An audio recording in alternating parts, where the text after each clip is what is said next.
Hello, hello, hello. Oh, wait, hold on. It's my thing.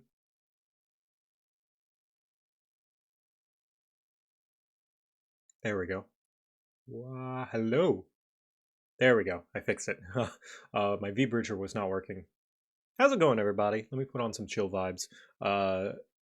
Don't worry. You're not early. I'm early. Actually, I guess we're both early. We're not going to be starting 14 until an hour from now because that's when I had it planned. But yeah, I just I was like, I'm ready to stream now, so I'm gonna hit live now. So we won't be playing 14 until the actual time that I announce that I'll be playing 14.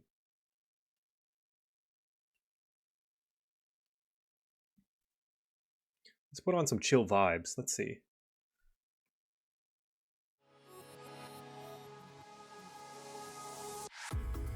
There we go. Let me know how the volume is, by the way. As a Kiwi, it literally is morning for me. 8 a.m. specifically. Wow. Well, good morning. Me and Echo do want to visit the Kiwis at some point in the future. Probably go during the summer in the US so that it's nice and chilly over there. And how are you guys doing? How's everybody doing? Yeah, I reduced the price of the cookies. I feel like some cookie deflation going on. My dog is chilling next to me, happy chewing a stick, peeling the bark off. Nice, that's good. I also realized that the initial stream announcement image I was going to do for 7.3 includes a major spoiler in that it includes a spoiler character, and I need to cover her with something. And if you guys got any ideas of what to cover her with, it's Newsfiend, which is a big spoiler, of course. I could just cover her face and just put spoiler on her face, but I think another idea was putting Mike Wazowski over her, which was also pretty funny. Black Friday cookie discount. Yes, forever. Cover her with Gabo. Cover her with Gabo, sure. I could do that.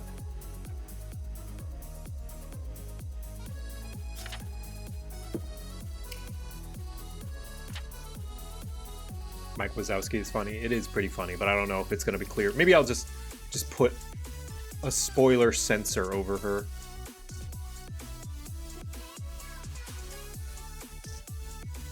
Let's see. Distort. Maybe pixelate.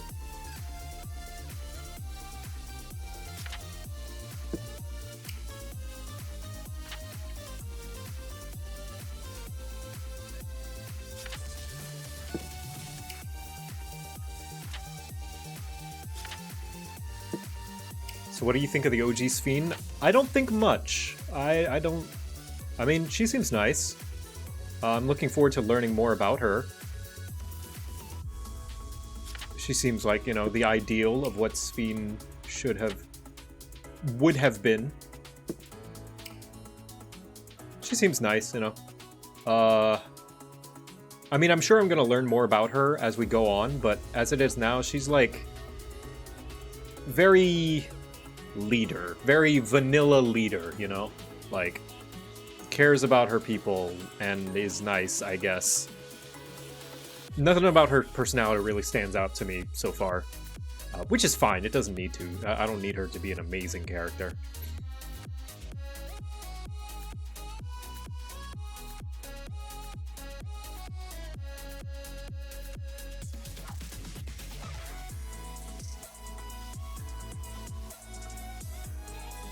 Let's see, do I do a blur?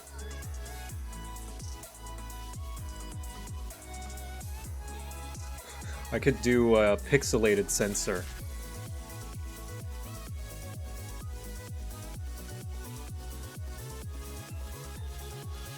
And then just put in big letters spoilers.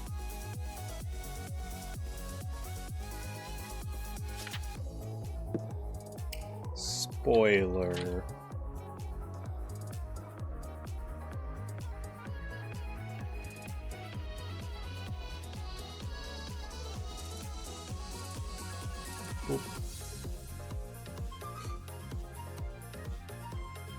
I wonder who has the highest daily quest amount. I wish I could see. I wish I could check, like, because I'm able to check everybody's daily quests, but I can't, like, sort them. Let me see. Like, global variables. Persisted user globals. Twitch. And I can look through the list of all the users, but there's no easy way to just sort them. Right, let's see. Lux, right now, the user Lux_501 has... I can see that they are a mage and that they have 9 dailies. Doc Watson, let me see.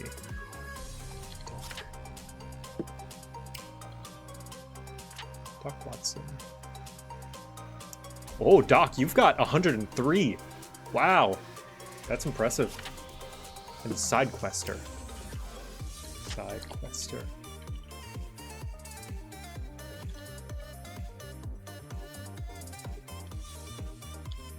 The Side Quester. Side Quester has 97. Wow. Hello, hello, hello, Circuit! Hi, how's it going? Anyone else hyped for Hytale? A little bit. I'm happy that the developers were able to get it from Riot. That's nice. That is nice. If you don't know what Hytale is, it is kind of a Minecraft-esque inspired open-world sandbox multiplayer RPG style game that was picked up by Riot. But I guess it didn't have enough funding, or development wasn't making enough progress, or some kind of like office politics like that. I'm not actually privy to the details, but it was thought to be canceled until something happened, and it seems as though they're back in business. So yeah, I don't know.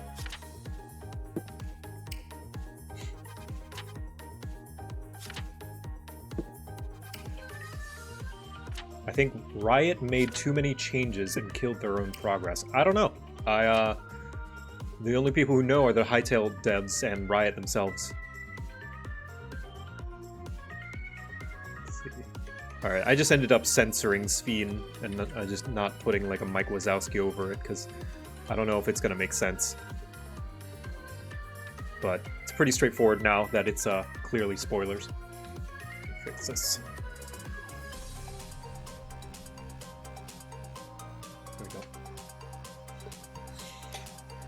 There has to be a way to export the data to Excel. I still have to figure out how the hell StreamerBot works. Yeah, there possibly. Let me see. StreamerBot export internal variables.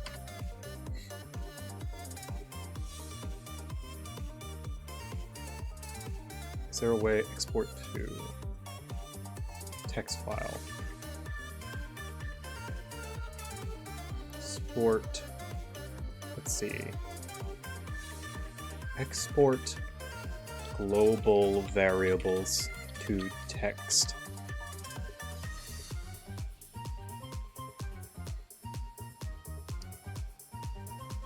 Write to file. Sub action. What? Love the 14 quiz video. Had a bunch of good laughs. Thanks. Oh, thanks. Nice background. Thank you. I made it myself. It is a voxel-based sandbox RPG, and the reason why it died was because they spent all their money remaking the engine in C++ and burned their funding in the progress, despite having a fully functional game engine made in Java. Ah, that makes sense. I could understand, like, on one hand, you know, you've got a fully functioning working game. On the other hand, I understand wanting to code in something beside Java, because Java is the reason why Minecraft ran like garbage for so long.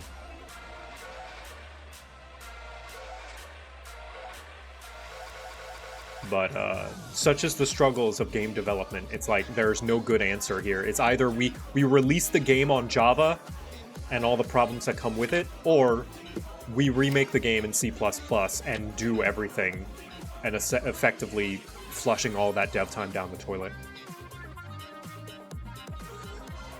And still runs like garbage. Oh yeah, Minecraft still runs terribly. It just runs not as terribly anymore. And there's a lot of optimization mods that can help with it as well.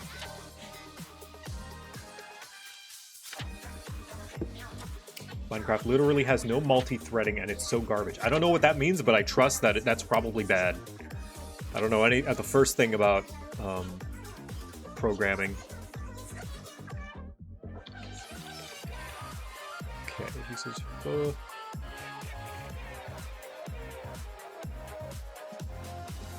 Any luck getting the FanFest tickets? Hello, Sick. Hi, Echo. Hello, my love.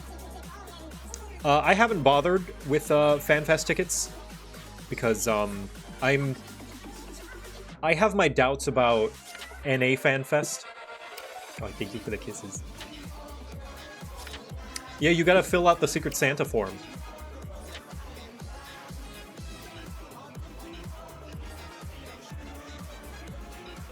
They also wanted to make it cross-platform. yeah, I presume Java does not work great cross-platform. If I remember anything about Xbox 360 Minecraft, having also functioning in Java, it, ooh, the limitations on 360 Minecraft, like, the map was as big as, like, a singular map, like the map item.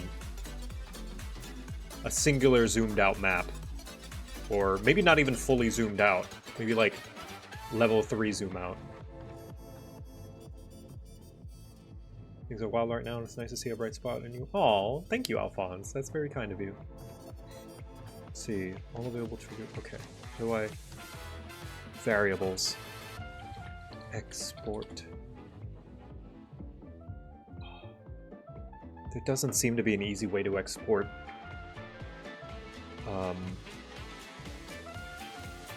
global variables in StreamerBot, or at least I can't find it.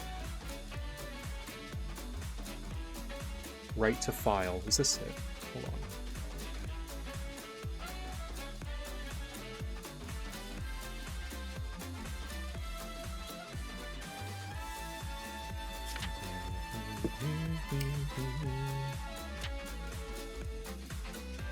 Hold on.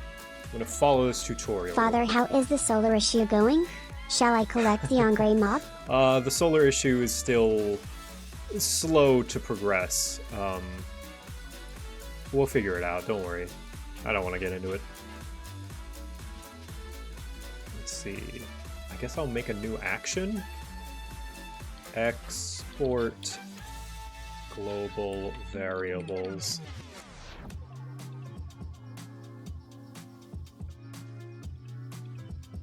And it says to make a sub-action. Add core test. Okay. Let's see, sub-action. Write to file.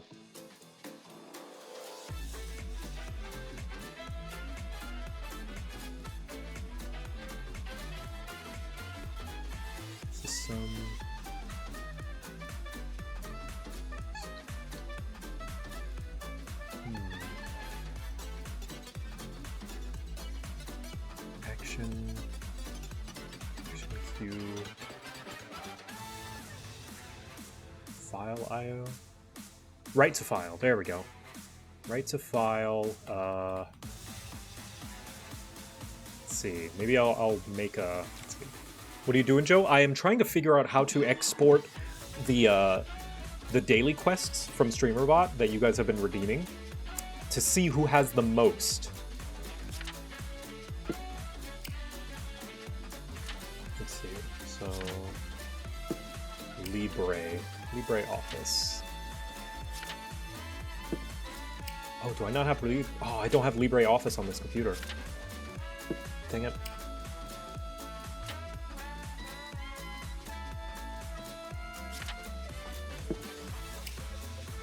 I'll figure it out some other time. We'll not worry about it.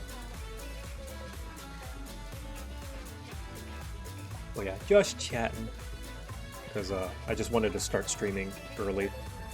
Because I'm up and awake and ready.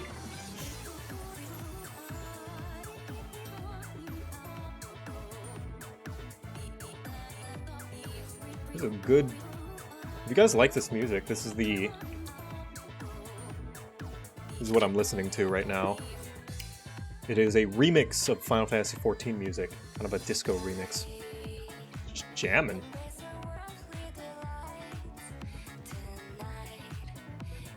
Is this the Lakshmi theme?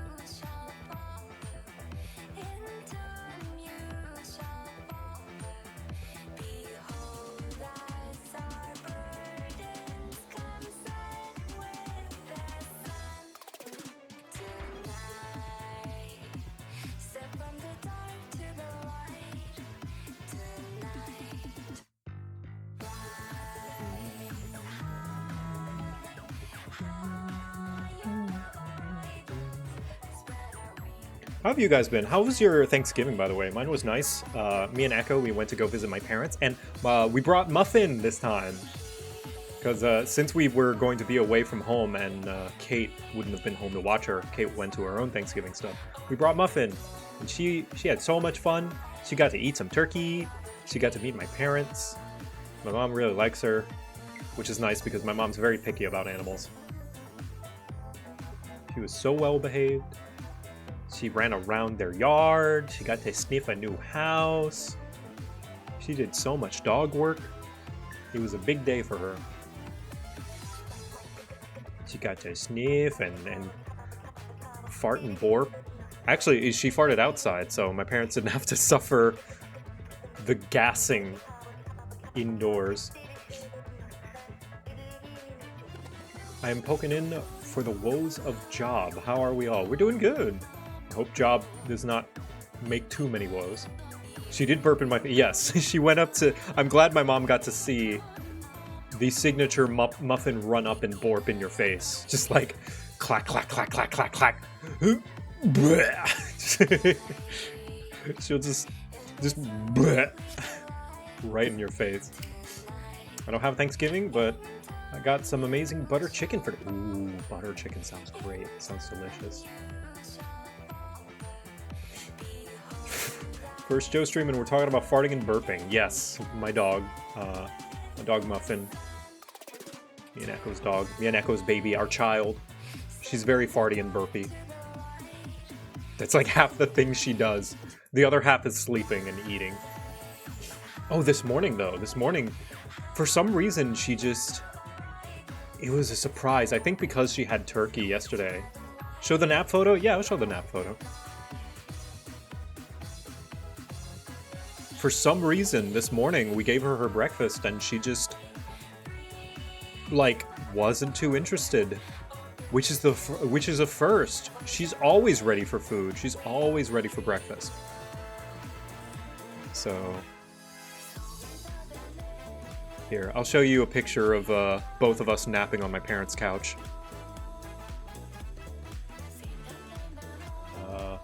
Right here. Oh, oops. There we go. There's me and Muffin. You can see Muffin at my feet right there. I'm all bundled up. After I had the turkey, I was very eepy. Yeah, she did eat it eventually after I put like a treat on top.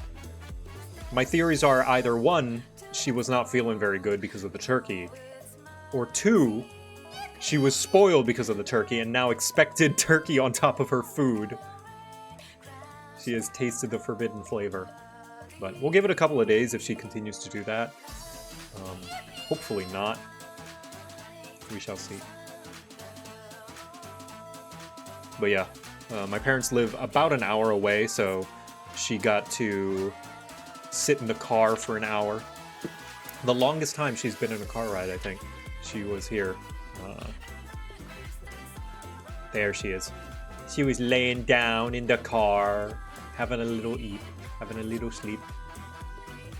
She loved to, like... Father, according to our menu today, Muffin is on the menu. Is Muffin going to be okay? What happens if someone asks for Muffin? On the menu to be petted, not to be eaten. Don't worry, Papa. But yeah, there she is. She's just, laying. Normally she'll be sitting up or standing in the car and then wobbling around because, of course, she has no sense of balance because she's a brick.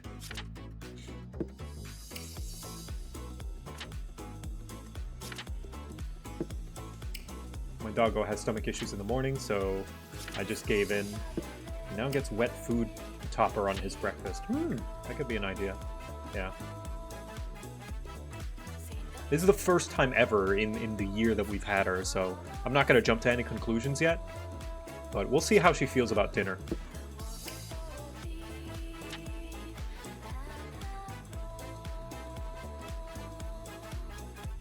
Like, if she is not into eating her dinner, I'll be a little concerned. But like I said, we'll give it a few days. And then, you know, take her to the vet and see what's up. Because one thing our vet insisted was that no matter what strange behavior she does, no matter what throwing up or pooping or wet stool or whatever, the main thing to focus on is a change in appetite. Because that's usually the sign of things. It's like, which she's always had a very healthy appetite. Almost too much of an appetite. But if her appetite is consistently changing, then we'll consider going to the doctor and seeing. Now she demands I have wet and dry food side by side. Oh man, I hope Muffin doesn't get that picky. She's already spoiled enough as it is.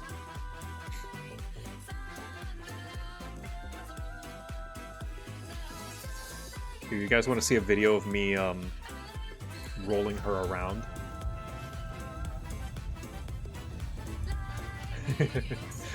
Here's me in our yard rolling her around, flipping on her on her side so that she cooks evenly on both sides. Look at her. She looks like a chicken. We sometimes call her a rotisserie chicken. What a sneeze.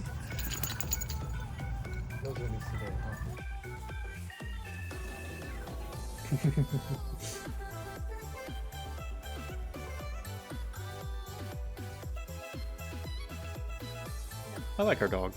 She's silly and dumb. I have the strength to finish my shift. Thank you. Yes. Muffin is cheering you on. Oh, here's the other picture of Muffin in the car with her sweater. Let's see.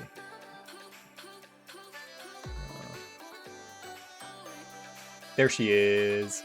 Look at her in her little sweater. Look how happy she is. Look how excited. She's so excited to go to my parents' house. Eat lots of turkey.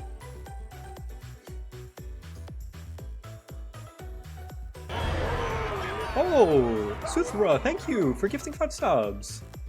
We'll be sure to have that go towards the Muffin Feeding Fund. Yellow is her color. I believe pink is her color, but yellow does fit very well as well. You know, the bright pastels seem to fit her very well.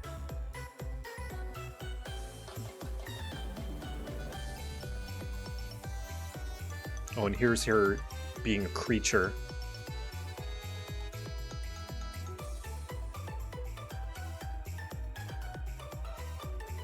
Pink and yellow look good on her, yeah. Here's her being a creature, as she tends to do. That's the couch right next to my fat Stinky.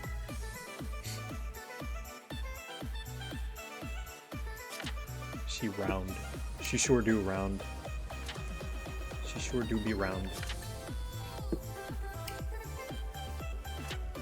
Yeah, she's a cute dog.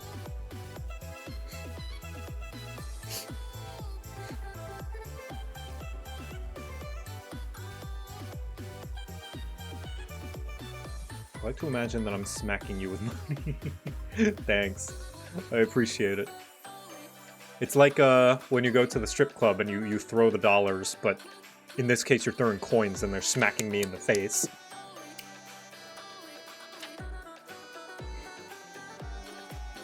I feel like my dog can't gain weight if he tried. He's a Belgian Malinois. Malinois? Belgian Malinois. Ooh! It's kind of like a German Shepherd, but different. Like a short-haired shepherd. Ah.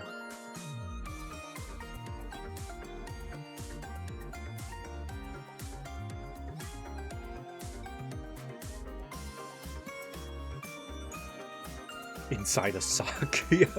Oh god, coins in a sock, just flinging it around. Smack.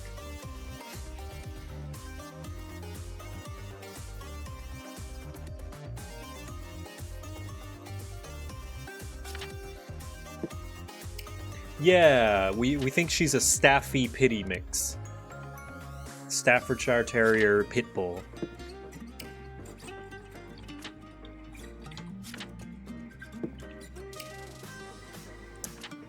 The Staffy because she is wide and squat and got short legs, and the Pity because she's got the pity head. The kind of square pit bull head.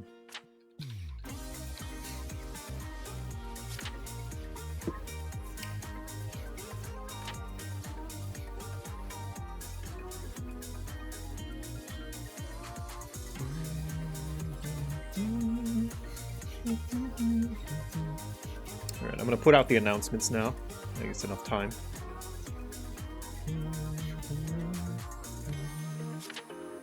Gabo does backflip? Gabo does backflip, yeah. Gabo also do spin. Gabo do all kinds of things. Gabo's very talented.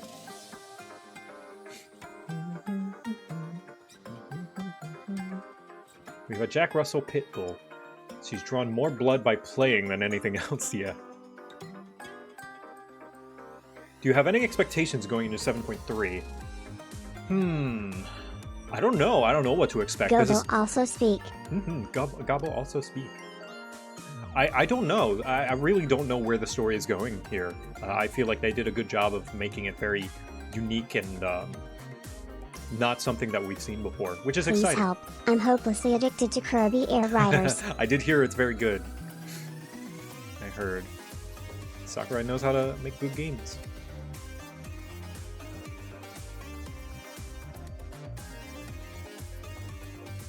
Yeah, I'm not much of a racing game guy. I like Mario Kart, but, you know, on occasion.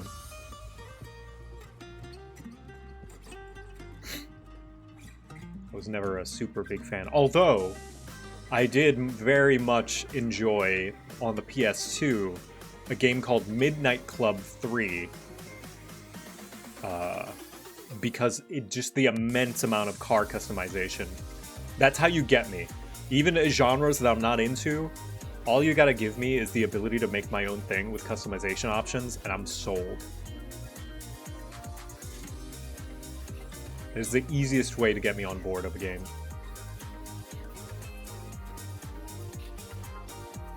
You consider Air Riders to be arcade? I don't know. More of a vehicle-based fighting game. Interesting. Hello! Hope you're doing well. Thank you. Sakura Usagi. I feel like name looks familiar. Where have I heard of you before? Lahi! Maybe you raided me one time or something. Or did we meet at TwitchCon? I'm not sure. But thank you. Hello, how's it going? Thanks for joining. Thanks for hopping in.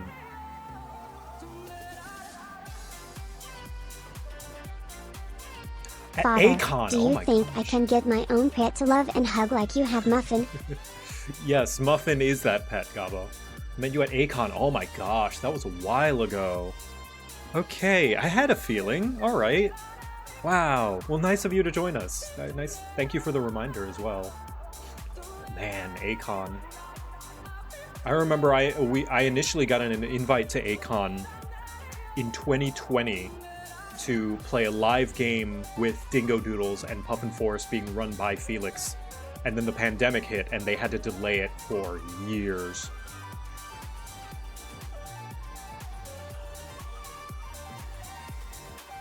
I'm huffing the F-Zero copium very hard. There's always the chance. I mean, Donkey Kong got a new game. Donkey Kong got a 3D game. Metroid Prime 4 happened. So glad to see you at the panel. Happy at leftover turkey day, everyone. Yeah, happy leftover turkey day. See you at Akon and get a picture with you. Oh, yeah, I'm glad. Always happy. Always happy to take pictures, and I'm grateful for anyone coming up to me and, you know, going to my panel or saying hi and wanting to take a picture. It means a lot. RSVP Project Akon, one of the longest running anime cons, and it got turned over by another group and fully dropped the ball. Did it? Oh. I'm hoping, but F099 ain't bad for a return. Yeah, if anything, shows interest, right? Except Klonoa 3, because Bamco hates me. To be fair, though, Klonoa 3 is kind of a cult following IP. Like, Klonoa never really blew up like F-Zero did or Donkey Kong. It's not one of the big ones, you know? And I think I'm okay with that. I would like another game, but I don't need Klonoa to be a global phenomenon.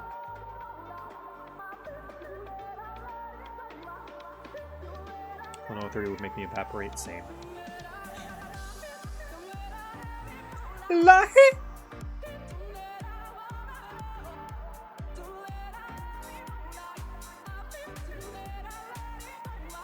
honestly don't know what could go as a global phenomenon now.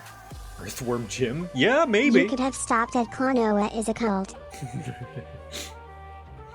Bomberman? Yeah, I think Bomberman is pretty well known, right? Like, you gotta think about, like, from a company perspective, which sucks that we have to think about it from that perspective. Like, who knows who Klonoa is? Weirdos. Weirdos and niche, hyper-specific nerd groups. Bomberman, though, most people know who Bomberman is.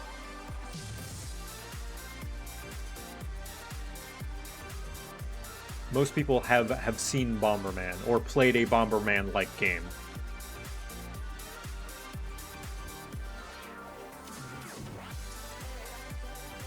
I have no mental spoons today. La, and dare I say, he. Lahi. How's it going, Slap Happy Squirrel? No mental spoons today. That's okay. You can just chill out. You can just hang. Also, all the people joining in. Wahoo. Good impression of the Klonoa opening. Also, the people joining in, be sure to get your daily quests done. I've lowered the cost yet again. More cookie deflation.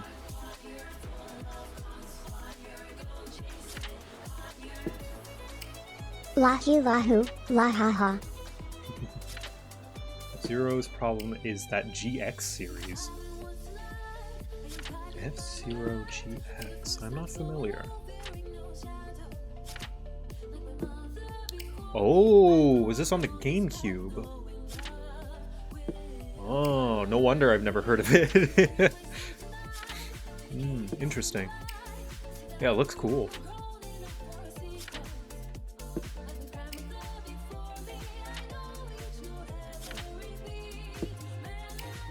Daily Quest is on a Black Friday sale. Yes, forever.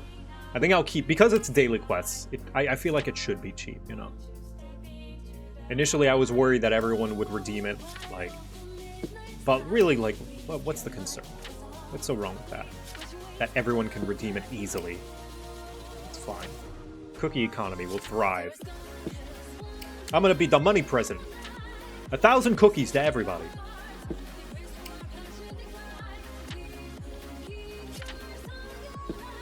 I asked something to Echo, but I need to ask you too, so if they agree to it, I got your permission too. What's up?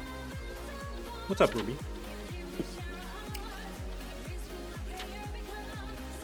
It's up to both Nintendo and Sega. Oh, I see. It's one of those license issues.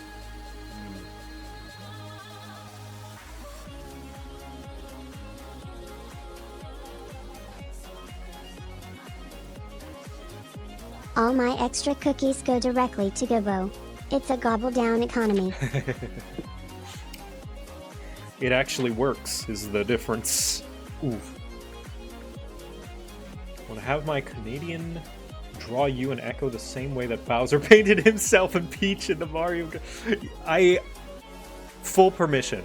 I give full permission. Granted. Honored. I am honored. Please do.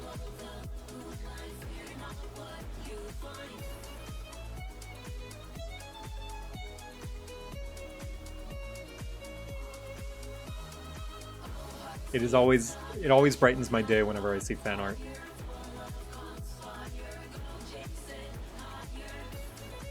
Let alone fan art of me with Pretty Woman. Name a car for an edit. Ferrari.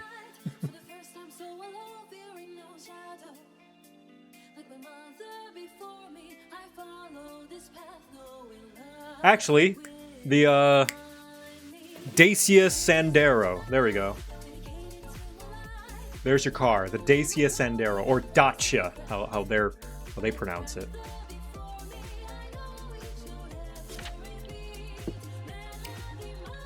Great news! The Dacia Sandero is coming to the UK.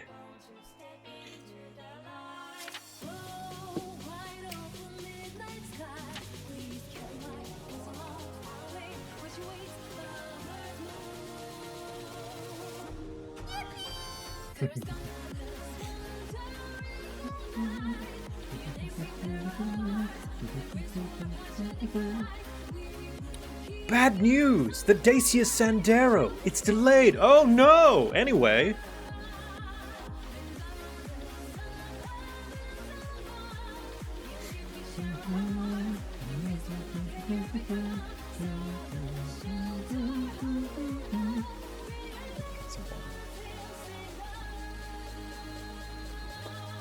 Oh! For some reason that didn't trigger the sound that it was supposed to. Hiya, boss man. Hope yesterday was fun. Anyhow, Foozle, have you heard of ceviche? One of my favorite dishes to make. Yes, I have heard of ceviche. I also pronounced it wrong in my Japan video. I'm personally not a big fan. Like the diced veggies. I need my veggies to be a lot smaller and like as a side.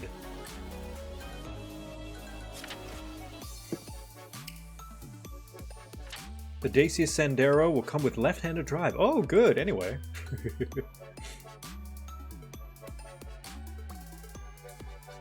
Will you ever add the Joe Wink Wonk as an emote? No, because it's way too cursed.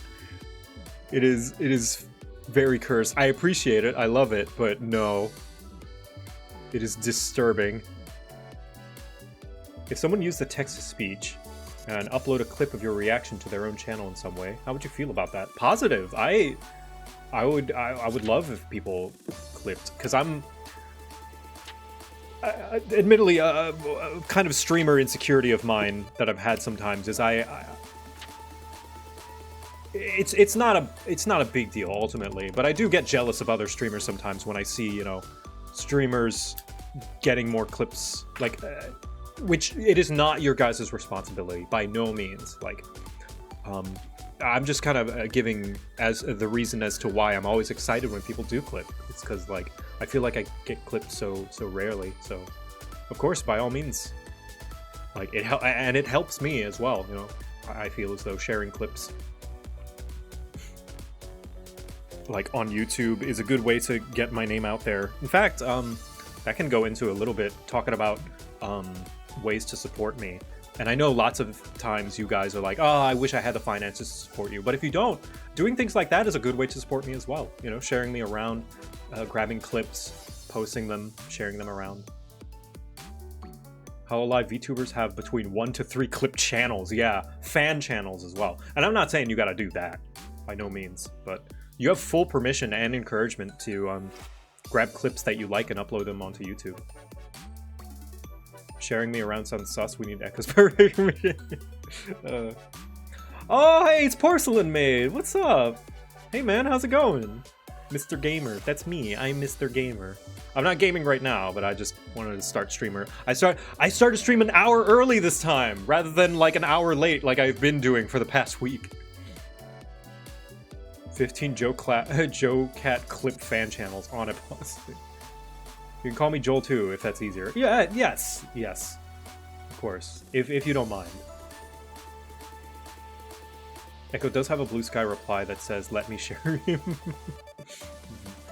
But Joel, aka Porcelain Maid, everybody, cool VTuber. Nice of you to drop by, man. Thanks, by the way, from a European audience. Yeah, it's pretty late where you are, I'm sure. But later, not very late.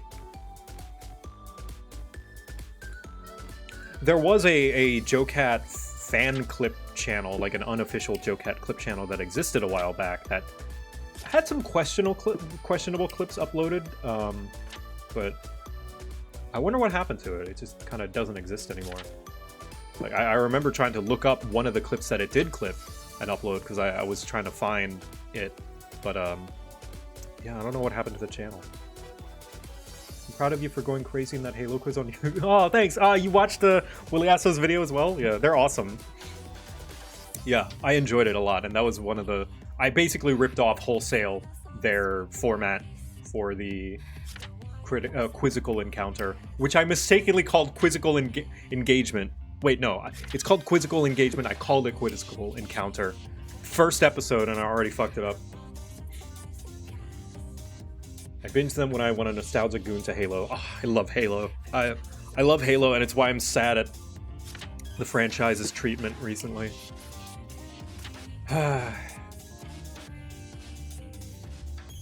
Your outfit's cute. Thank you. It's also very modular. I can take off stuff like my scarf and my sweater. I can just go full just shirt. Sherry did a fantastic job on it. Halo ended after 3 and it won't be told otherwise unless you think 4 was good enough. Yeah, I liked 4.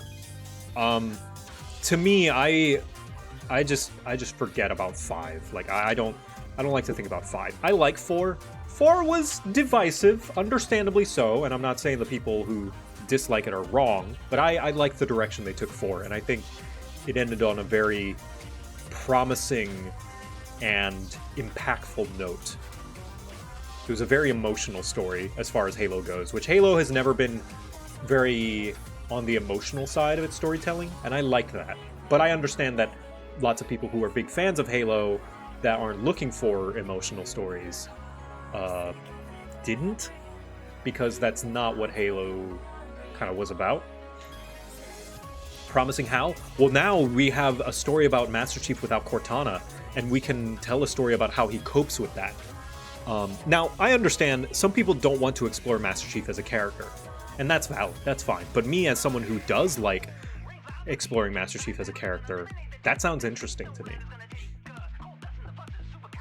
We can see how Master Chief copes with being a soldier without his best friend, and having to reconnect with humanity in this future, this post-Covenant War humanity that is no longer on the losing side. 4 was bad for the multiplayer. Halo normally trends toward, but great for big team battle. Yes, I can agree with that. Even though I enjoyed Halo 4 multiplayer, I can acknowledge that in the grander scheme of things, Halo 4's multiplayer was not good for the franchise. It was not what Halo was known for, and it was not Halo's strengths, the whole loadout system and stuff. And I feel as though it was to the detriment of the weapon sandbox, personally.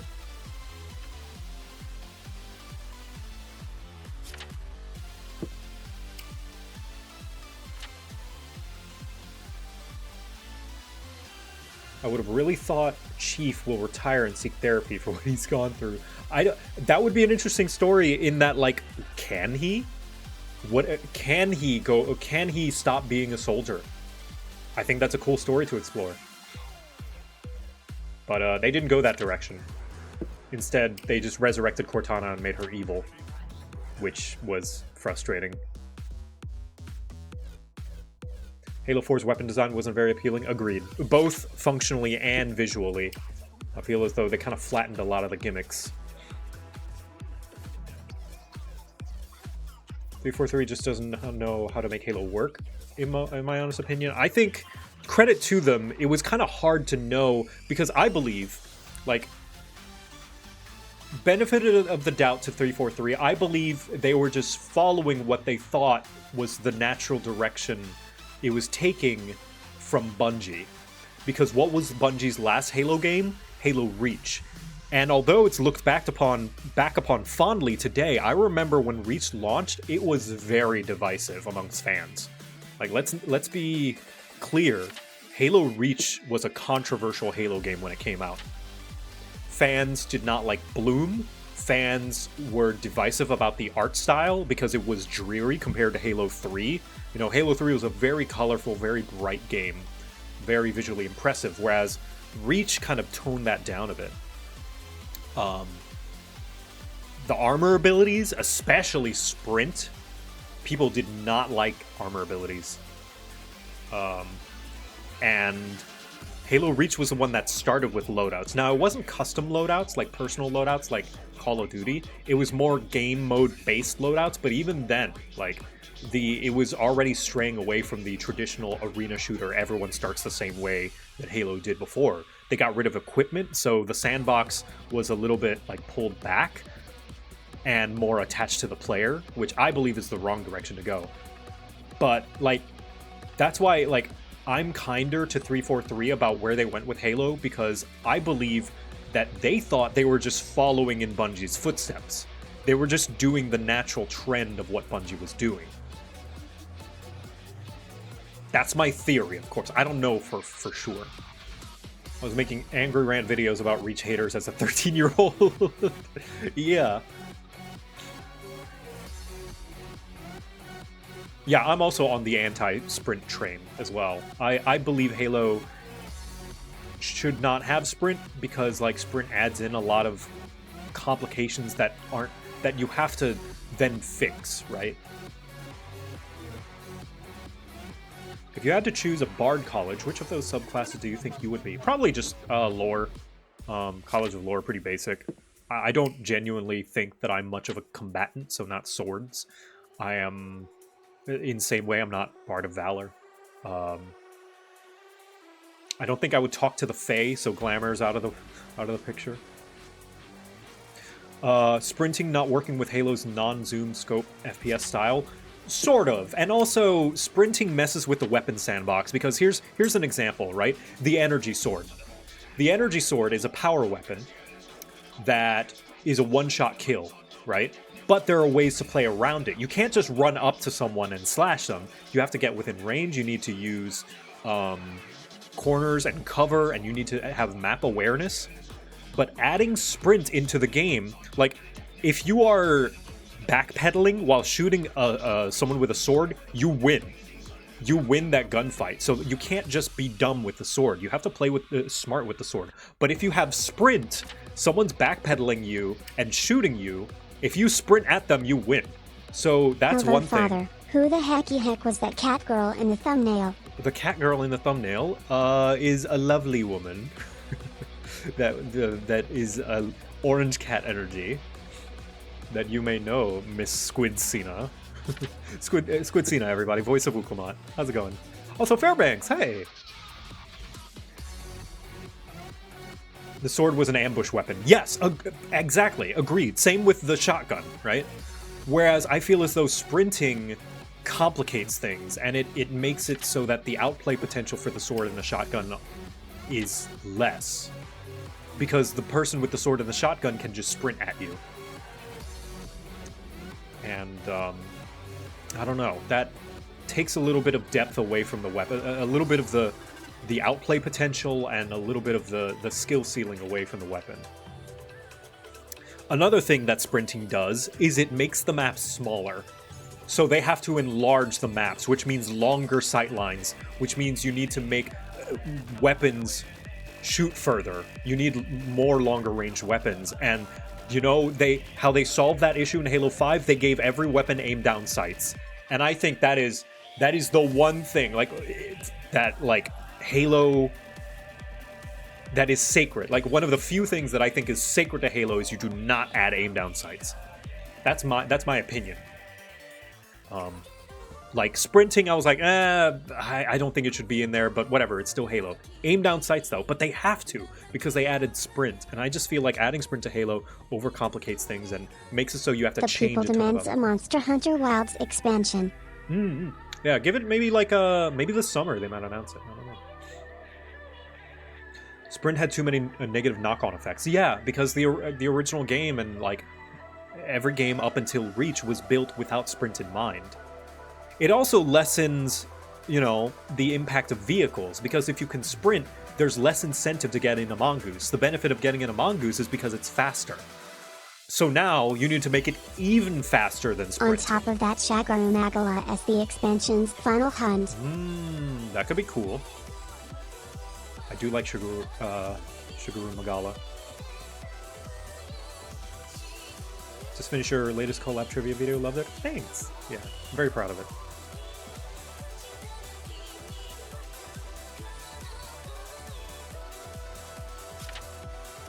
The argument I've heard is armor abilities will remove a skill needed to do well. Examples are jetpacks taking away the importance of map knowledge. Armor lock is get out of jail free card. Yeah, I agree with that argument. That was not the argument that I had. I have a different argument, but I agree with that one. My argument of why I don't like armor abilities is because it takes out the incentive of having things on the map for that. You know, like, let's say there's a grav lift. Like, I love grav lifts. I love fusion coils. I love destructible environments. But if you attach those things to the player, then there's less reason to use the things on the map. Like, if you have a jetpack, you don't need a grav lift. If you have sprint, you don't need a mongoose. If you have armor lock, you don't need to go pick up overshield.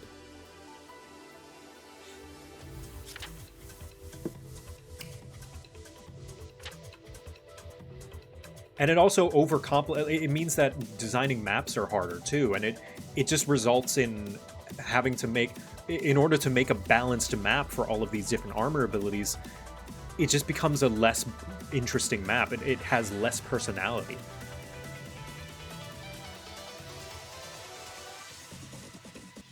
Like, say, you know, I don't know.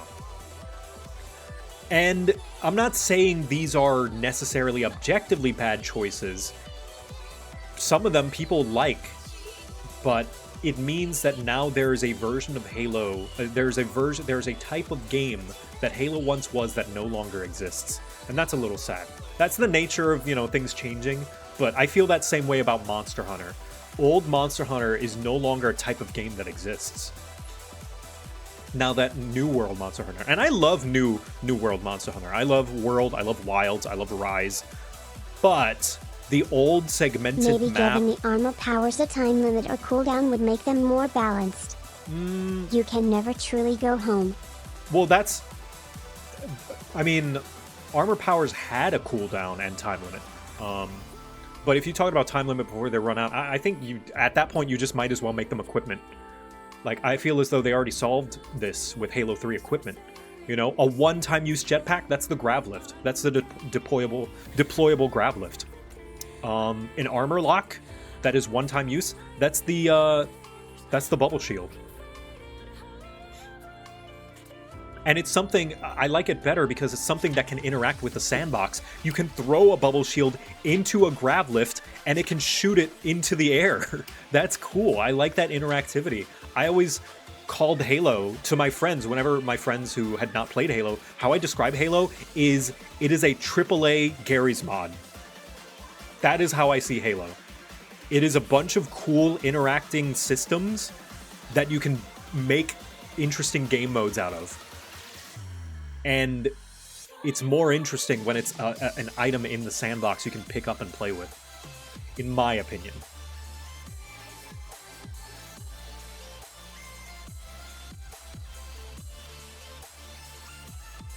It's like, yeah, Halo is Garry's Mod if it had a AAA budget.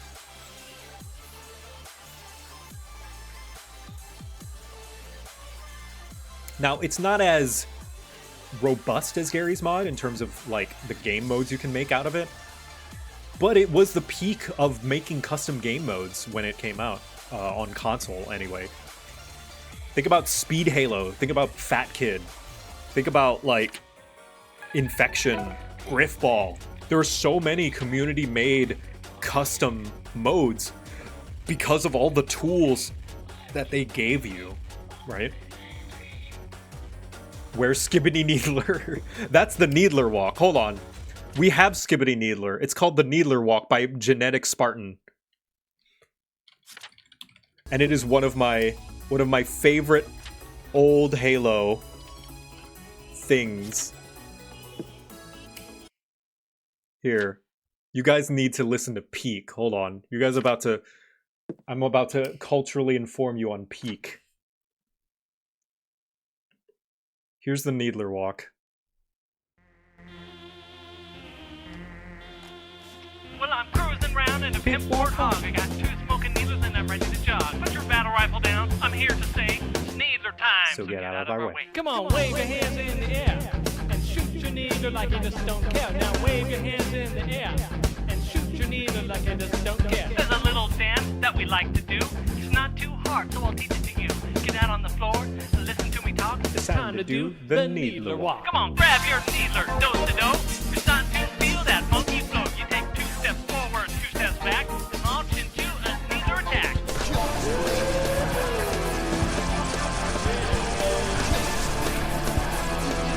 Oh, ads. But yeah, this here, I'll link this in the chat. This was my Skibbity toilet, except it wasn't like deep lore. Genetic Spartan was one of the best Halo content creators back in the day. He had such polished videos. I think he's making games now, which is pretty cool. He was the one who... you guys remember Mario vs. Spartan? That was him. Machinima sure was a time. Oh, yeah. Oh, yeah, Machinima.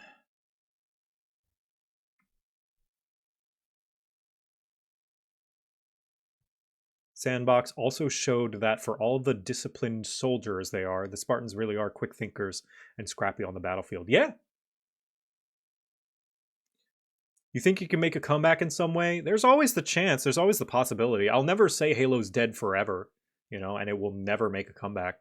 Because there's always the chance. God of War did. And I would say God of War wasn't nearly as popular as Halo. But then it won Game of the Year. Let's see. What are some other big ones that made a comeback?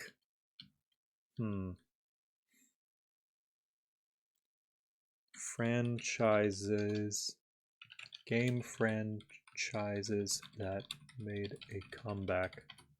Doom? Yeah, Doom did. Doom made a comeback. Doom 3 was very divisive when it came out. Let's see. Dead Space. The Dead Space remake really revitalized the series. Resident Evil. Now, I know a lot of people have fun with Resi 5 and Resi 6, but like, they kind of killed the franchise. Resi 6 especially kind of killed the franchise. But then Resi 7 comes out, is great. Resi 8 comes out, and everyone loves Lady Dimitrescu.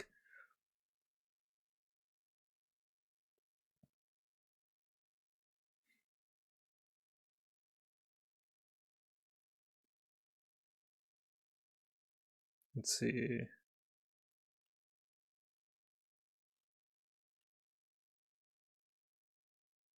Dynasty Warriors made a comeback this year. Oh, nice. Cool. Although chances are low. Metroid Dread blew up. Metroid Dread. Yeah, Metroid came back. Metroid Dread. Metal Gear Solid made a comeback. Did it?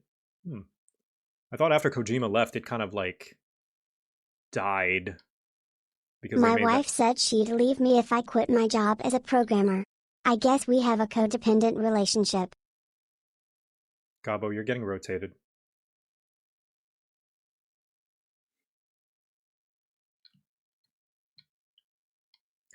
Yeah. It's... You know what I think it is? I think Microsoft is scared. Halo is like the one, like, killer app thing that they're known for. Halo almost single-handedly launched the Xbox. If not absolutely single-handedly launched the Xbox. I think they're scared to do anything with it because it's their baby, right? You know that thing about like companies being afraid to take risk? Well, what if it's like the one thing that you owe your success to, right? Not Microsoft, but Xbox specifically. I am now Vamp Gobo. Fear me if you want. But like, I don't think anyone can argue that Halo is not the reason the Xbox still exists. Anyway, it's about time now. Ads are over. Hour is done. It is the time that I promised I would MSQ, so let's MSQ. Ooh, what is this? Ooh. Not my style. Thank you, Naya. Here. Trans rights. Trans rights. MSQ time. MSQ time. Last time on Dawn Trail. Here, let me change the information. Post Dawn Trail MSQ 7.3. Finla Fantasy. Trans rights are human rights. Whoop. Exciting to see the finale of Dawn Trail. Yeah. Someone asked if what I think is going to happen. I genuinely don't know. Like, it's 14 does a pretty good job of like, I mean, besides the formulas of like the MSQ, the post MSQ, or it's because there is no formula, there is no story formula when it comes to like what's going to happen. I really have a hard time predicting complimentaries, of course. Game's a smidge loud? Alright, let me turn it down. My bad.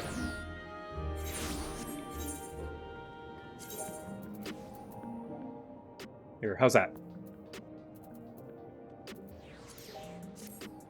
Better? Better. Nice. Cool. Yeah, I did a little bit of a sound test earlier to see how the voices were. Seemed fine to me. Maybe. We'll see. I will get chat's second opinion. Dawntrail is like a Realm Reborn plus Stormblood, but with all the nitpicks being mushed together. Therese good in here, but you got sift through the mud. IMHO. Yeah, if that's your opinion. I personally don't think it's that reductive. I feel as though Dawntrail stands and fails on its own merits, not in any similar way to ARR or Stormblood. Like, I feel as though people just compare it to Stormblood because, I don't know, Stormblood bad? Which is, in my opinion, Stormblood not bad, Stormblood just not as good as other expansions. But that's the only thing that I think that can be compared, because, like, I feel as though Dawntrail's problems really stem from just the formula, the story formula. That's my gripe with Dawntrail, is like, okay, we're gonna go to the next zone, and then we're gonna do some things, and we're gonna learn the lore. And that's not Dawntrail's fault. That's just because this is the type of game that 14 is. And I don't know. It's a difficult problem to solve. It's not something that I blame Dawntrail for. I blame, I don't know, MMO development. Because it's like, they inherently have to tie the story to the way that you consume the content. So it's like they have to drip feed you the zones and the trials and stuff like that. So it becomes kind of expected. It's like, okay, here's when the first trial happens, and then the second one, and it unfortunately means that certain twists and surprises don't surprise me, because I'm like, okay, we haven't seen the 6th zone yet, so I know that there's more. And that's unfortunate, but like I said, that's not a Dawntrail exclusive issue. People only parrot their favorite YouTubers' opinions. Yeah, I do. My opinion is that things might have been better if Alexandria had its own X-Pack, and made to T the selection quest thingy. I don't know. I think that's fair. I don't think so, personally. But I don't know, it could work, I don't know. Yeah, I think it was fine, personally, to lump in Alexandria. I liked the surprise. That was one pretty big surprise. I was not expecting another, like, shard society, essentially. And most people who lambast ARR and Stormblood didn't play it when it was current. Also possible. Do you miss any dungeons or trials? No, unless you're talking about the previous patches. Gobo would like a cookie. You can have a cookie, Gabo. You just got some. Yeah, I believe, me personally, Dawntrail's problems suffer from it being a yet another expansion that is following a formula rather than anything having to do with the story or writing. I think the story and writing was fine, but that's just me. I even thought the pace was fine. I liked the slower pace and taking the time. In fact, like, going back through New Game Plus and some of the previous expansions, I felt like some of it was a little too fast. Like, I wanted to take more time within each zone. And, you know, in the post-story, you do explore more, like we do now. But I didn't feel that wanting. That's one thing that I think Dawntrail did do better than the previous expansions, is give us more time with each zone before we move on. Like, really get the time to flesh it out. And that ties well into the story as well, because you are literally, like, even in the story, literally learning about these cultures so that, you know, Wuklamant can become a great ruler.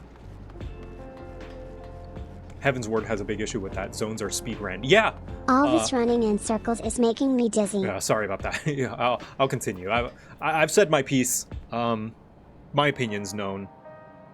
I guess I'm just, you know, like... It's only a game. Why you have to be mad? You know? Like, you can say your complaints, you can say your criticisms of the game, but, like, then we can move on and go play something else. That's my opinion. And I did that. Like, I felt a bit burned out by Dawn Trail after finishing the MSQ, and you know what I did? I played other games until the passion for 14 came back, and it did, and now I'm back into 14, and it's great. And I'm glad I did that instead of just, like, reluctantly playing the game because I feel like I have to. Because I don't have to. I can play other games. You know what I played in the meantime? I played, you know, what did I play? In between when I finished MSQ and now. I played a few city builders. I played Farthest Frontier. I played, you know, I played Mega Bonk, very great Vampire Survivor style game. I played Castle Crashers with their new DLC. I played Repo. I learned to love Peak. Peak was very, very good. You know, Dispatch, that's another one. I replayed the Stanley Parable. That was fun. They have a formula, and not all the stories they've told fit well into that formula. Yeah. Wasn't it explicitly said by Yoshi P that he doesn't want you to be basically glued to 14? Yeah! He said that several times. Many, many times. What sorts of genres do you enjoy? I like RPGs, I like platformers, I like... roguelike deck-building card games are my current obsession right now. Whenever I see one, I'm like, oh no. Oh no. I really like city builders, especially like medieval or fantasy-themed city builders. Right now I'm playing Farthest Frontier in my spare time, mostly because it gives me fuel to world build for D&D and tabletop stuff.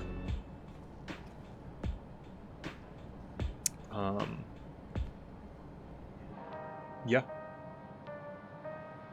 I like anything, although even genres that I don't like, you can easily trick me into trying the game out if it has some kind of customization.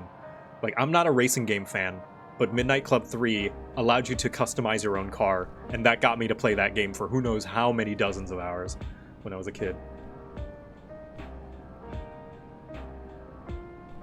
Oh, I love Vampire Survivors, yeah, it's great. Anyway, MSQ, for real this time, I'm done yapping, I'm done yapping. If you have a moment, Victor, Geode wants to take stock of the current crisis. Oblivion may be lacking the finer details in certain areas, so we'd like you to lend your perspective to the conversation. Oh, I've had plenty of opinions.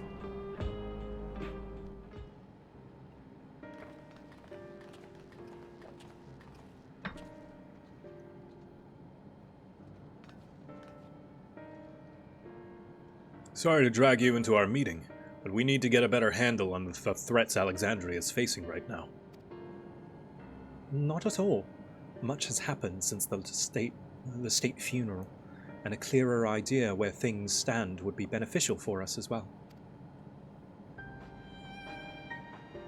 First things first then, let's discuss the state of the machine functions. Every single sector reported instances of sentries attacking citizens without provocation, and vehicles suddenly becoming unresponsive to control. And while these malfunctions were resolved fairly quickly, they nevertheless resulted in a considerable number of injuries and deaths. But you haven't heard anything about new incidents since then, right? I would love Shale to be like the the Anakin meme, the Anakin Padme. There have been no incidents since then, right? No incidents since then, right? No incidents, right? Right. No additional reports have been logged, as far as I know. That's the good news. The bad news is, I tried to take control of the soldiers when they started hurting people, and they wouldn't listen to me, even though I have the king's authority. Once things calmed down, I was finally able to make them give up their weapons, but if it happens again, I don't know if they'll ignore me like before. Let me hide Gabo. Yeah, pardon. I'm gonna hide Gabo during cutscenes like this, just so he doesn't interrupt. He's just gonna be playing with his toys in his room. The King of Resolve's authority is about the highest there is. Who is this man that can override it with such impunity? Calyx. He lived in the age of the Storm Surge as I did.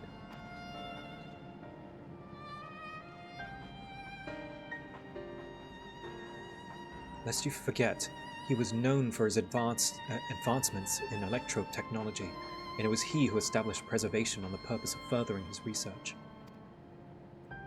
The wasting disease which afflicted him, however, was said to leave him scant years left to live. He must have chosen to undergo conversion into an endless, that he might continue his efforts into the present day.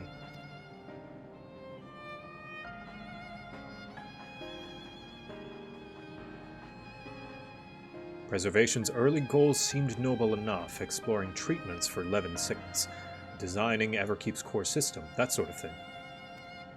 Why harm the people he was ostensibly trying to help? I do not pretend to fully understand Calyx's motivations, only that he appeared incensed by what he saw as mankind's failings. He asserted that the strategy of adapting our species through generational succession was outdated, that evolution now requires us to forsake bodies of flesh in favor of eternal preservation.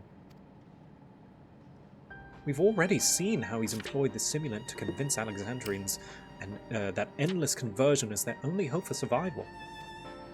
Eternal life is assured for those 5,000 who register the neo-regulators.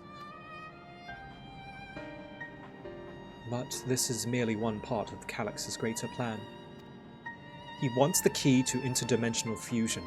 With the relic in his possession, he will draw ether from the reflections and expand his efforts to create endless 1,000-fold. Oh, it's a good thing it's in my pocket, and he's never going to get it. If we mean to foil Calyx's schemes, then our only option is to determine where he's hiding and putting him down. Which, unfortunately, is easier said than done.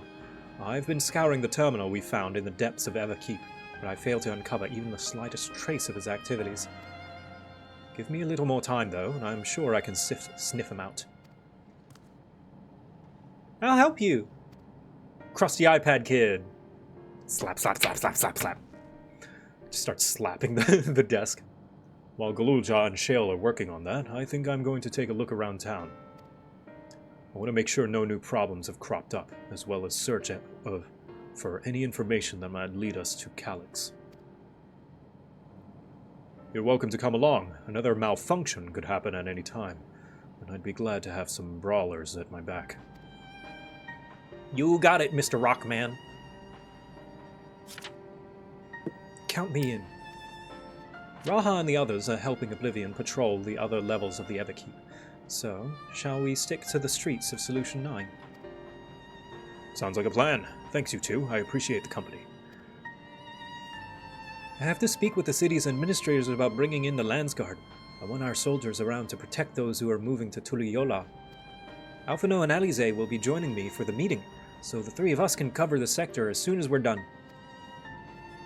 See? If I may, I'd like to join Victor's group, if you'll have me.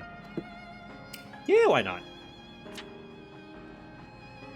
The more mouths to ask questions, the merrier, as long as you're aware of the dangers. Thank you. I'll do my best not to be a burden. Chill. I'm more worried about you, Geode. Don't do anything stupid. Pfft, you'll change your tune once we get back with the goods on Calyx. Then the drinks are on you. Oh, that's a death flag. I don't like that. Come on, let's continue this outside. He's pulled one death flag out now. Let's see how many he collects.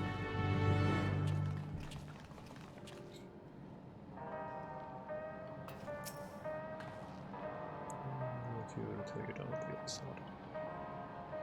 Turns better manners. Talking with Geode brings me back to old bad habits. Where's Goppo? There's Goppo. There'll be much more I can do when I'm bigger like you. Oh, you're gonna be big, strong Hubigo.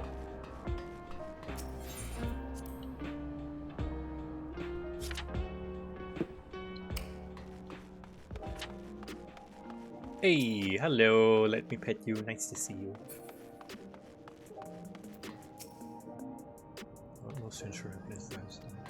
Hey, that's what Wooglamot said.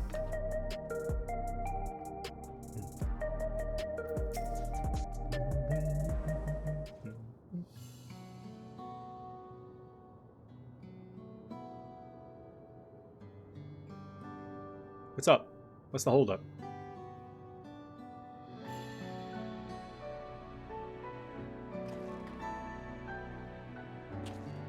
Sorry, I was off in my own little world. Shall we get started?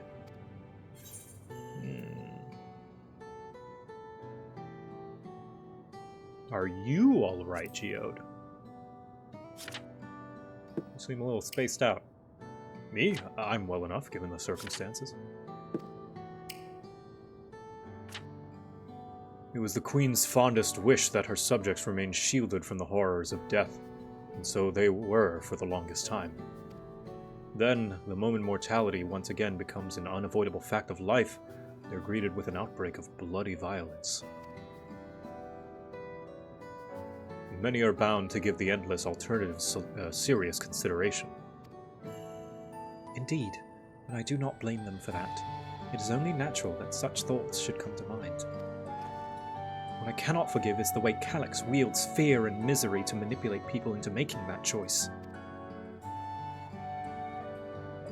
No one, not Calyx nor anyone else, should dictate how we cope with the spectre of death. As one who lived as an Alexandrian, I wish to put the choice of this country's future back into the hands of its citizens. And you think we can handle that responsibly, after everything you've seen of us? It is what I've seen that has convinced me that you can. I awoke 4 centuries later to find our people living and laughing beneath Alexandria's banner. Though surprised and bewildered, I was overjoyed to see it so. And you all deserve to be happy.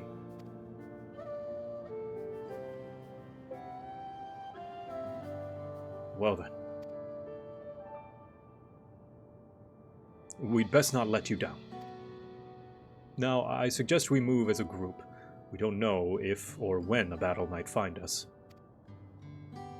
Oh, I believe some came prepared for such an eventuality. Someone came prepared. Hello, I have a big sword. Oh, she's got a grimoire now! That's right! Is that the grimoire you retrieved from the old castle? Castle. Yes, my parents gifted it to me when I was a child. They were adamant that I should learn to protect the things important to me. I was fortunate enough to have a tutor in the arcane arts, so I lay claim to some small measure of skill. If that's the case, it might be better if we split into 2 groups after all. It would certainly be more efficient for information gathering. I guess that makes sense. The 2 of you can take the west side of the recreation zone then. Victor and I will take the east. Very well. We shall end our patrol in the plaza, just past... Plaza. My British accent is rocky today. Just past True View, and await you there. Another American attempting a British accent, I guess. Look at me, I would like a hamburger, please. I'll pay for it with my credit card. Let's do the rounds then. We'll see what's what and chat to the people we meet along the way. Pay special attention to anyone who looks overwhelmed or overly excited. Hopefully that will earn us a tidbit or 2 we didn't know before. It's hot in here. I'm gonna turn on the fan. Baby.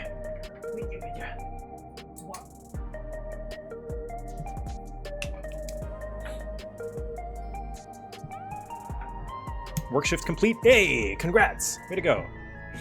Also, I am in... Is there an instance now? No. Okay. Sweet. Talk to 3 people quest. Is it your #1 fan? Yes, it's the one in my room. What do you have to say, Geo, dude? I'm guessing you would have preferred to go with Sphene or Trial, but I'm afraid you're stuck with me. I grow on people, though. I promise. Boys' night. Are the sentries and air wheelers safe to be around now? I just know it's going to happen again, and maybe next time I'll be the one who dies in a horrible accident. I need a neo-regulator. Becoming endless is the only way. Even Queen Sphene said so. You seen this shit, Ardbert? Yes, I see it, Warrior of Light. Ah, the memories. I used to drink around here all the time. I made sure not to overdo it when I had work the next day, but once we were past the busy season, or when the ladies weren't amenable to my company, well, you'd have to scrape me off the street outside in the morning, or afternoon. The worst I ever got was on what should have been the worst day of my life. If only I could remember. I was still wearing a regulator back then. Oh, he lost somebody. It was also the day I first met Shale, although I guarantee she's forgotten it completely. Damn. That sucks.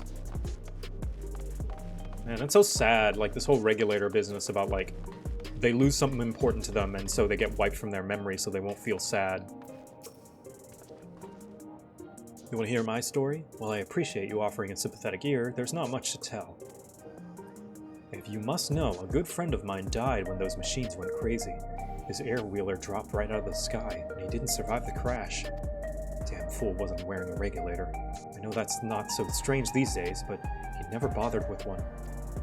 He was at peace with the idea of dying someday, and I thought I understood what that meant, until it happened. Is this Tragic Yowie?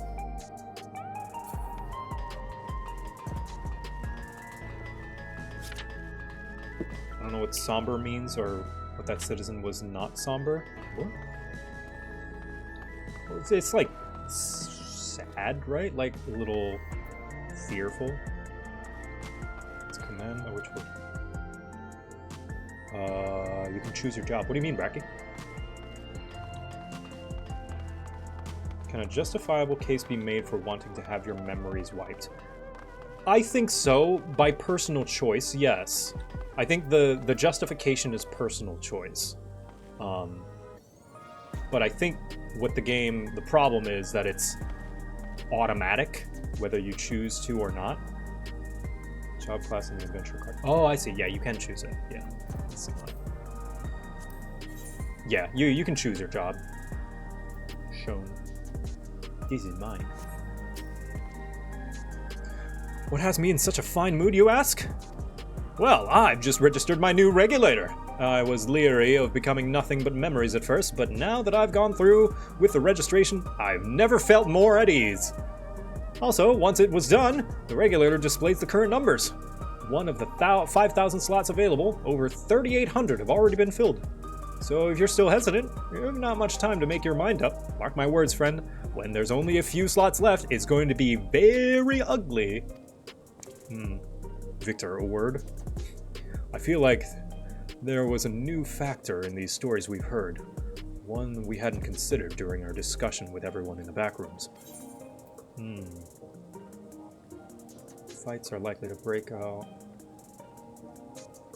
That a victim of the violence wasn't where... Yes! What a coincidence! Yes, that's it! The vast majority of residents have always worn regulators, so it's not a detail we'd normally think about. With the supply of souls cut off, though, more and more people have been going without them. We need to look into the casualties from the recent attacks, and check whether or not they were equipped with regulators. Let's ask around on the street over to the east. It was pretty chaotic at the time, but maybe we'll find eyewitnesses who can help us confirm if this was a pattern or not. What a coincidence that the ones who died also so happened to be ones without regulators. Convenient. Oh, how very convenient.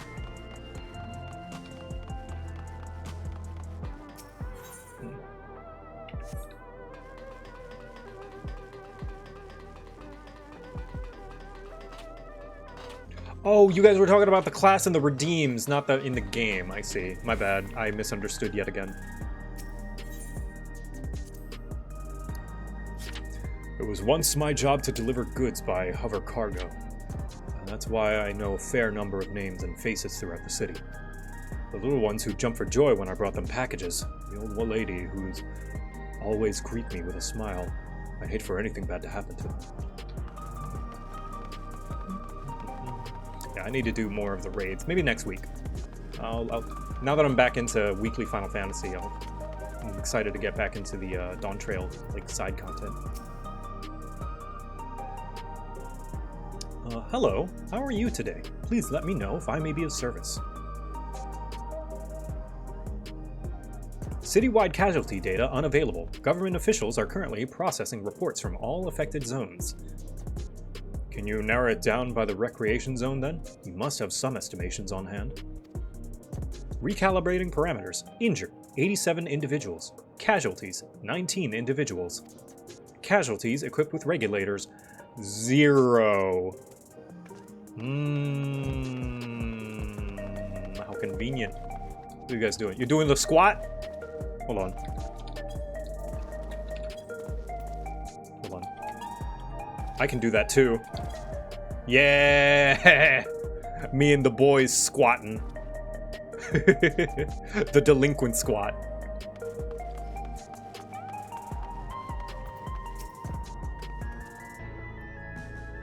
You wish to know if the people who died in the machine rampage were wearing regulators?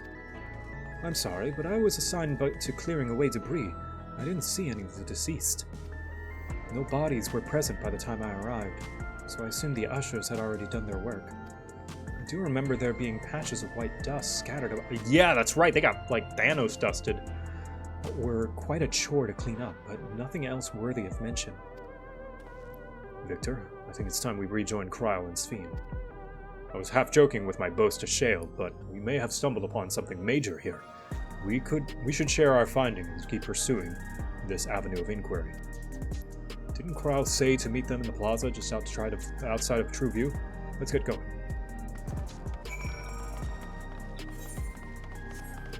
Spending the past few weeks glamour cleaning to, like— Oh yes! I also want to do an unchained glamour contest. Now that glamour's unchained, I'm excited to do more of those.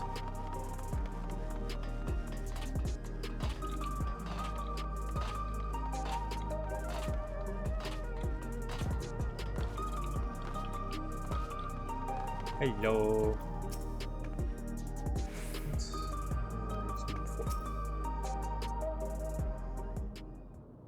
Oh, sorry, Gobbo was missing this whole time.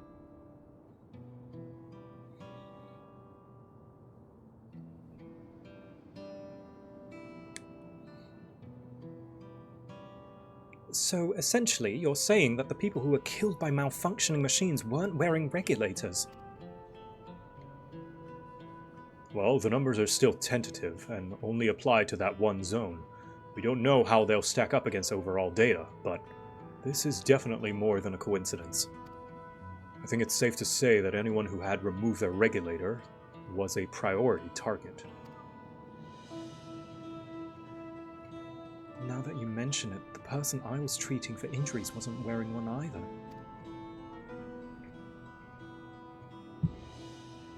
But why? Why are they being targeted over everyone else?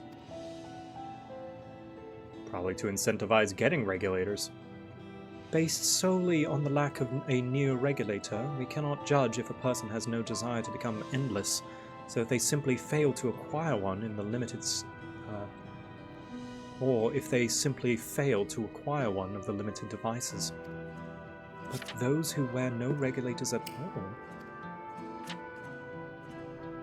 they have clearly rejected the old system of using souls to revive themselves. Put another way, they have chosen to live their lives in the knowledge that death is an inevitability. The chances of such resolute people, the chances that such resolute people would wish to become endless are far lower, I would imagine. And so Calyx has chosen those least likely to accept his vision as victims to stoke fear and panic. But there was no need to kill anyone. With the way things were, the people were already fearful enough. He could have found 5,000 willing citizens without all this madness. You make a good point. Perhaps this sowing of terror is in service of another scheme, or he had some other need for lives he had taken. Souls, maybe? What of the dust found at various sites?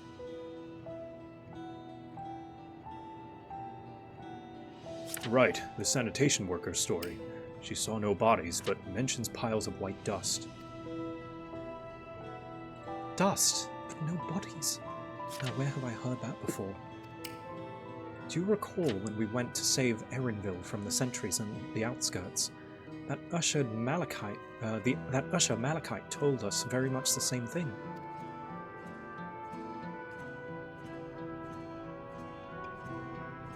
When I arrived, I found no body, only a pile of dust which the wind quickly scattered.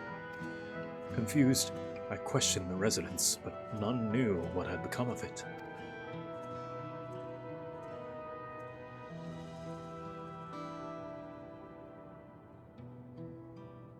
That both stories speak of missing remains is suspicious enough, but the shared mention of this dust is too much to ignore. In that case, we should confirm if the substance was present at the other sites and attempt to ascertain its nature. Following this thread may lead us not only to an explanation for the missing bodies, but also the intent behind Calyx's murderous actions. Oh, hello. Yellow. Victor, we need your help. I've lost control over the soldiers in the residential area. They might be trying to hurt people again. Oblivion members are on their way now, but are you close enough to join them? You got it, little boss. Little king, short king. Damn it. Our new investigation will have to wait. Let's go.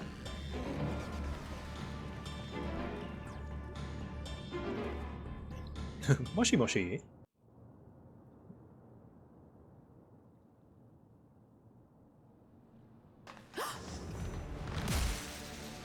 Oh.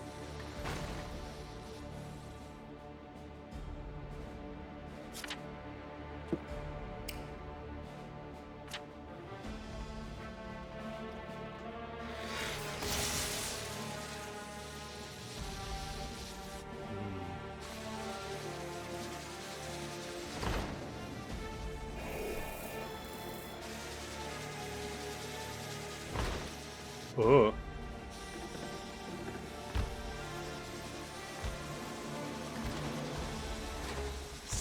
Stay back! Stay away from me! Leave him alone! Gun.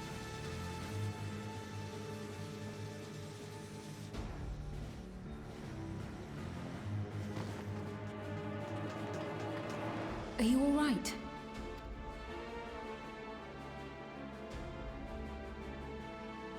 What happened here? He's not wearing a regulator.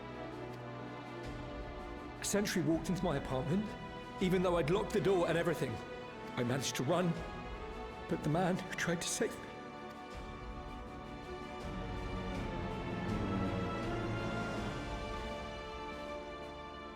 No weapons, which is to be expected, considering all the sentries were meant to be disarmed. Yet it was ordered to attack all the same, even if that meant using its bare hands.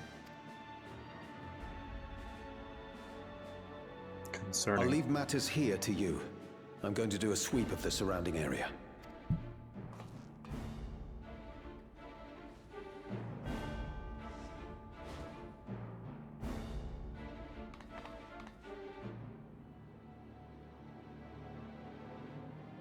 Do you know anyone else in this sector who no longer wears a regulator? Oh, I don't think I've seen Isadora and her boy with theirs recently. Save the mom! Save the mom and the kid! Go to them, quickly!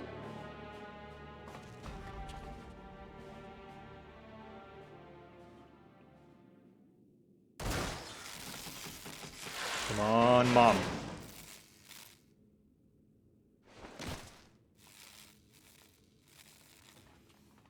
Thanks, friend. Wyaquay! I'll be fine. But Isadora's in bad shape.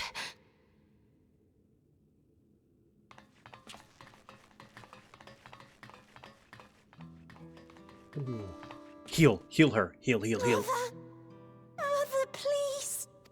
Alright, Sveen. Isadora! Do your thing. This is what you've been training for.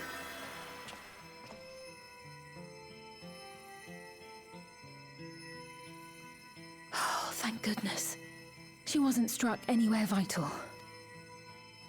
Nice, nice, nice. I'm sorry. If only I'd gotten here sooner. You're okay, Queen. You're fine.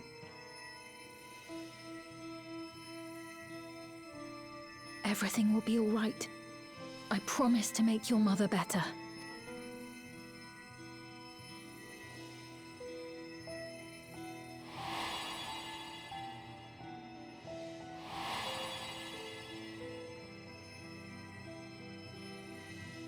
Thank you, miss.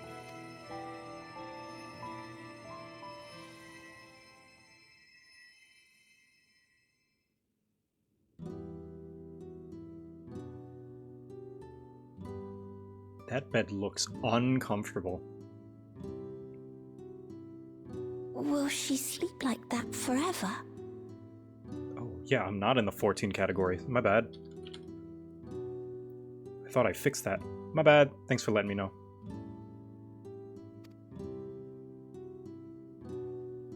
No, not forever. She'll wake soon. I'm sure of it. That's good to hear. Thank you for saving her.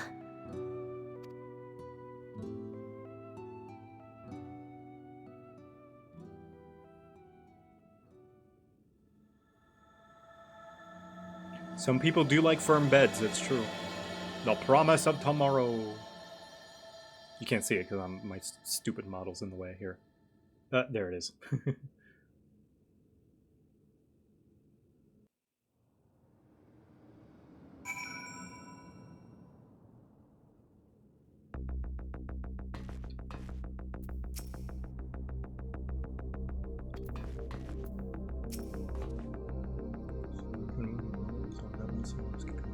Aw, good kid, good son. Forgive me, I was reckless. You shouldn't have had to waste time tending my wounds as well. Did you see our other comrade back there? He stayed behind in the lobby, but I heard the sound of fighting. Oh, he's gone, I'm sorry. I'm sorry. He must have fallen protecting the residents. Yay, food! Tacos! A man is dead. Nom nom nom nom nom nom nom nom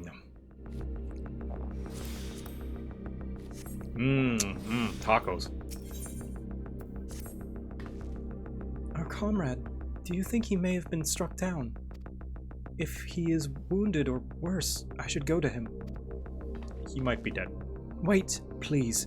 It isn't safe and you still need to rest. Would you stay with Milos and watch over Isadora for me? We will tend to your friend. Thank you. Please, be careful yourself. Okay, maybe he's not dead. Isadora and Milos had completed their applications to leave the dome and were practically out of the door when all this happened. Make sure taken care of at the moment. Damn, everyone just needs to leave Solution 9 and go to Tuliyola. Robot. This away, this away. There we go.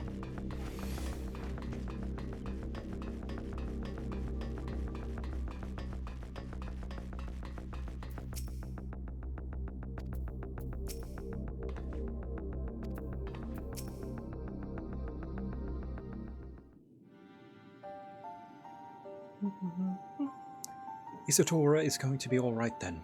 I'm so glad. I've just finished my ministrations here. Our Oblivion comrade was beyond saving, I'm afraid.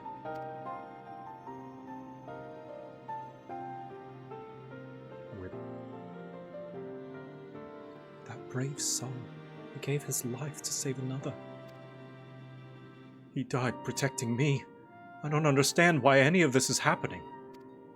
That sentry was behaving normally like any other. Then, all of a sudden, it tried to kill me.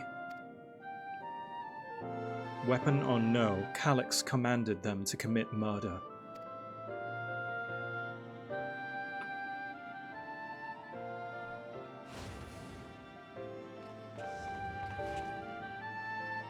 Is it over? We came as soon as Wayakwe sent word. Ooh, about that. I'm sorry.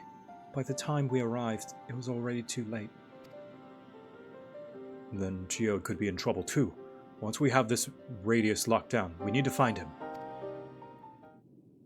Uh-oh. But why? Has something happened? Possibly. We're not sure what, but he stopped responding to our communications. We realized to prioritize securing the residential sector, though. We need to prioritize securing the residential sector, though. At least until we regain control of the sentries.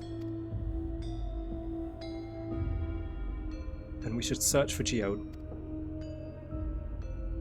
I agree. Since most Oblivion members have sworn off regulators, if our theory holds true, then they could be prime targets for the next attack. Please, do what you can to help shepherd the residents to safety, but avoid the sentries at all costs.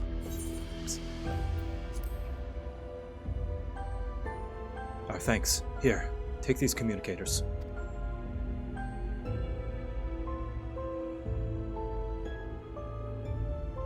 We've made modifications to them to prevent Calyx from intercepting the signal, and have been using them to coordinate movements with allies in the vicinity.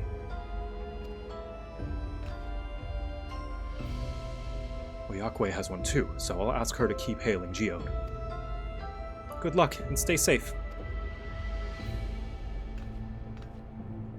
Geode said he would sweep the surrounding area, so he shouldn't have ventured too far.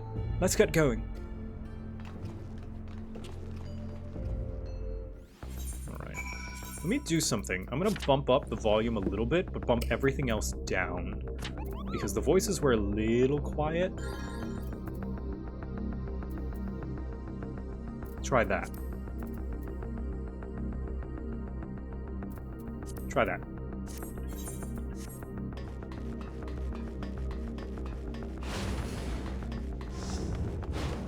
Got back from the pet store, and the employee asked me to bring my lizard tomorrow. Aww, get a picture with Santa. Aww.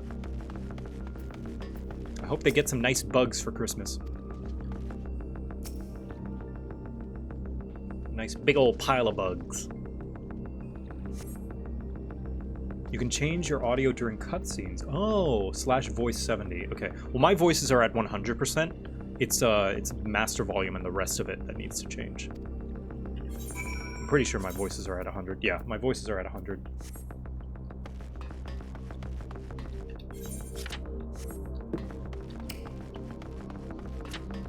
Master volume BGM. Yeah.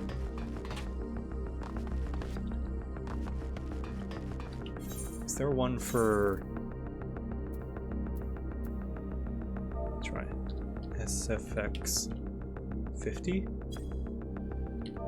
Sound effects 50. Ah, there we go. Sound effects 30. Gotcha. Okay. System sounds 20. Try that. BGM 60. Gotcha. Okay.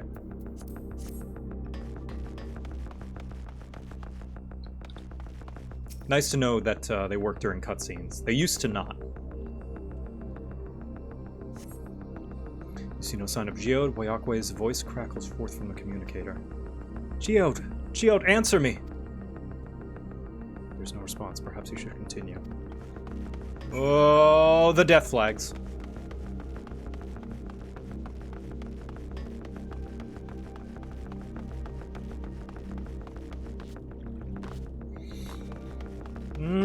I knew he picked up a death flag. Oh, what's going on here? Oh, is this a side quest? Oh, okay. I thought this was something MSQ based. It is not.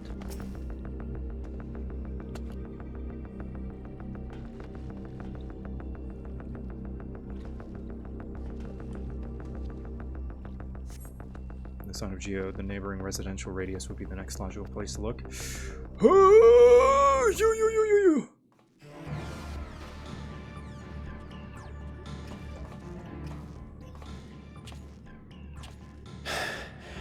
This is the only place left.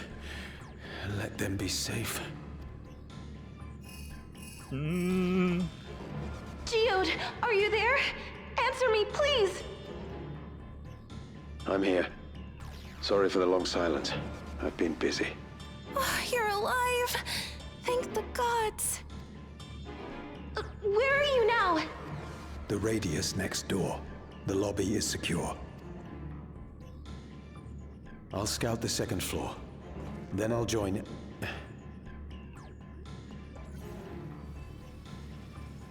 They're making souls for the endless.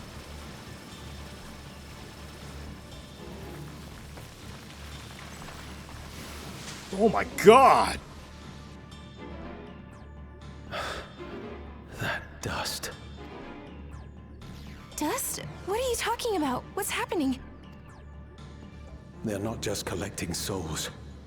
They're draining the bodies of corporeal ether. The dust that we saw was all that was left of the victims. They must have modified the soul cells.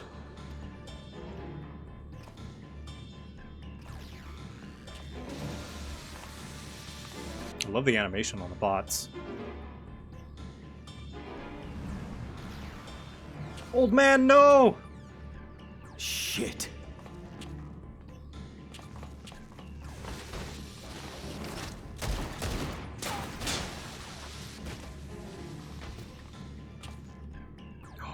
Geo, look out! Slowly approaching robot. You're out of ammo. Oh god! Oh, come on, man. Come on.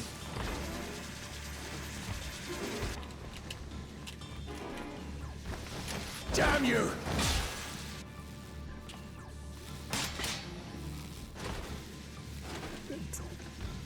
Threw away your only weapon. Good job. You can't be here! You need to run, now! Oh, shit. A trap!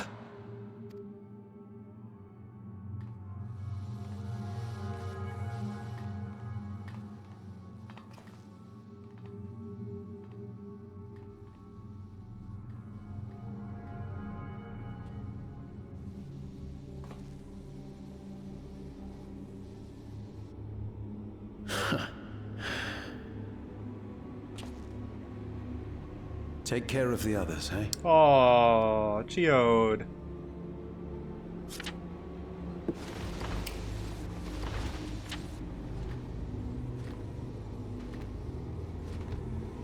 I think you can take him. Ooh. Dawn Trail's fucked up.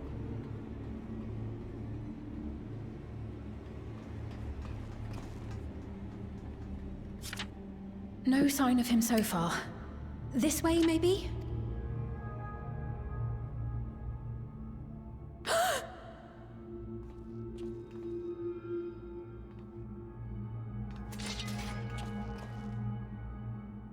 Geode!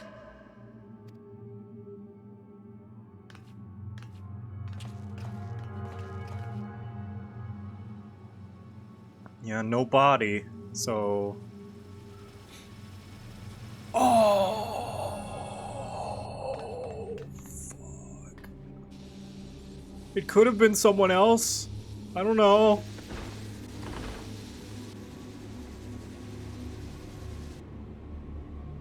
We didn't see him. Copium.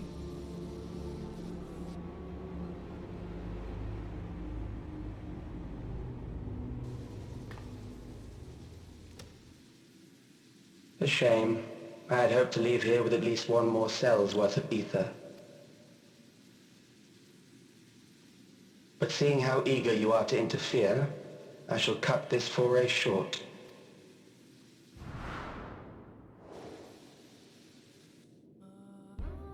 Calyx. What could you possibly stand to gain from these atrocities?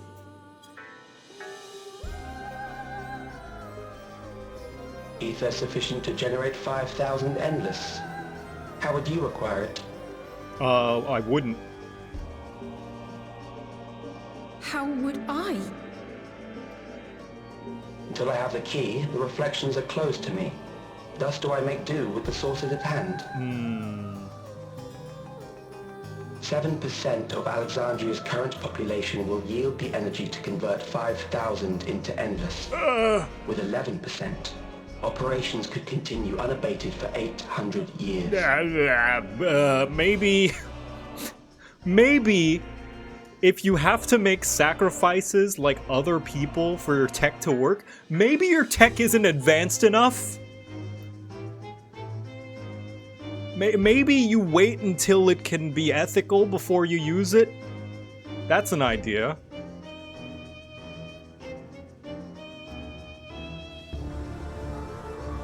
Our bodies are fated to decay sooner or later. These ones refuse the gift of eternal life, so what difference does it make if I return them to Ether now?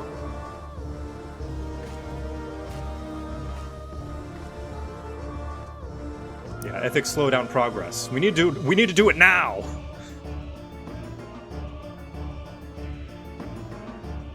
I will not waste time and resources on meaningless conflict.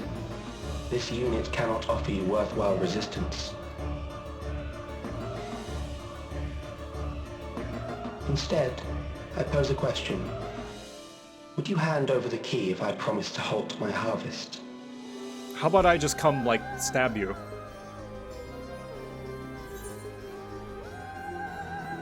Yeah, what difference does it make? Victims here or a reflection?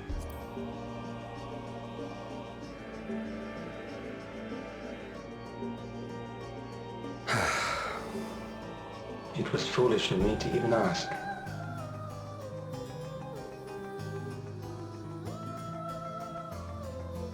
I return to my work then. There is much to do if I must take the key by force.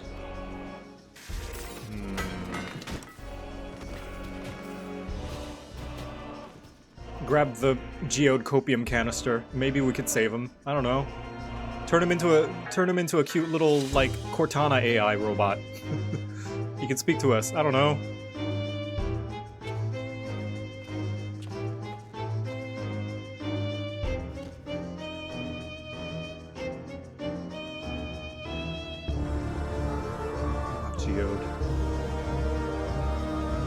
Geode lamp. Yeah, like the ones you find from Australia. Wait, am I thinking of the salt rock lamp? Maybe I'm thinking of something different. Oh, jeez. Oh, hey, everybody! You all did nothing! You all stood there and watched! Welcome to the cat corner. Yeah, there is a lot of cats here.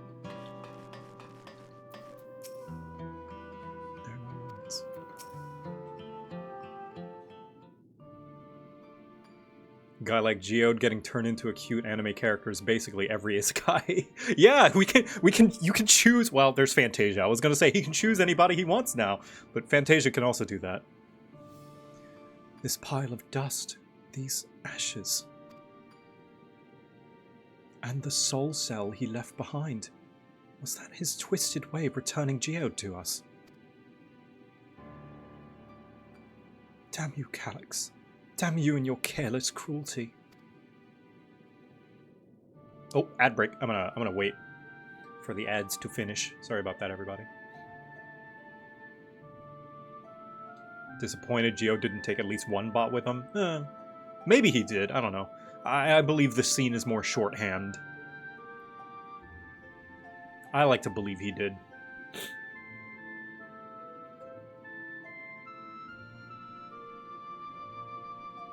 They said they aren't just taking souls, but corporeal ether. That part is important. Yeah. So, theoretically, if they took his ether too, he could potentially be restored. But then one wonders, what is this leftover dust, right? Is this not also a part of him? Because if we rebuild him and this dust isn't there, is he going to be whole? I don't know. Guess we'll see.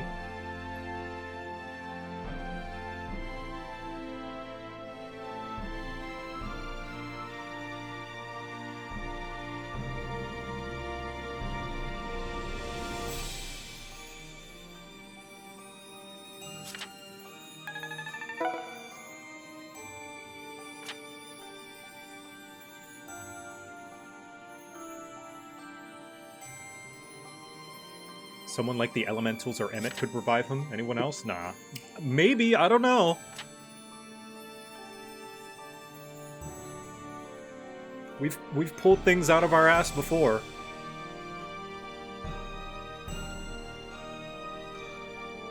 Missing a few bits, come back as a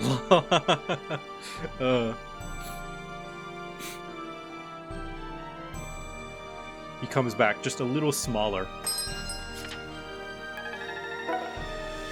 Careless Dragon, thank you for the 3 months for the resub.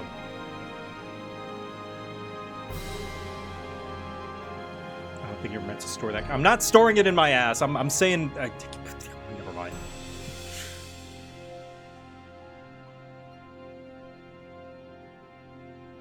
I'm saying pulling solutions out of our not objects. I mean, some might. Some people are very creative and flexible. I'm not one of those people. I am not flexible enough.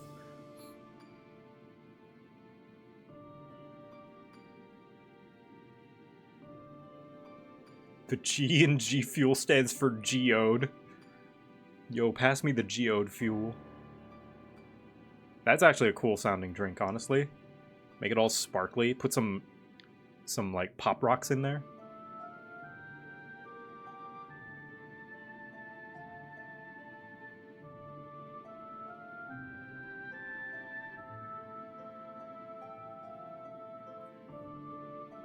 I'm reminded of the time Bad Dragon released a toy the size and shape of a fire hydrant.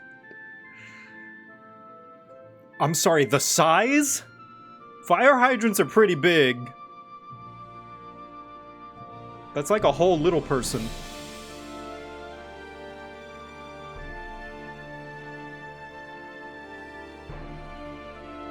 Alright. That's an entire dwarf. Anyway, no longer talking about pulling things out of our ass. He was our friend.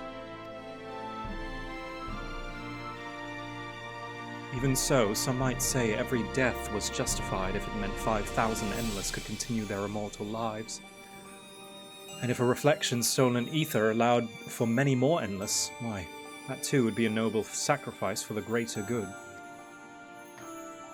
Who would think that? Not I. I'm just playing devil's advocate. Certainly not I. We know only too well there is naught noble in this sacrifice.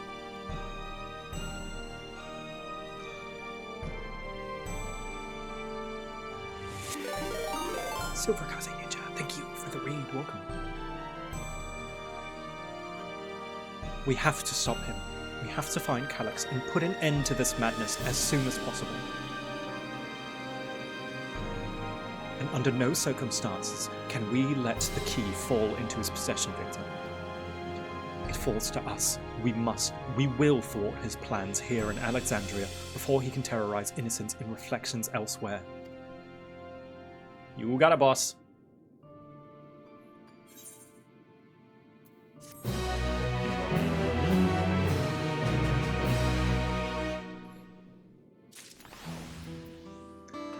All right. Pardon me.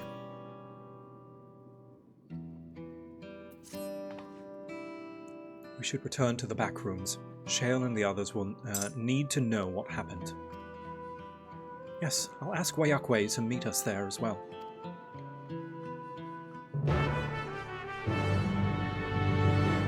Oh, Rakahulan, hello. I just wanted to go to the beach and have tacos. Me too, man.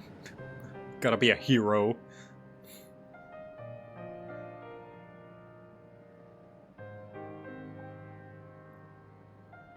Yeah, so I'm high on copium that we might be able to bring Geode back, but probably not.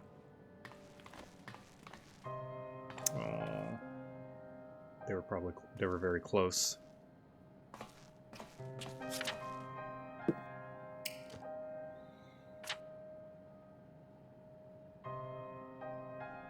Oh, Shale especially. Oh no.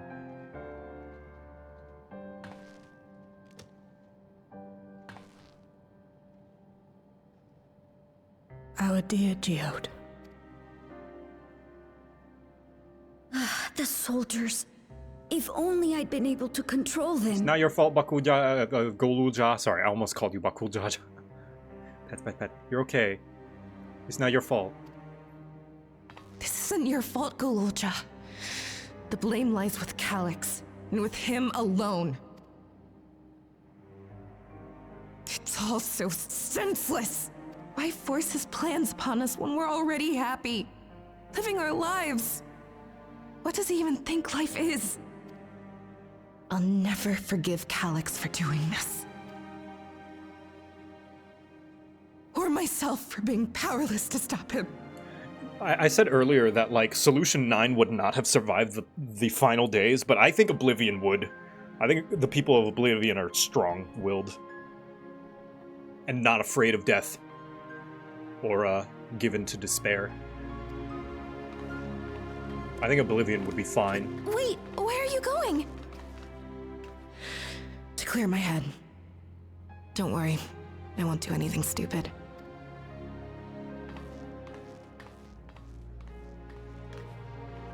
Stay here and get some rest.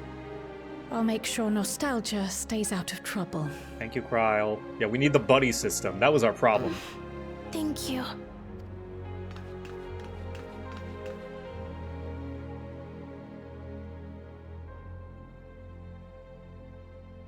Things would have been far worse if you and Geode hadn't rushed in there. Many people are still alive because of you. And after adding what you discovered to the leads we've dug up, I'm hopeful we can determine where Calyx is hiding.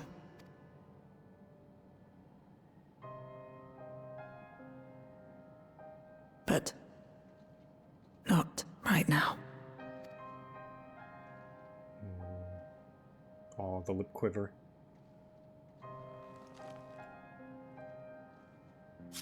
We need time before we can move on. Just a little time. Oh, Geode.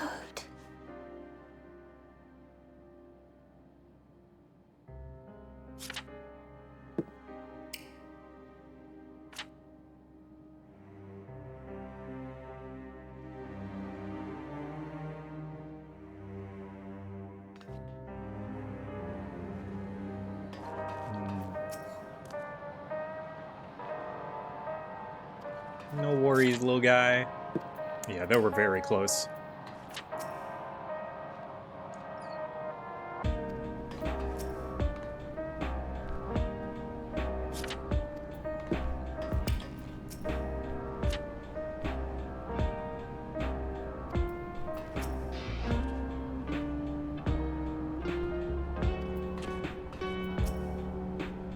Another comrade gone. Some days it's almost more than I can bear. Geode was an older brother to Nostalgia and me. Shale knew him longer though, and is surely taking it to the hardest. And that's on top of what happened with Kafkiwa. Do you think you could check on her? See how she's doing? She's like to put on a brave face if it's me or my sister. No worries, Shale. Maybe you could tell me about his worst day ever?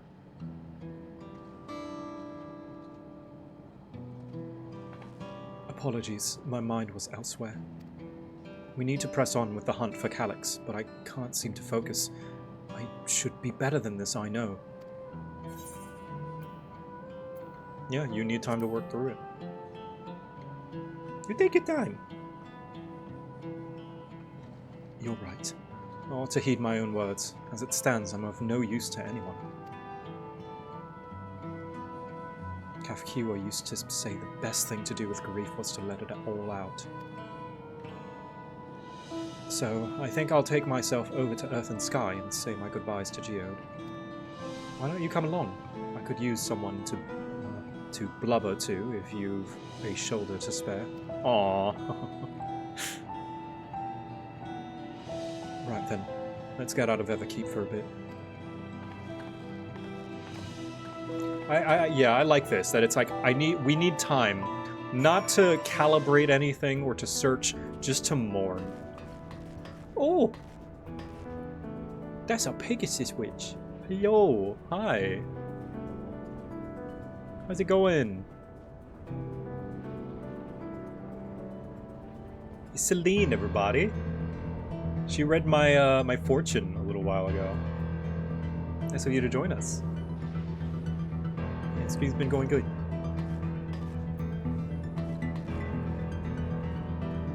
She read my tarot the other day. And all good things. All good things. I like that. Let's see. Check. What was my fortune? My fortune was like, yeah, you keep doing your thing. You're great. Keep on going. You have the right idea. And then Crimbo's fortune was like, maybe tone it back a little bit. Maybe you need to chill out. Pull back.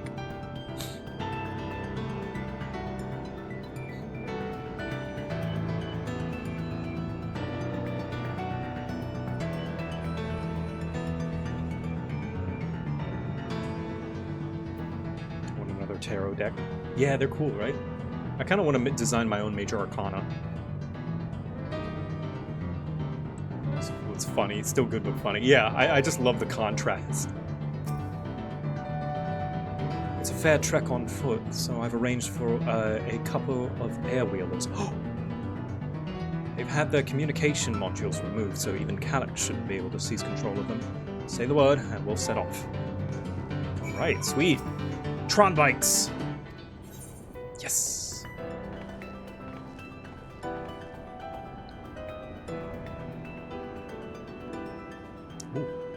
These airwheelers are Ganot's babies.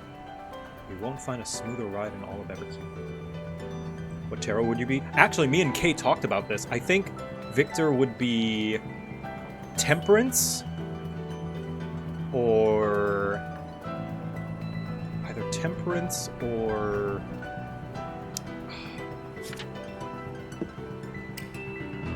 sometimes Geo would come along. Aww.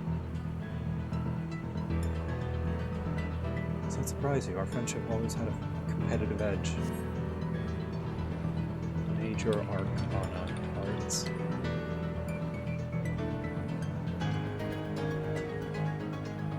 We would often talk about how one day we might fly our wheelers outside the dome.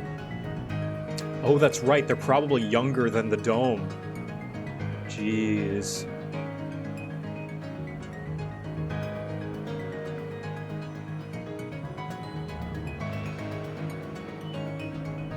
Yeah, I think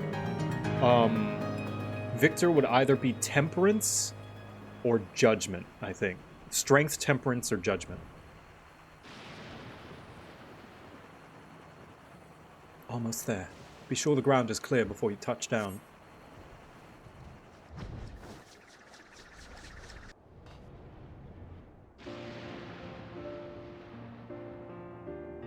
Phew. That helped clear my head a touch. You know, Victor, you might be the first person I've ridden with who wasn't an Oblivion recruit. As far as I remember, at least, the memories of my regulator days aren't exactly reliable.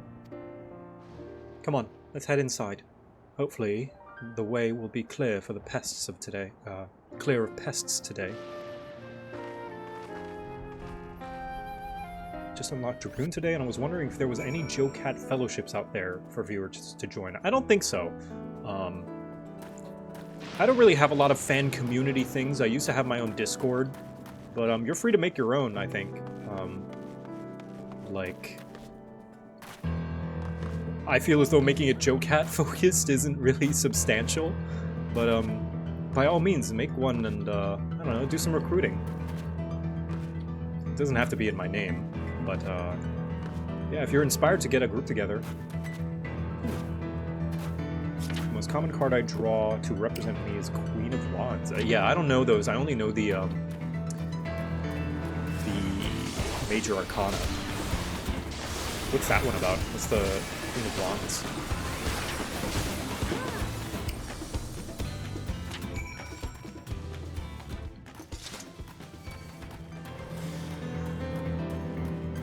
I do like that one of the decks is called Swords. I think that's cool. We can usually avoid such encounters, but sometimes they wander in and block the only path. Not that it slowed you down at all.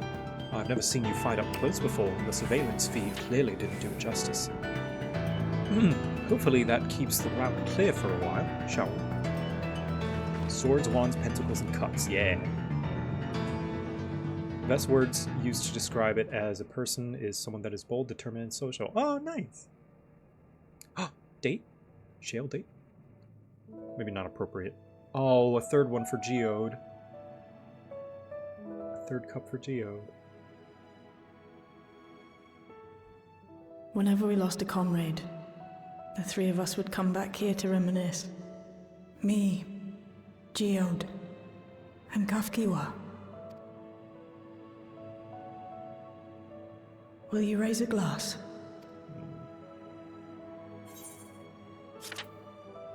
To Geode's memory.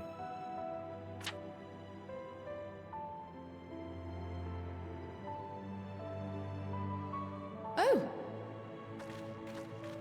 Hello. What are the two of you doing here? Remembering Geode. I had a feeling you'd show up. Would you like to join us?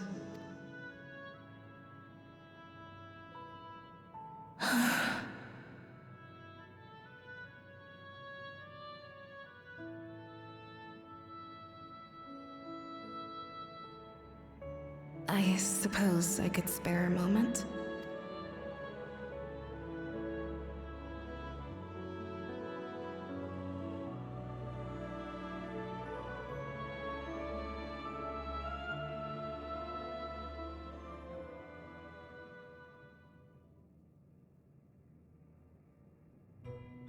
They tell us Oblivion's founders disappeared some decades ago under mysterious circumstances. And it was Kafkiwa who revived our organization. You and Geode helped her with that, didn't you? Tell us more about it. You're keen to know too, right? What they were like back then. The mad things they got up to. That sort of thing.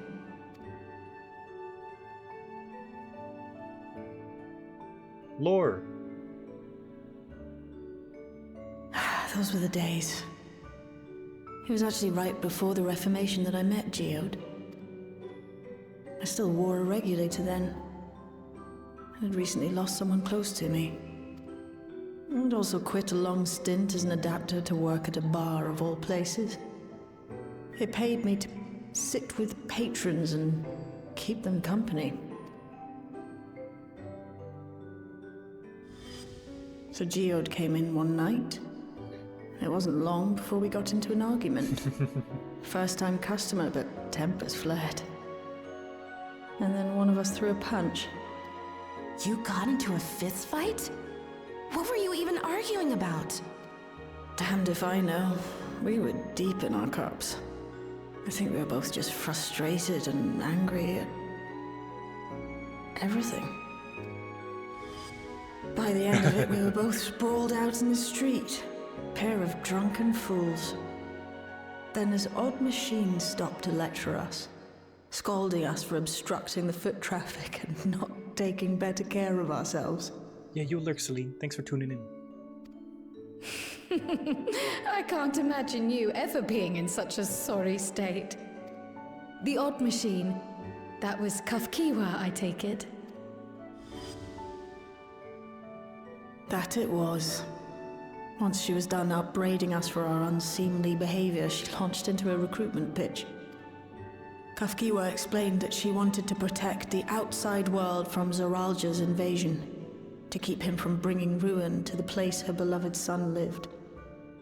And if we were so intent on self-destruction, then perhaps we might consider risking our hides for a just cause.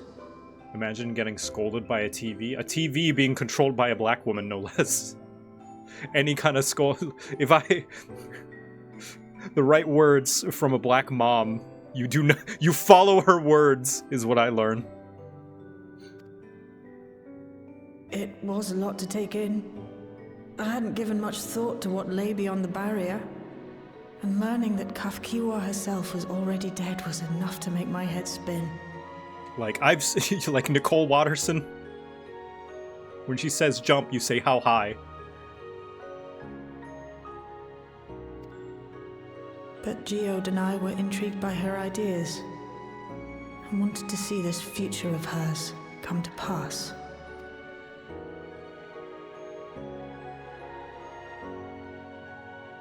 Geode often spoke of it.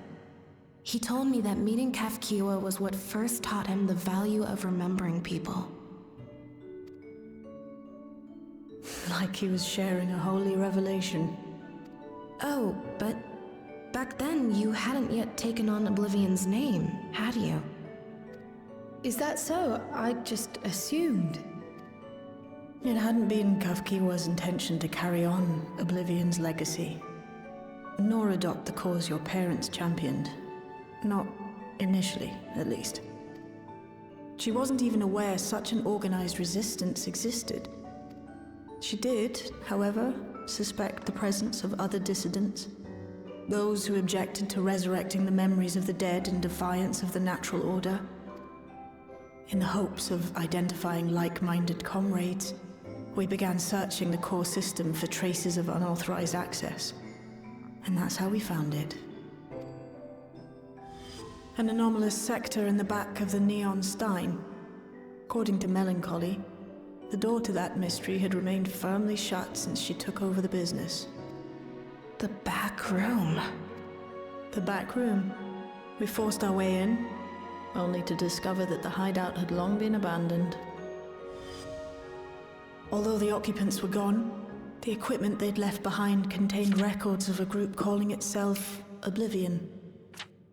After reading through their exploits and their vision for the future, we made the decision to carry on their work. Thus were my parents' and Kafkiwa's hopes bound together. And carried onward by Shale and Geode. We could never have made it this far on our own, of course.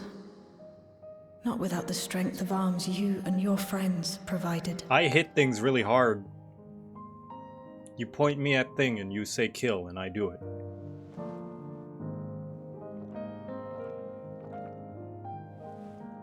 I'm good at breaking things. Losing comrades is a hard thing, but being here, thinking back on the moments we shared, I can see their smiles, hear their laughter. I feel their presence and I know they're still with us.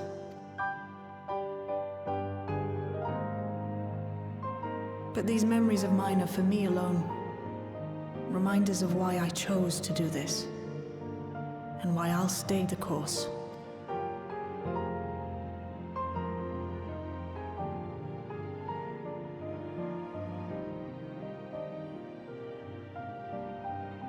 Right.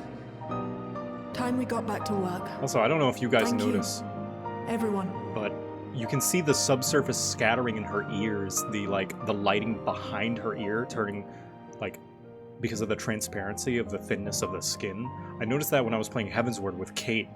Just small little touches like that with the graphical update look really nice. No, it's me who should be thanking you. Though the pain is still deep, I don't feel like I'm drowning in it anymore. Let's get out there and put a stop to Calyx. For you, for me, and for everyone who's ever believed in Oblivion.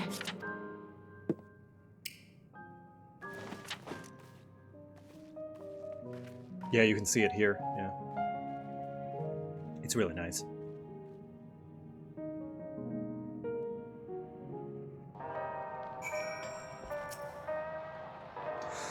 I appreciate you helping me through this.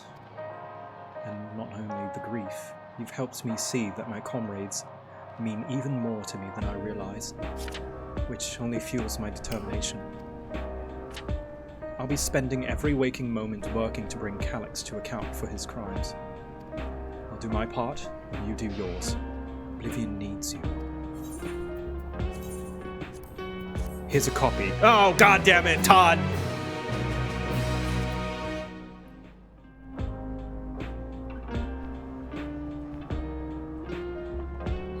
I remember how really, with dark skin, would just blend into dark backgrounds. Now the subsurface skin reflections make... Yes! very much so. And the lighting is much better for dark skin characters now. You can actually see them in dark lighting, which is nice.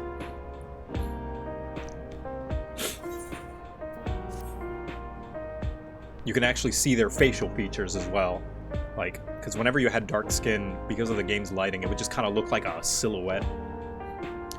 It's time I went back to locating Calyx's lair. I have a new strategy in mind, but it remains to be seen if it will aid in narrowing down the possibilities. I'll ask Cryle for help. I want to re-examine the data, starting with that of her parents. After all, they were first to break away from preservation and establish an organized resistance with Oblivion. There must be something in there that can point us in the right direction. What are your plans, Victor? Ooh, communicator. Victor, is that you? Apologies for calling suddenly. I've been making the rounds in the outskirts, and I cannot help but feel as though something is amiss. Might I ask you to join me? Your perspective would be most appreciated. It can wait until you finish attending to Shale, of course. Well, looks like I got a date with Sphene. It seems your plans have been decided for you. Go on. I have others to speak with before I return to the back rooms.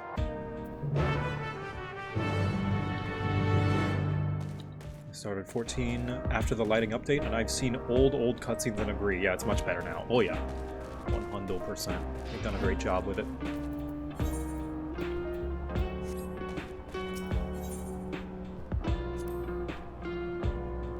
I remember Monty had some... she doesn't have a dark skin character, but... oh, you guys having a campfire. But she suffered her own lighting issues in cutscenes that are unique to her, that just makes her look like a... makes her wall look insane. How's the story? It's enjoyable. It's alright.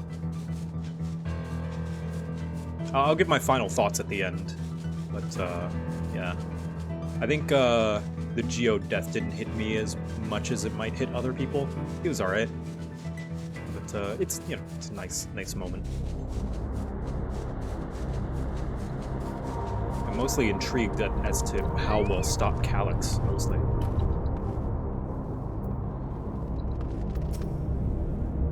Victor, thank you for coming. As I mentioned, I will benefit from your worldly experience.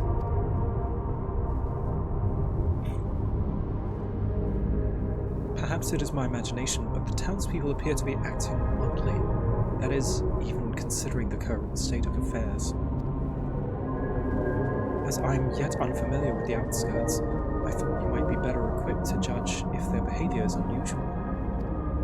Would you speak with them and see what you think? Though I hope to be proven wrong, I fear something is not right here. Realize Yoshi P is a Lalafell? Yeah, and he'll remove them so he can be the only one. So he may be superior. The one Lalafell to rule them all. Oh, please tell me you've brought more Neo-Regulators. Officially, they've all been handed out already, but I've heard rumors that there are a few left over. Surely the government still has some, or perhaps Queen Sphene? I may not look it, but I was a hunter once. Back then, I hardly gave death a second thought, but now that I know the truth, it's all I can think about. There has to be a way to hold on. There has to. Yeah, people are frantic now that they're all given out.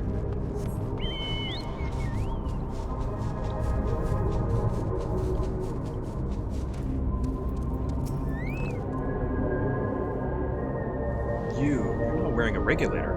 Don't you know the end is coming? Well, it's your life to lose. Me? I've got myself one of those Neo-Regulators and registered a little while ago. As soon as I did, a display appeared showing the number of registered users. Right now, it's sitting at 4,168. The upper limit was 5,000, wasn't it? Seems the total shot up right after those machines malfunctioned. It's only a matter of time before everyone's registered. I pity those who weren't chosen, but I'm going to be an endless. I'm going to evolve and live happily ever after.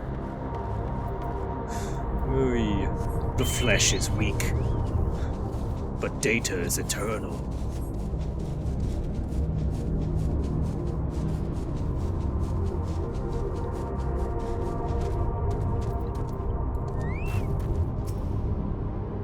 Greetings, I remember when you visited with Queen Sphene.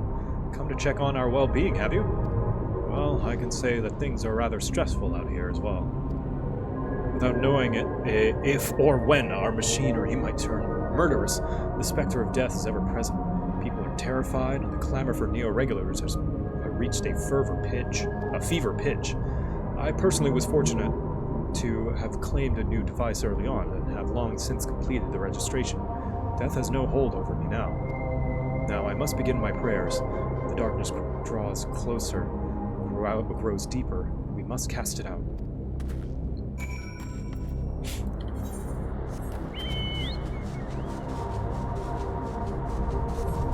Compresses you like a JPEG. Unfortunately for you, I'm a PNG. What do you think? Was I right to worry? Yeah. The fear is palpable. Yes, that is exactly it. The people are overwhelmed by uncertainty and fear. With each new registration, the fear inside them grows more insistent. How long until it drives them into full-blown panic?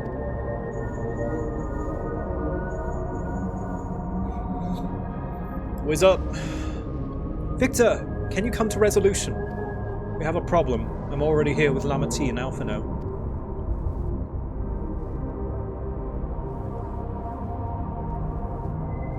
It sounds like she wants us there. Hurry. We should go. I should go.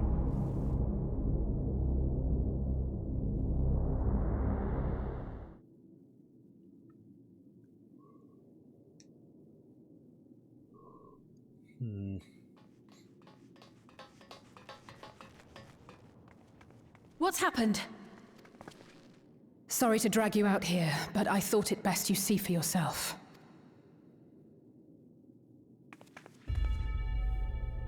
Death is your constant companion. Though you toil with diligence, death may come ere your reward is bestowed. Though your grand works be poised for completion, death may come ere you wake the following morn.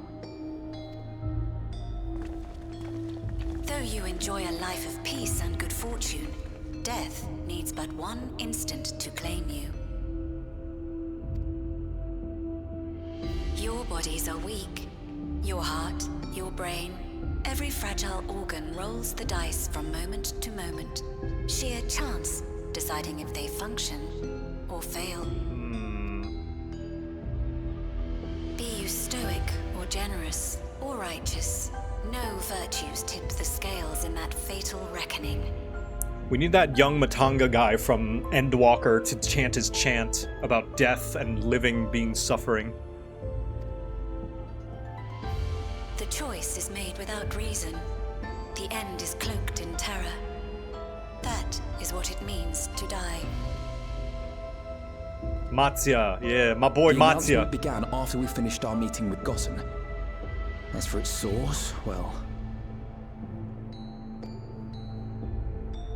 Alex.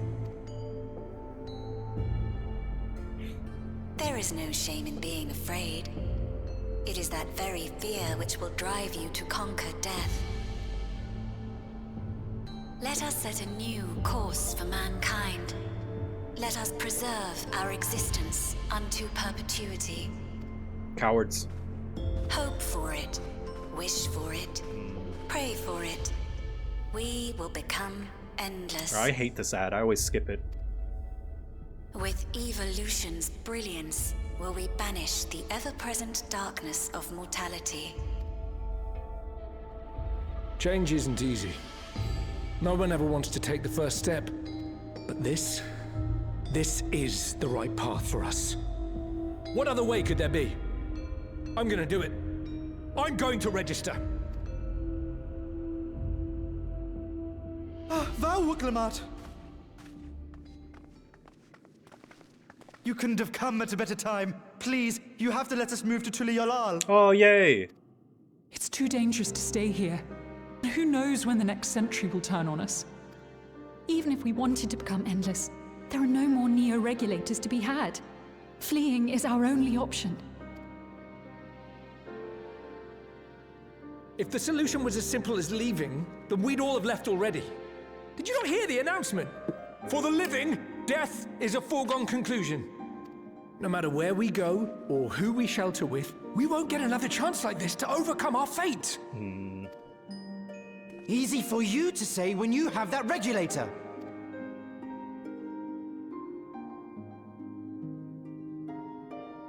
Good leader.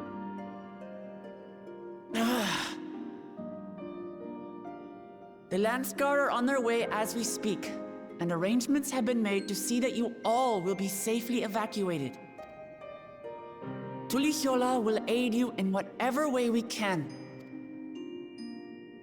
So please, remain calm.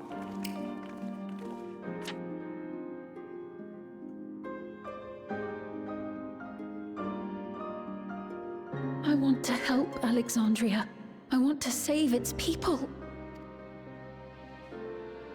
But what can I do? You could reveal yourself as the true Sphene. I am not their queen.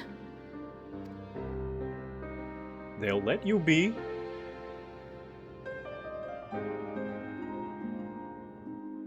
Yeah, do a cool backflip.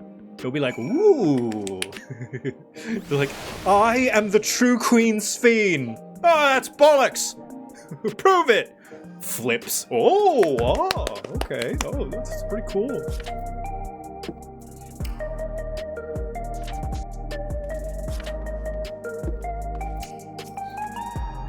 Oh, I thought you were an NPC, sorry. First those deadly malfunctions, and now citywide announcement. He has spent considerable effort recruiting his 5,000 endless, perhaps more than necessary even. Oh. Because I have names off, I keep thinking those are NPCs.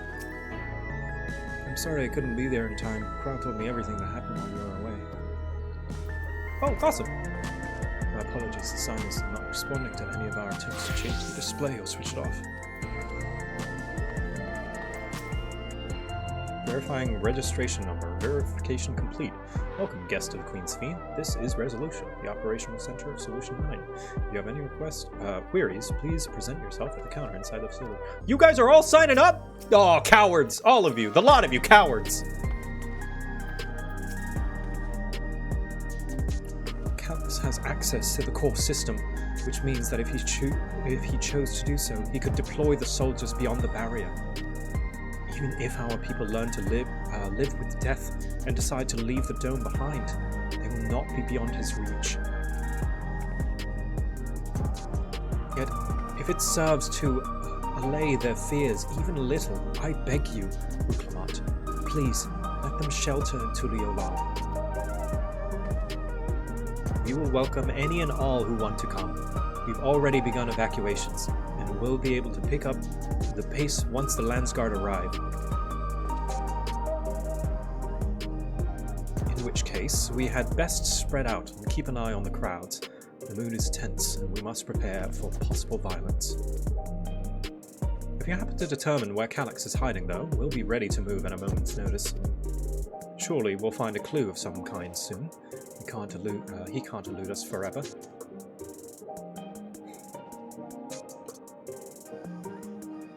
No, yeah, death is scary. I understand why some people would want to sign up. Violence and fear. This is not the future she envisioned for her nation. I mean, she's right there.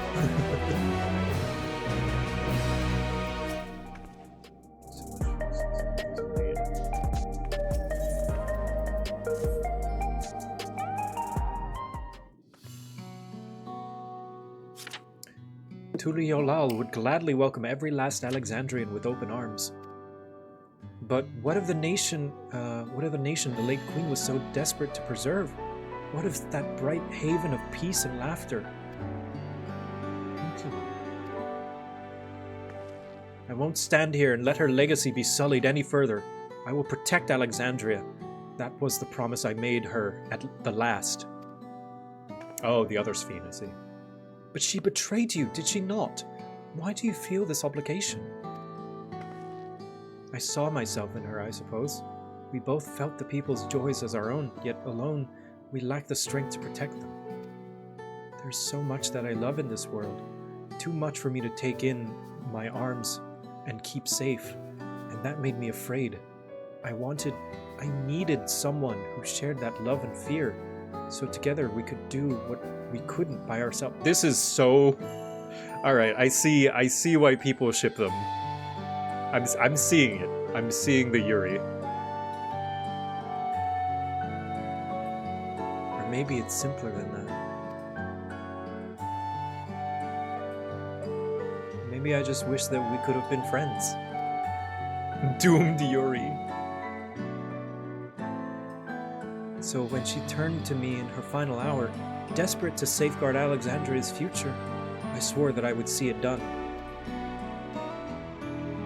In the end, I think both of you found your friend, found the friend you needed. It'll be yours as well, Speed. Ooh! Whenever you fall or struggle or rise, I'll come running to the rescue, and you can do the same for me. That's how we'll protect the things we love. And that's how we'll protect Alexandria. You're right. You're right. I'm not gonna say anything. I'm not gonna third wheel this. I'm just gonna sit back and smile. Right, we got a bit sidetracked there. We should probably be on our way. Do we patrol, or see if Shale needs a hand? There you all are. Galulja! Ah, splendid. We were afraid we'd miss you. Alize and the others said you were here. Good news, Victor. We've finally found a chink in Calix's armor. We discovered laboratories on Everkeep's 10th level that once housed a preservation initiative. Containment Complex 1029 it's called, and it's been falsely registered as a distribution center. In reality, it hasn't recorded any traffic in decades. We don't know if this is where Calix is hiding as such, but it may well contain clues that will point us in the right direction. I'm sorry it took us so long just to get this far. If you're interested, what do you say we go back and check it out together? Yes! Thank you for all your hard work. This is a huge step forward. Yeah, and up! We needed to take the lift to get to the complex. I've cleared this expedition with the relevant authorities and have one of our people waiting to operate said lift. Let's not keep her waiting. And your friend Steve. Da da da da da da da. Steve.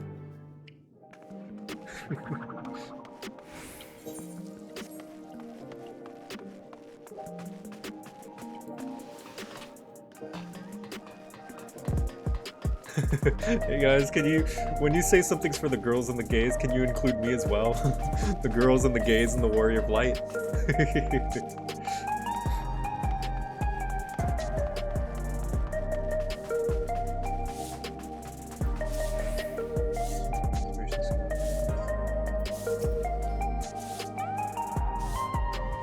Yeah, just like, hold on, there's a, let me see, Pokemon Go,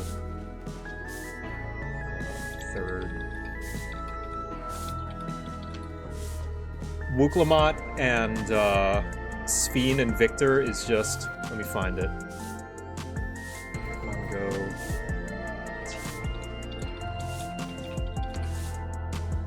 is Victor gay, is he ace? I think he's I don't know. He's probably along the ace spectrum. I never really saw him with anybody, except maybe Vana, because I love that tragic love story of like they can't be together because she's doomed by the narrative. But I think he doesn't find romantic attraction enough to be considered like gay or bi or straight. So yeah, I think he's probably aromantic along those lines. Victor's Victor. Yeah, he's like a friend to everybody. Where is it? There's this awesome fan art. Hold on.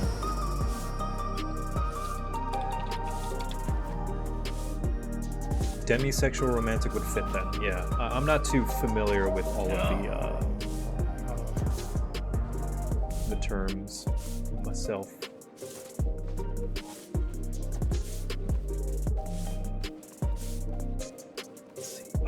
need to... Where is it?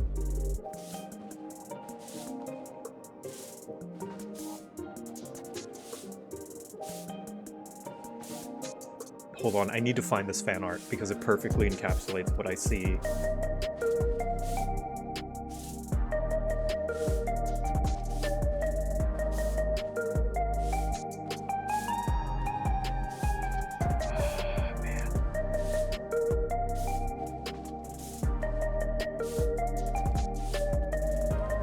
Try one more search. One go. Team. Leaders. Fan art. It's a picture of the leaders of Valor and, what's it called? The blue one. Valor and Mystic kissing, and then Team Instinct's leader taking a selfie with a peace sign saying, with the tag, hashtag third wheel.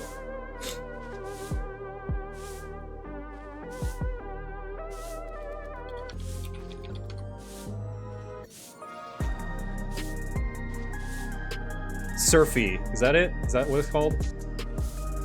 Surfy. Art.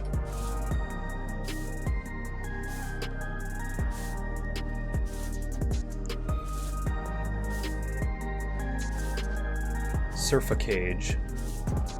Surf a cage. Oh yeah, it might be them. If only I could find it.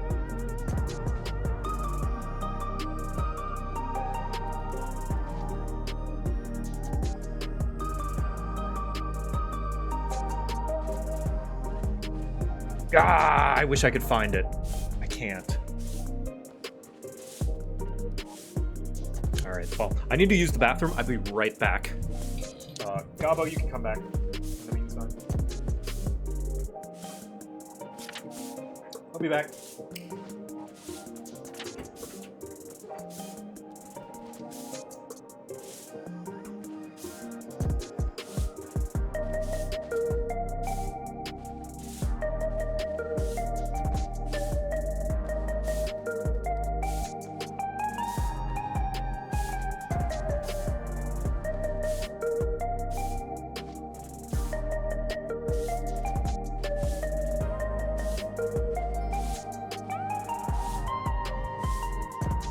Hello friends, it is me Gobo.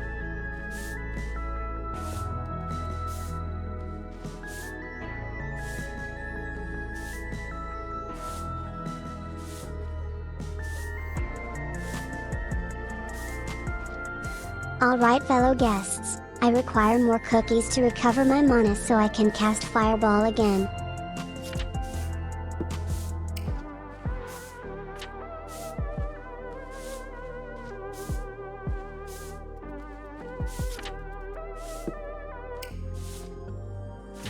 Don't ask what the fireball is for.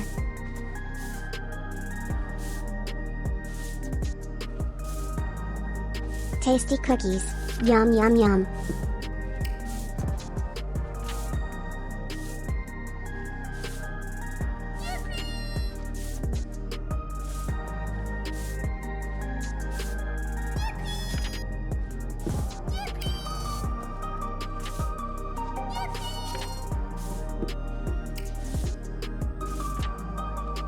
And I'm here to say, eat only cookies.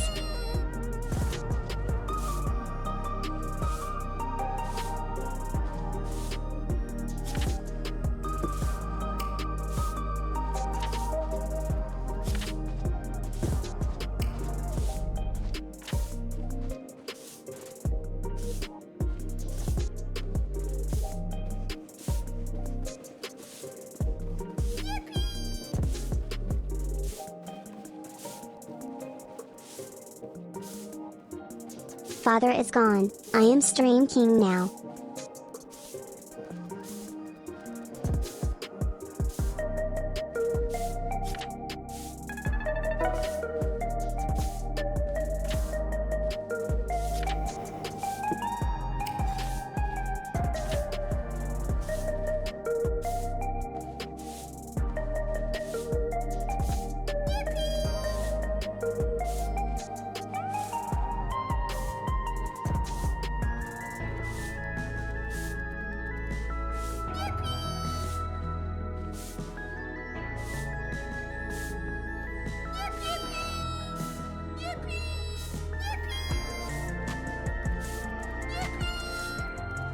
UP.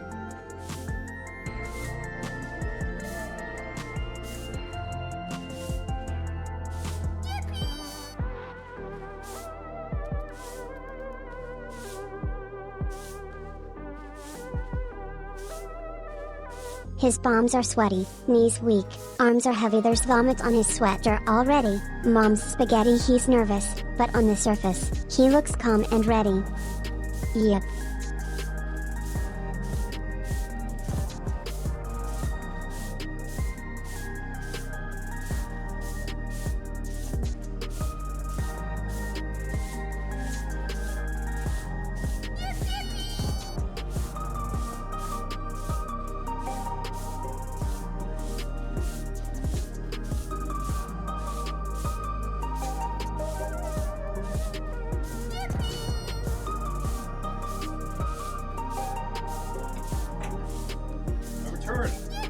As for the adventurer's manual, Gilbert must receive cookies. The entire house it's is a not completely just me different saying temperature it, than it's this written right office. here.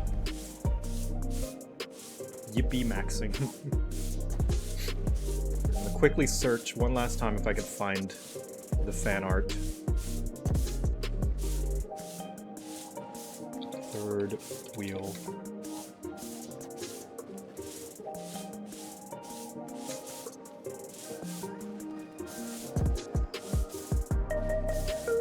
Somebody else mentioned, like, art of Wuklamot kissing Sphene while Victor is drinking, like, through a straw, the drink in, like, Wuklamot's hand. Yeah, that's also another good one.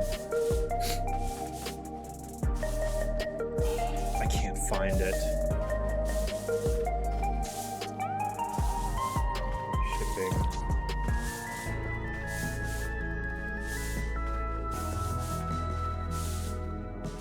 Go.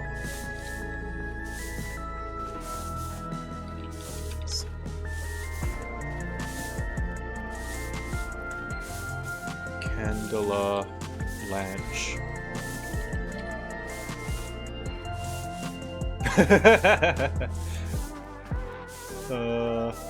I found a good one. This is not their relationship. Here we go. I found a couple of them. Here, this one's pretty good.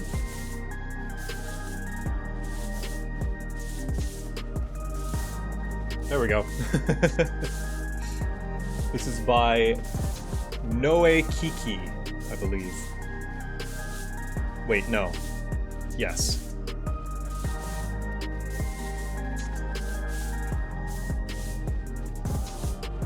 The red one is Sphene, the blue one is Wuklamot, and then the yellow one is Victor.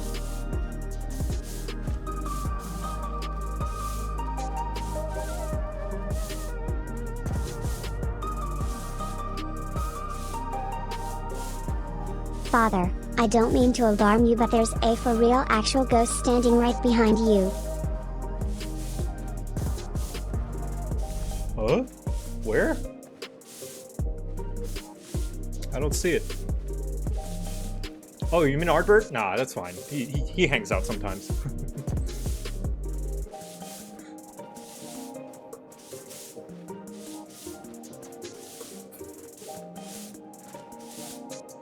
Anyway, this sounds like a dungeon, perhaps. Ready to head on up? Next up, the 10th level.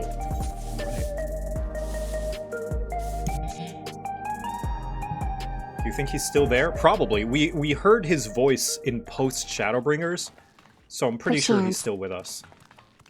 You can't just say perchance.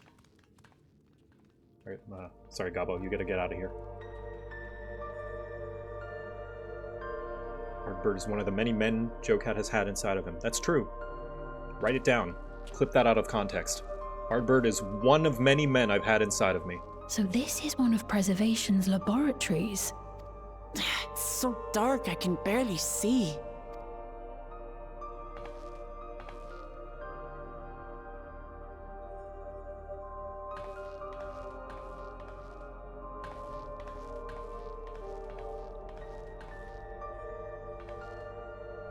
Just a moment. If I can reroute the power to the circuit.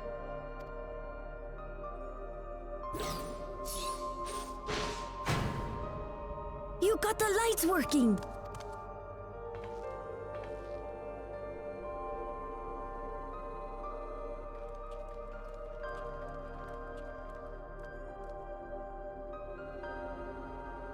Smell how stale the air is.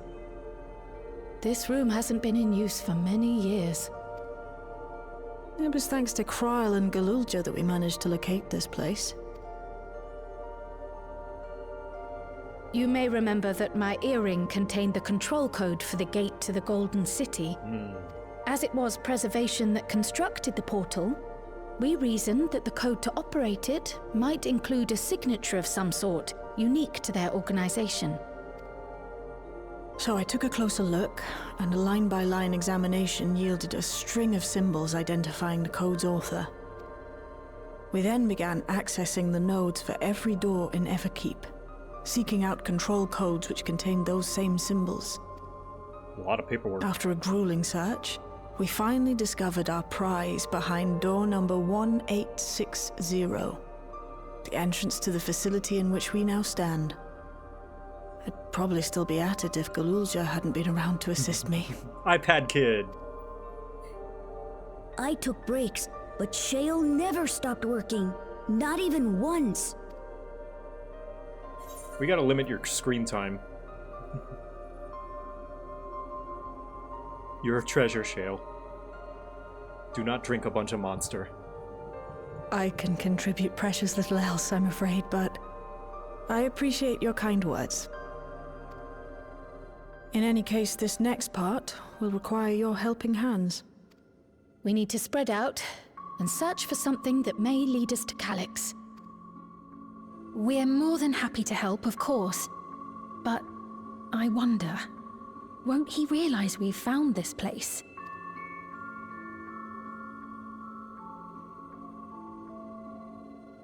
It's highly likely, and personally I hope he does.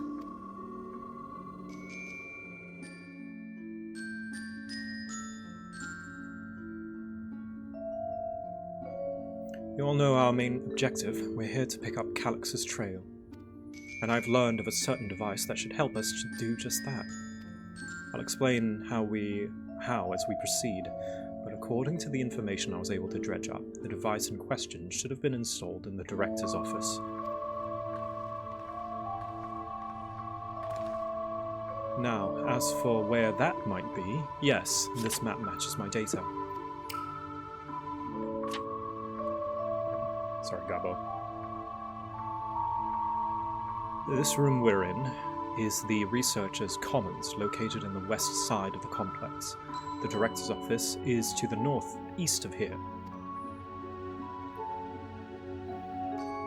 So we should cut across this circular chamber in the middle, yes? Yes, we should, but unfortunately for us, the interior door is locked. We'll need a security key with the appropriate clearance to open it. Judging by the mechanism, it'll probably be a card of some kind. Can't you know, work some electro magic? I'll try my best, but this type of lock is well before my time. It may take a while to crack it. And in case I can't, you might want to look around and see if anyone's left a security card behind. Considering the state of this place, it does seem like they abandoned it in some haste. I shouldn't be surprised if we found one. Very well, let's get to searching, shall we? Time to open command prompt. Hold on, slash... Oh, what was it? Slash NCL. I expect we'll have the most luck looking where the researchers keep their personal belongings. Begin searching Containment Complex 1029. Close cooperation will be necessary to overcome the obstacles barring your path forward. Helpful hints will appear in different color. Pay close attention to the information provided by your comrades should you find yourself unable to proceed. Whoa, what's that little thing in the back of the gaming box? Like, some reading required to fully enjoy the experience. Reading ability required to enjoy this experience. Yeah. Ads are coming, so I'm gonna wait until they finish. Don't know how I wasn't following you. Yeah, sometimes it happens. It's like you follow the link and you watch the Twitch channel, but you never hit follow. It happens. Happens to me too. With the people I collaborate with sometimes. Some reading comprehension is required to enjoy this product. Yeah.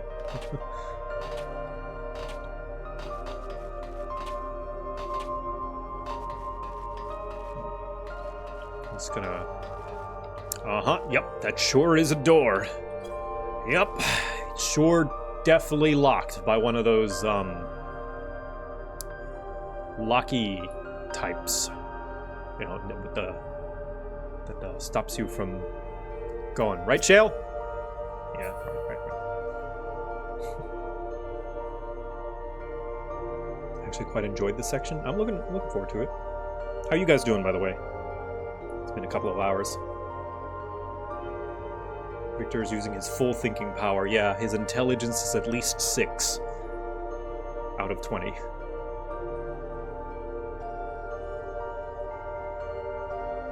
Favorite D&D dragon variety? Ooh. I don't know really that much about D&D's official dragon stuff. Like, I know that chromatic, evil, metallic, good, which, you know how I feel about alignment in general, but, you know, as to the finer details as to their lore and what they're like on personality-wise, I don't really know that much. Where are the ads? They're coming! Are you guys like, you said there'd be ads! Where's my ads? False advertising! Give me the ads already! I expected ads!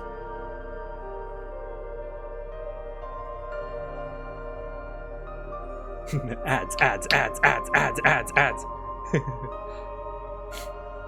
False ads-vertising. It's coming. The countdown, you can't see it, but on my screen, I don't know if you guys can see it, actually, the incoming ad break.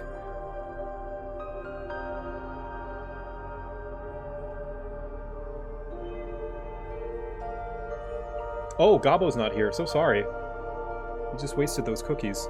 I'll refund them.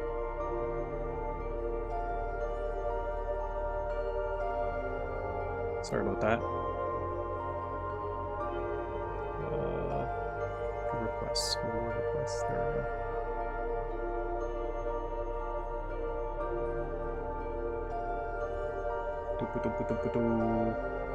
Father, where are my advertisements? They're coming, Gabbo. Complete all. There we go.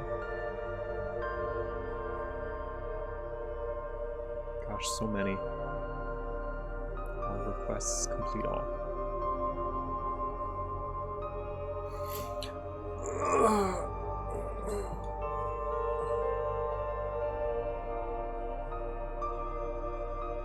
4 seconds, maybe 5. There we go! The ads are here! Yay! Hooray!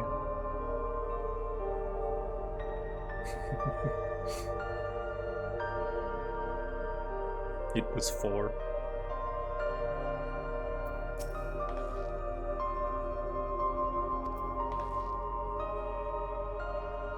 I was starving for ads. I am saved! Finally, I can be told about...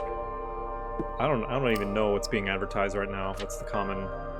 Finally, JG Wetworth. Personally like silver dragons. Because once they are... 1, they are gorgeous. 2, they have ice attacks and like to live in the mountains. 3, although generally good, they don't have an overwhelming seeking justice. They like hanging out with the mortal races. Yeah, I like dragons that are just chill. 877 cash now. 877 cash now. You know. Attack of the ads. Taco Bell ad. That's great. I like me a Taco Bell. I don't care what anyone says. Taco Bell's delicious, and it doesn't ruin my insides. I think that's just propaganda. Father, I have been given donuts. No, you may not have any. That's okay. I'm already pretty stuffed after Thanksgiving. I'm good. I'm good. It ruins mine, but it tastes so good. It does!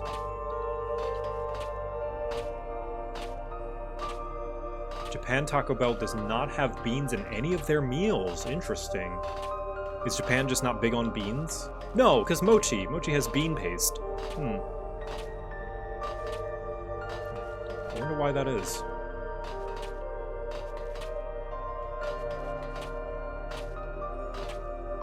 Get a lot of Avatar catching up on Mighty 9 today.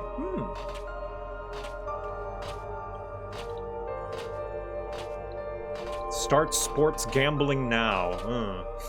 Gambling. A popular pastime on Twitch. Burgers. Good. Good burger ads.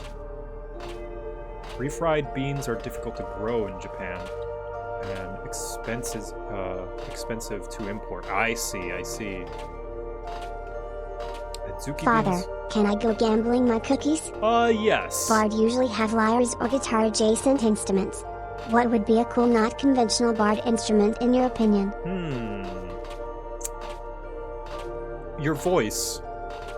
Singing, like an opera singer. Or tap dancing. I like performative bards. Like bards that don't necessarily have an instrument, but dance. I would consider a dancer a type of bard, for instance. Portable piano. Yeah, there we go. A keytar. Get a keytar. Drums are always nice. Spoons. I like spoons. Yeah, spoons is cool. Mouth harp. There we go. Mouth harp. The the thing that people put in their mouth and flick. Beatbox bard. Yeah, get a rapping bard. Yeah. There we go. Storyteller bards, those ones are also cool. But welcome back, everybody. Ads are finished. Back in 3.5, Shadow Dancer was my favorite prestige class, so I was always doing dancing bards. Nice. Alright. This appears to be the only desk with the drawers already open. You can tell at a glance the desk's former owner has left some things behind. Alright, yeah, let's look. You discover a card-shaped object. The electrope's surface is marked with a bold level 1. We're looking for level 4, I believe it was. I already forgot. I wasn't paying attention. Wait, was that first try? No. I think I have to trial and error. Recipe index employee. Ooh. For security reasons, Containment Complex 1029 has been registered as a material distribution center. Keep this in mind and conduct yourself accordingly, both inside and outside of the facility. Each employee must perform their task with their designated workrooms. The Researcher's Commons, the Proto Lab, or the Deutero Lab. Entrance into another workroom without official clearance is strictly prohibited. Carry your security card at all times. Your clearance level dictates the areas in which you have access. Equip your regulators at all times. Due to highly confidential nature... Papa, this paper looks yummy. Can I eat? No, Gabo, you can't eat the paper. That's very important data. You can put it down. The nature of the research material and other data management within this complex preservation retains the ownership of and the rights to modify the memories of all registered personnel. Access denied. Okay. Leadership personnel. Complex Director. Demetrius. Protolab Chief, Eosphore, Deutero Lab Chief, redacted. Pokemon, your thoughts? So far, the bin had nothing in it at all. But Pokemon taught me that... like rice paper. Pokemon taught me everything good is found in trash cans. Card-shaped optic will always looks of similar size to the scanner. Alright. Hold the card-shaped object to the scanner.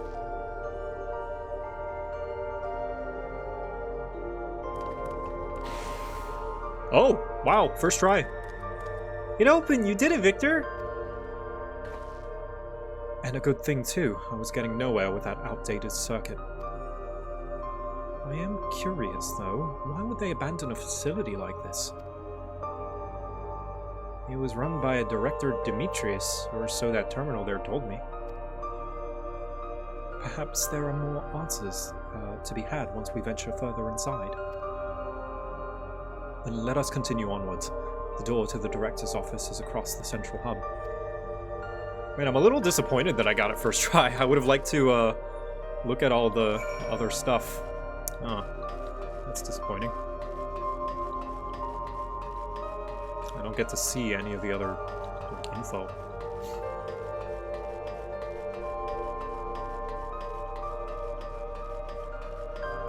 Our commission's still open. No, I'm done. After I finish this last one, I'm gonna make an announcement. I think I got like 20 or so out of 200, so 10%, baby.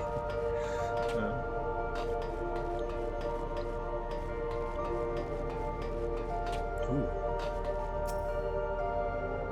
It appears to be a researcher's personal data tablet. Today, I began my employment at Preservation. The organization was unfamiliar to me, but when the recruitment letter arrived, I had a gut feeling that this work would be far more fulfilling than any orthodox medical practice. Alright, red flag number 1.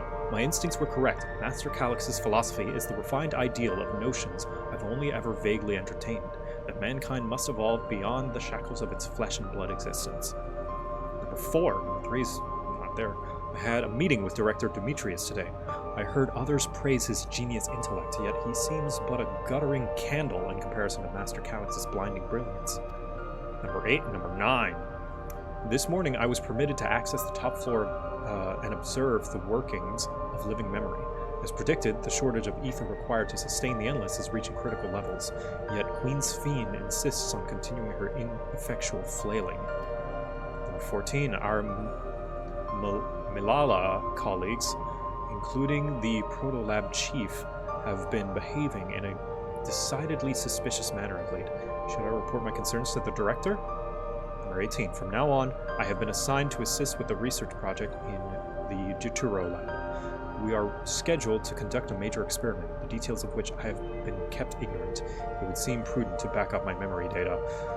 Ooh, they got disappeared. Probably. They were asking too many questions.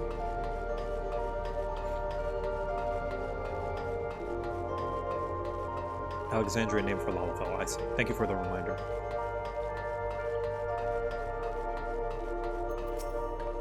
Another locked door. So where the scientists?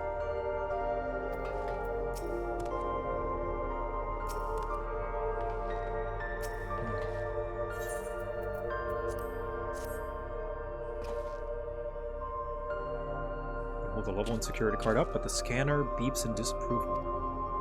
No good. Maybe we need a different card? Yes, the scanner is demanding a level 3 security clearance to open the lock. As much as the delay chafes me, we'll just have to comb through the nearby rooms and hope we stumble upon the card we need. Let's start our search in the Proto-Lab. The door is already open, at least. We will find a way through together, Shale. I'm sure of it.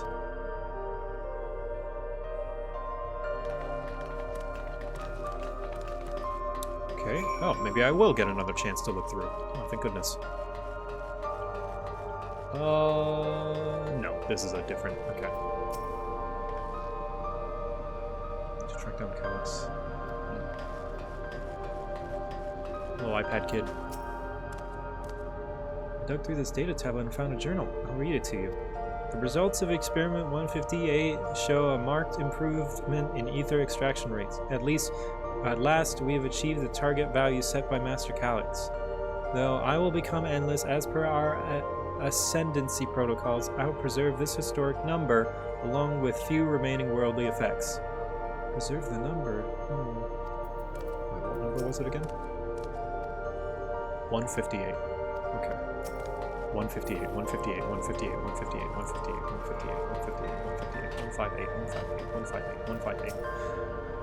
Machine feeds. I'm reminded of my imprisonment by the Empire. Surely this device wasn't made to hold people. 158, 158, 158, 158, 158. These notes seem to be about the research they did in here. Let's take a look. Experiment 148. Submitted interference candidate 201930.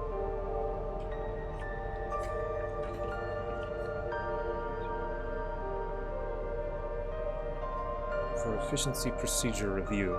Huh. Experiment 158. Maximum value of 11509. Recorded. Comparative study to be included in the report. Alright then. Oh, and one more. Experiment 163. New proposal produced a result of 9834. Decreased value verified. Well, I have no idea what any of that means. Maybe it will make sense later on. The numbers, Mason! What do they mean? The way this room is set up, the canisters inserted into that large device look to be a soul cell. Could this be where they conducted their experiments to create Endless? Ah, but we could probably spend days investigating this complex. Finding a way into the director's office must take precedent. Speaking of which, Galuja mentioned a locker over there in the corner that he couldn't open. Perhaps you could take a look. Yes, with his small, grubby hands. Correct combination. You've gleaned some numerical data during your investigation. Attempt to enter the combination? Yes. Okay. Enter up to 5 digits, then press the confirm key. Okay, well, let's try the shortest one. 9, 8, 3, 4. Could this be the right combination? Okay. Oh, no, I didn't mean to.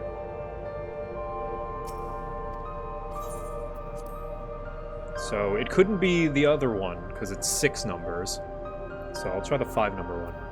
11509. Try 80085 boobs. There we go. The locker pops open. Inside you discover a level 2 security card. Ah, I need a level 3.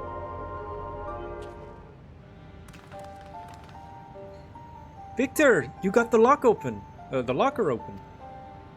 And you found another security card. Oh, but does that say... Raven Matt is going senile. Does that say level 2? We need a level 3, didn't we? Listen, I'm doing my best, alright? Yes, but it should still open more doors for us to explore. You did well, Victor. Thank you. These preservation numbers led such surprisingly normal lives. Members.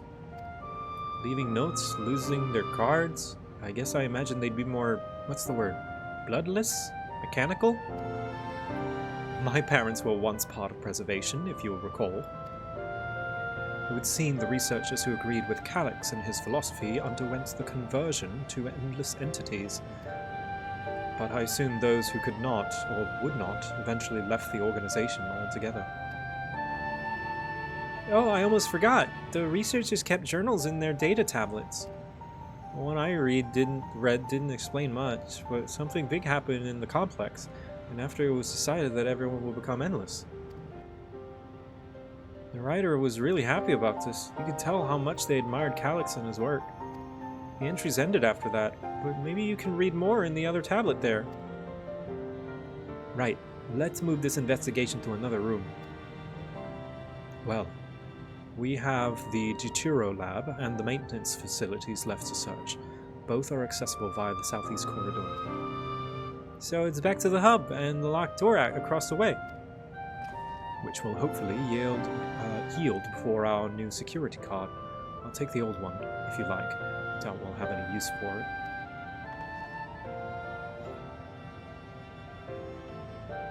You're solving this faster than the average streamer with less whining too? Well, here's a depressing thought that me and Echo had. This is gonna sound like I'm glazing myself a lot, but coming to the realization of being that when you realize you're above average intelligence is a depressing thought. I'm like, no, I feel like I should be the average. You mean there are people dumber than me? Oh god. And that's the majority? Oh no!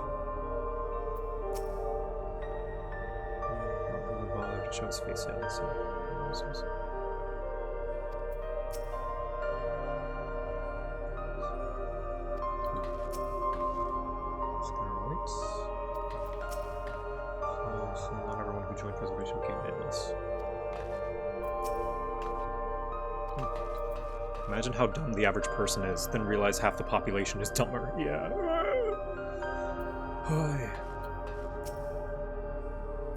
Scanning device. Wait silently for security card with the appropriate level of clearance. Yeah. Level 2.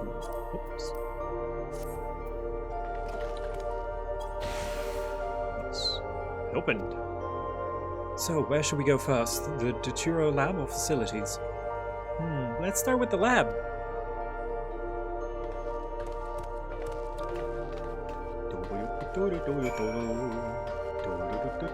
I'm gonna go this way. What's in here?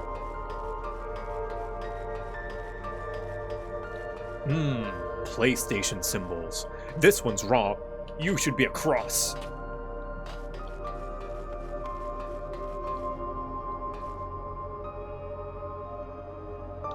You know what I would love? Like these little libraries of like memory banks or whatever. I would love if in Sharlayan, in that library, that like, you know how we got our unending codex and stuff? Like That one should be across from where? I don't know. But you know how we can read all this stuff in our unending codex? I would love if some things were just in the library and we could just go to the library in Sharlayan and just read them like this. Yeah, the Unending Codex. It's a lore book that you have.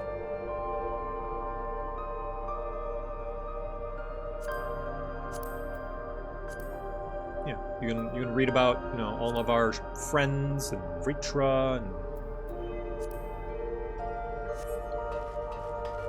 that would mean someone wrote info that they may not have access to. We get the Unending Codex in Endwalker, don't we? Or am I mistaken? So it's like around the same time. I was being facetious. Ah, I see. I am stupid. 6.1? Yeah, so like... Yeah, it's like both are introduced in Endwalker, so I don't see the harm.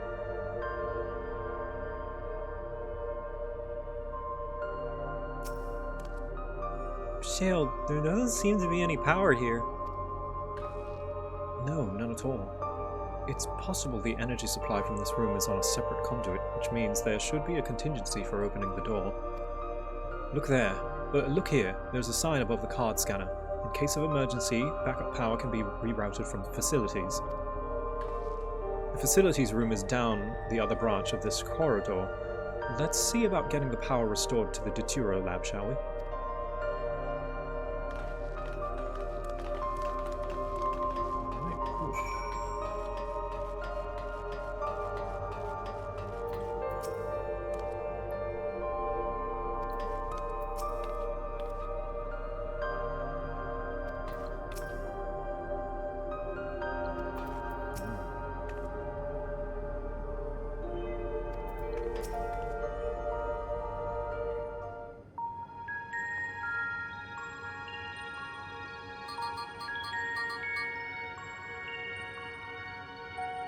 Engaging power supply.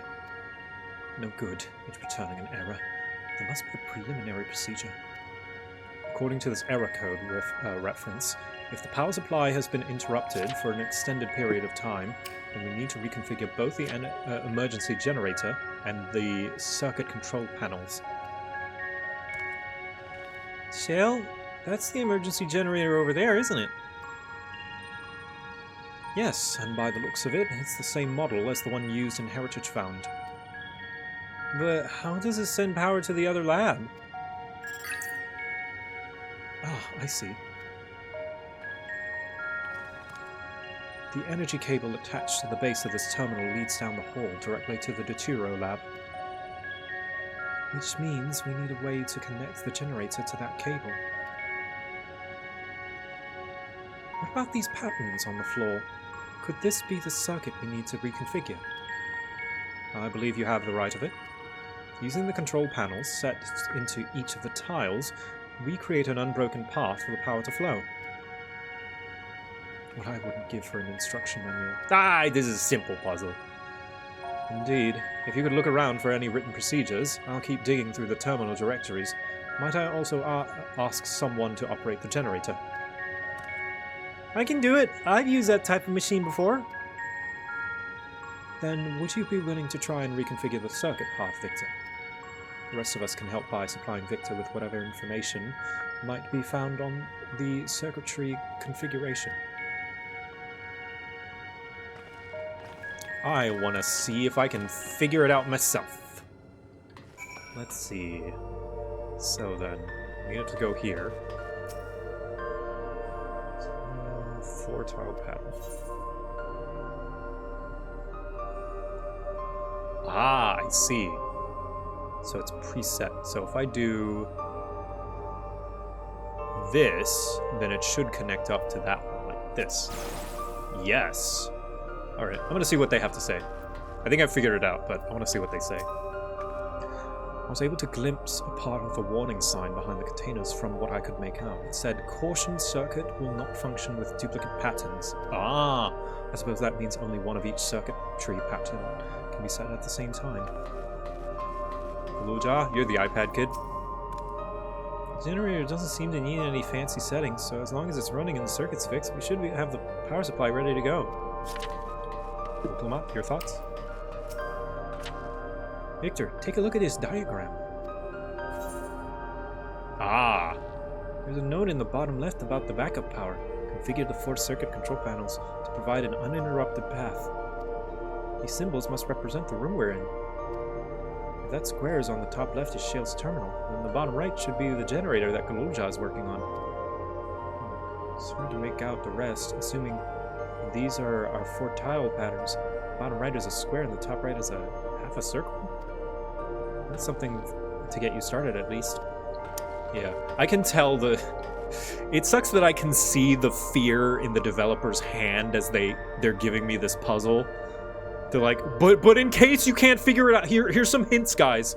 Don't freak out. Like, I understand, though. Like, the fan base can be so... All these squares make a circle. That's a DBZ-A reference. I understood that reference. And some players did in fact freak out. Yeah, and that sucks. I feel for the developers that they just... Some players just don't want any friction at all. And that's a little unfortunate. It appears to be data log from a former age. My scholarly interest is piqued by a few of the labels, but none are relevant to the task at hand. So no luck locating more security cards. We shall have to... And this one is still green.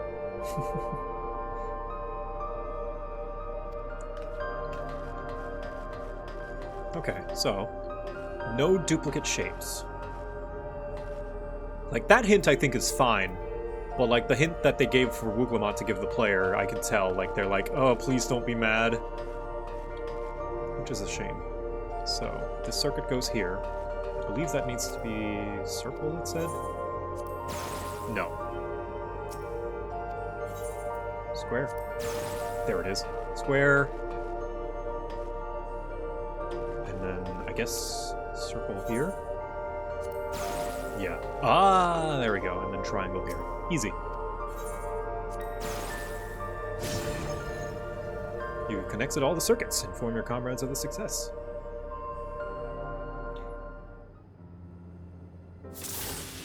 Yoshi P specifically mentioned the raiders complained about this? And they just want to skip the story fast so they won't do it again? Oh, man.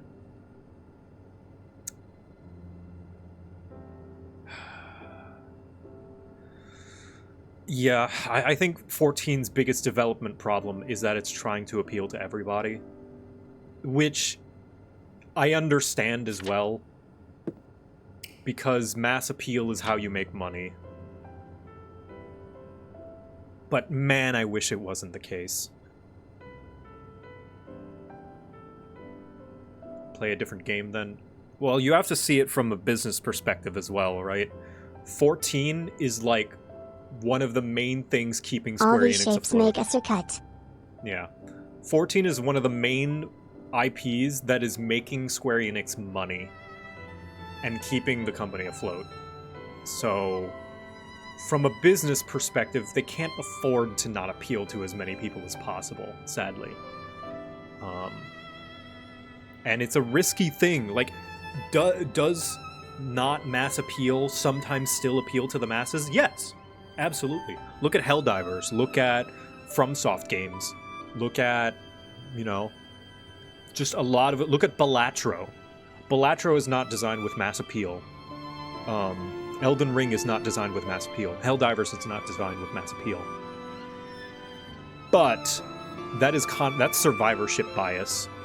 There's tons of really good, fantastic games that are just designed for the audience that they have in mind and a specific vision that don't succeed, unfortunately. And, yeah, Yoshi P and Creative Studio 7, is it? The team behind 14 have bosses to answer to, and yeah. Creative Studio 3, yeah. They have bosses that they have to answer to. Heaven forbid a game where you hit the same sequence of buttons over and over, have a basic pattern recognition. Creative Business Unit, that's it. Yeah, my bad. Yeah. Yeah, it sucks. And yet again, the problem is capitalism. If, in a world where we could pursue artistic ventures without the need to fund them, we wouldn't have to worry about this. But, unfortunately, art that needs to rely on capital is inherently compromised due to the fact of needing that capital to sustain itself.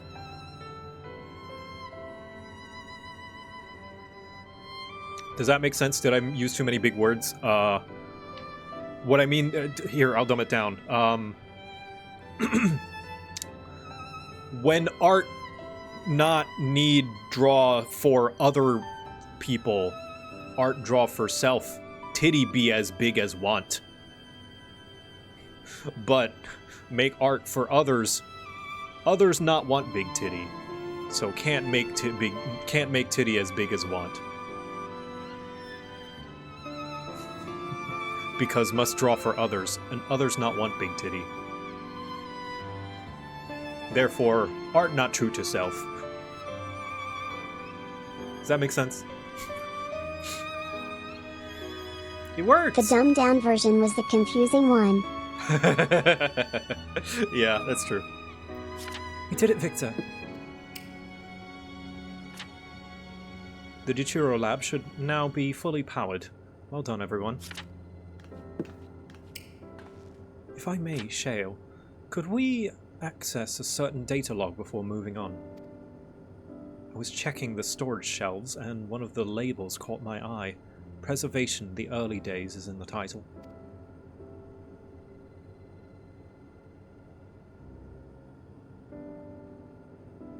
Of course, it'll only take a moment to bring up the contents.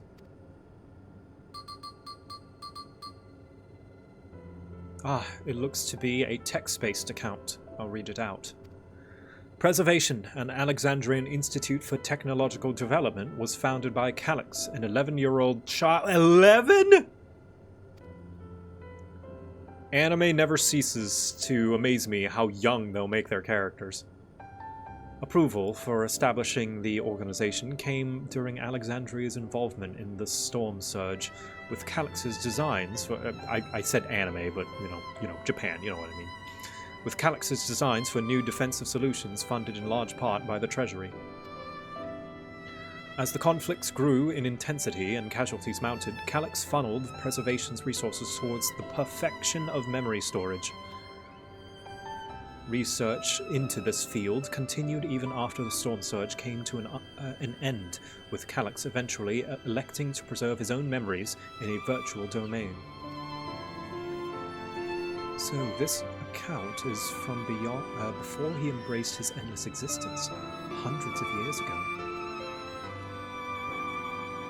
I met him only once, before the Storm Surge began. I was attending my father, who was then the reigning king of Alexandria. Calix could not have been more than 10 years of age, and required constant treatment for his debilitating illness. Yet still, he published theories so highly regarded that even the royal family was unaware of his achievements. Life should not be lost to the injustice of death. Even now I can hear the single-minded will behind his words.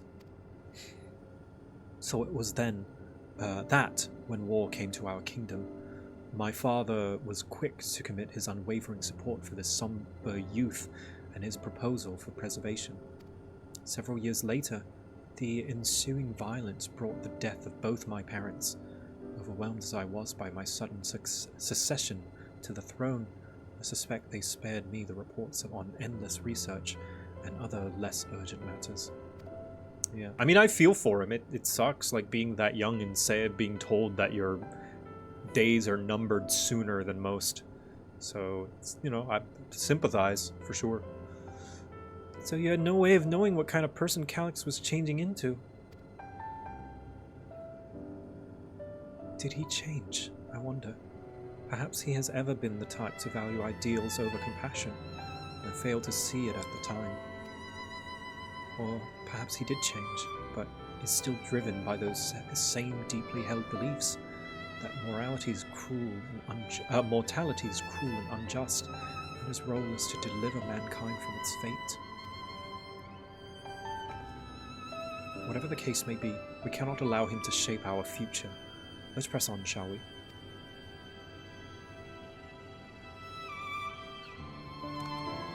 If I've done my job correctly, the door to the Daturo lab should be accessible now. I'll give everything a once over just to be sure.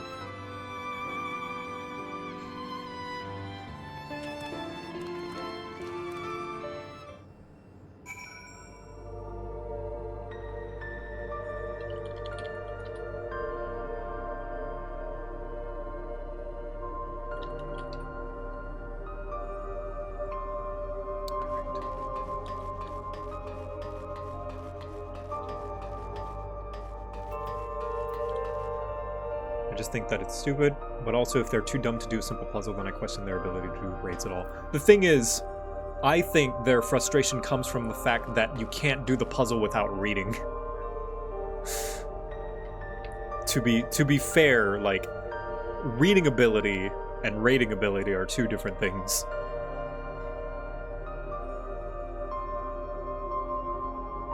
Raiding does not require you to read most of the time. They don't want to have to stop and read, yeah. Which, I mean, this game's the majority of the game is reading. I don't know. Like, I believe 14 is as much a visual novel as it is an MMO. Like, those kids would be very upset if they could read. Like, a lot of the content is reading, and to me, that's a visual novel. Like, visual novels are reading. You have to read mechs to do some raids. That is true, yeah. But they're, you know, they want to raid. They don't want to read to read. They'll read to raid. But yeah, it's frustrating.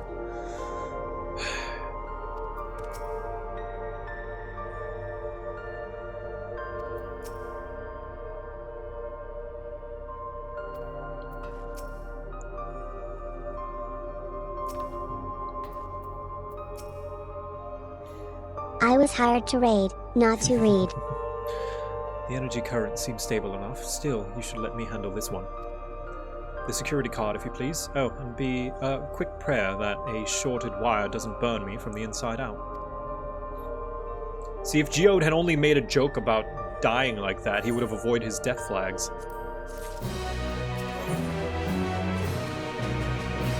The only thing I don't want to read is Larboard. Yeah, most people fail Larboard Starboard, and guess what? What a coincidence that that mechanic requires reading. Right, I'll get this door open.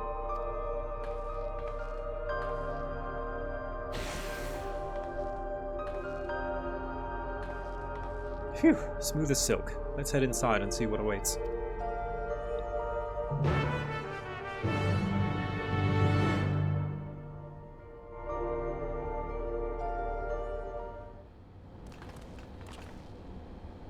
Gods above, is that? Ooh, oh my god! They have one. They tried to make one. Those idiots. The key to interdimensional fusion. That looks to be a schematic on the monitor. And they've used it to make another key! But isn't it missing the shard inside like the one Victor has? Ah, we may have been laboring under a misconception. The key was originally a Malala relic. Once this treasure came into its possession... Wait. Once this treasure came into its possession, Preservation began working to harness the power to cross dimensions. Aside from the crystal, we can see that all the vessel's components were constructed here. So what might that tell us?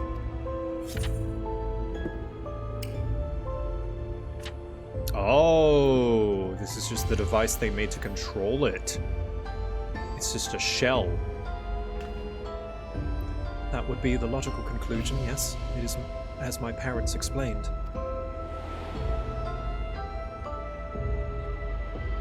The key remains shrouded in mystery. Preservation augmented it with electrode, but never grasped the technology's underlying principles.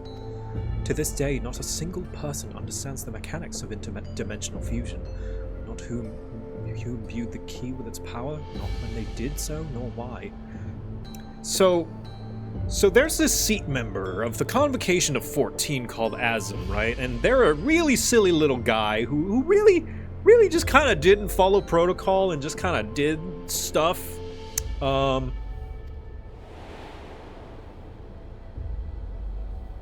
So there might not be an explanation. He's just kind of a silly guy.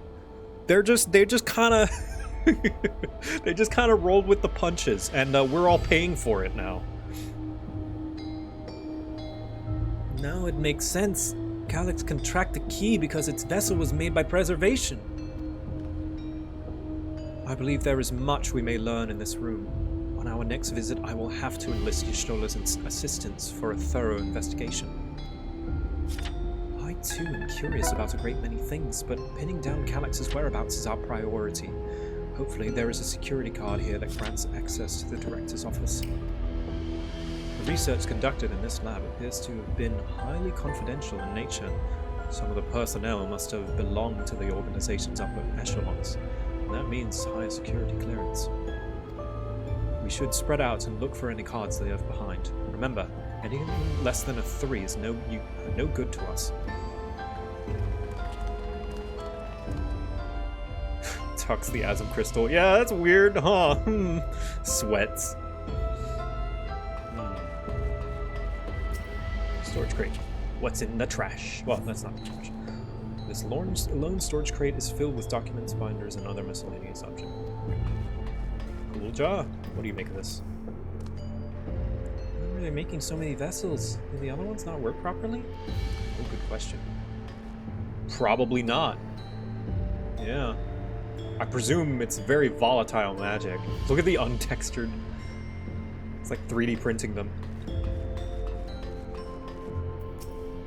Search through these drawers. One of them is bound for. Okay. Maybe someone left a card on a shelf somewhere. Keep holding on hope that I find some evidence of my parents here, despite knowing there isn't.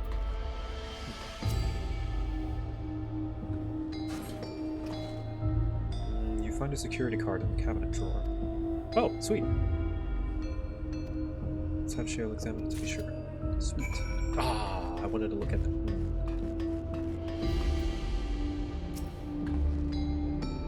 Well, if it isn't exactly what we needed. Nice work, Victor. I like that Wall is canonically just amazing, like supernaturally good at finding things. Ooh, a level 3! That should get us into the director's office. So, what was it you were hoping to find in there again, Shale? You were saying that a certain device was going to help us. Right, I haven't properly explained myself, have I? I'm looking for a data relay. After we discovered this ostensibly abandoned complex, I performed a cursory investigation which detected a connection to an outside network. When I trace the data's routing, I confirm traffic from a web of ever-keep security cameras. Considering the way Calyx is always one step ahead of us, we must assume he's quietly seized control of the city's surveillance system and has been using it to monitor our activities. To monitor what you, as the key holder, are planning. Damn. So like all the time, or... Because there's a few tapes that I might want to have wiped. I wasn't kissing the portrait of Merlwyb in my tavern, in case you were wondering. But since Calyx is the ultimate recipient of those transmissions, the flow of data is like a river that we can follow back to. Which is why I need the data relay. If I can analyze the device and see where it's routing all this surveillance traffic, then you can pinpoint Calyx's position. That said, he has done nothing to impede our progress, which makes me think I might be on an entirely the wrong track. Maybe the reason he isn't stopping us is because he can't. Back in the old castle, Calyx said he was measuring Victor's strength. What can he possibly dream up that's stronger than him? Another Victor? Evil Victor. Evil Victor would be like, Ulda's fine, it doesn't need to change. Evil Victor would be like, actually, I'm gonna get a new flower to put in my head. Oh, speaking of cameras, there was another thing I meant to mention. I found evidence of someone deliberately disabled the surveillance feed in this room. The most recent recording was also crudely deleted. I was able to restore the data, though, if you'd like to see it. I'll start the show then.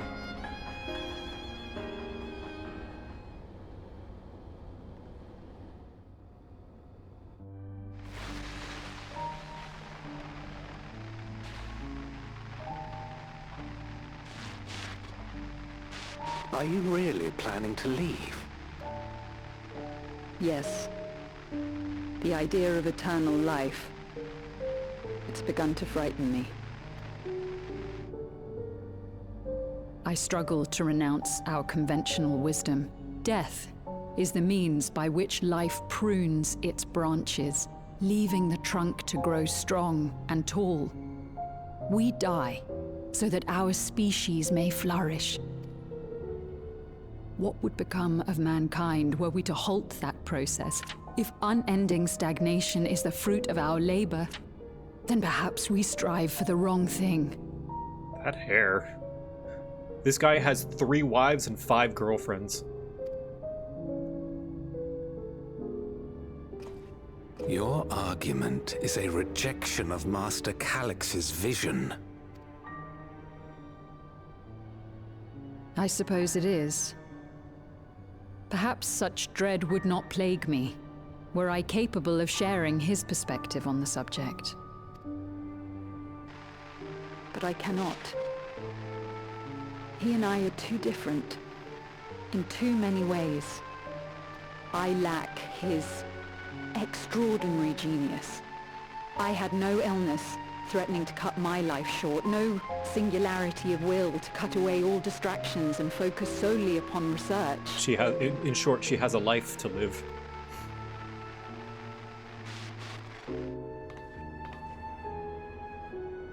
I have nothing but respect for his determination.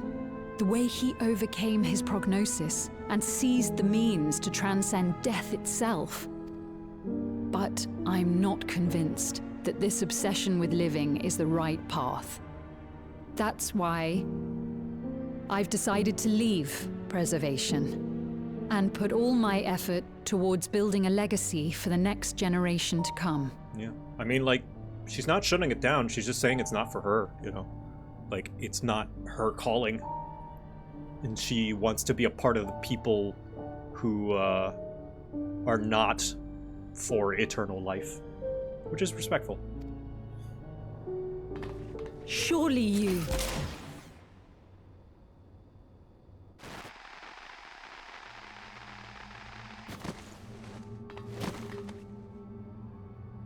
protocol, you understand. There can be no exceptions.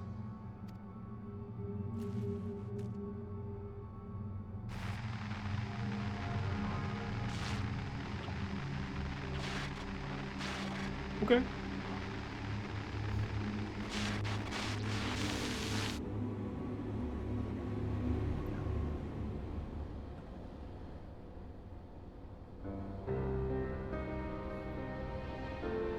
She only wanted to leave and he executed her. I checked the images again, against the personnel data, and the man who pulled the trigger was Director Demetrius himself. Everything I could find on him pointed to a deep infatuation with Master Calyx. The cameras in his room have been out of operation ever since that incident. Given that the recording was erased, I can only assume he was trying to conceal his grisly deed from the other researchers.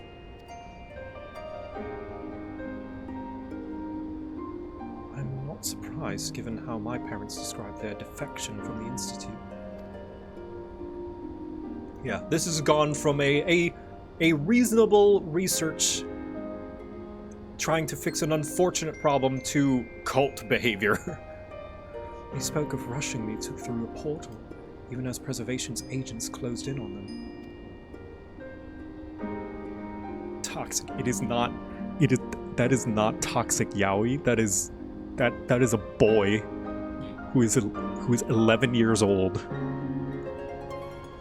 That is a crime. I don't think that's what they were implying, for sure, but I believe they meant infatuation like obsession. But even if it was, that's a crime.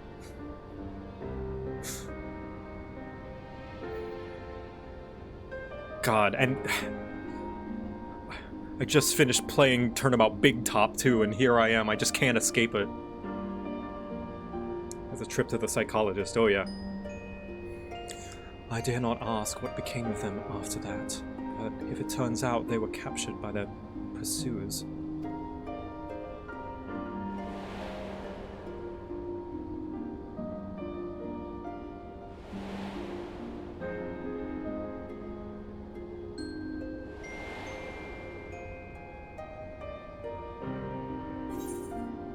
The Clown Lady? No. The Clown Lady was from the 3D games. Slight tangent. I'm playing Phoenix Wright Justice for All, which is the second game in the original trilogy. And let's see.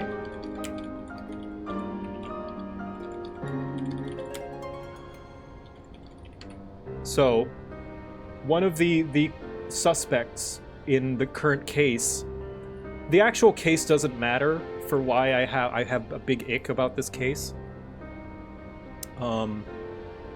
So currently the case is a murder case. One of the potential suspects involved, or rather witnesses, is this girl. Her name is Regina. She's 16. She's an animal handler. The defendant...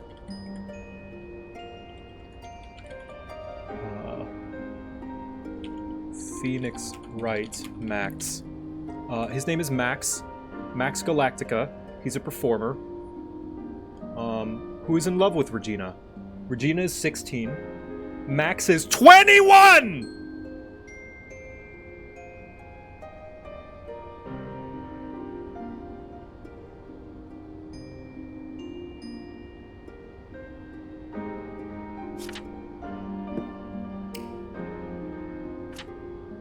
And we're defending this guy?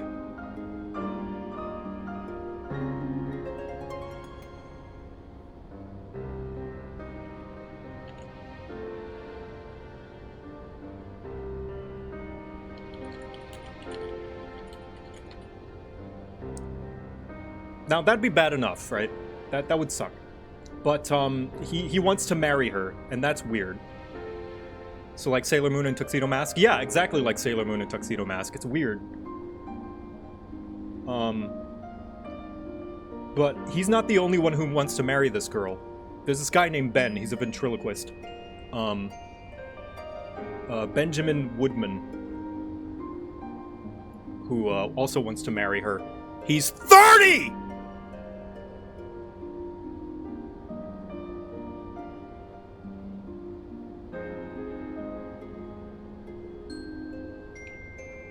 Hi.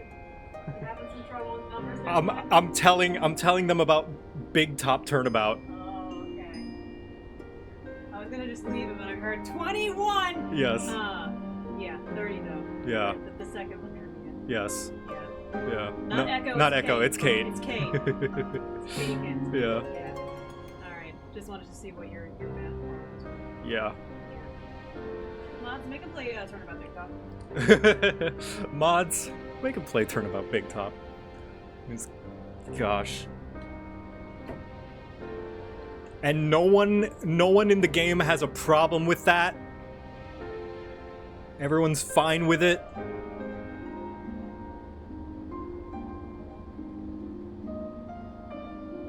Yeah, it's weird with Sailor Moon as well.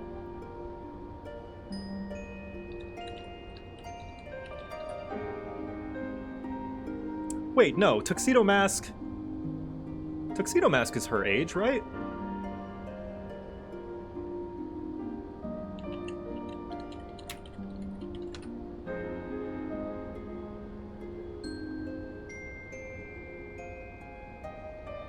Yeah, he's 16.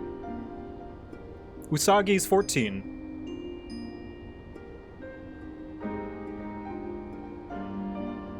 No, it's not like Tuxedo Mask at all.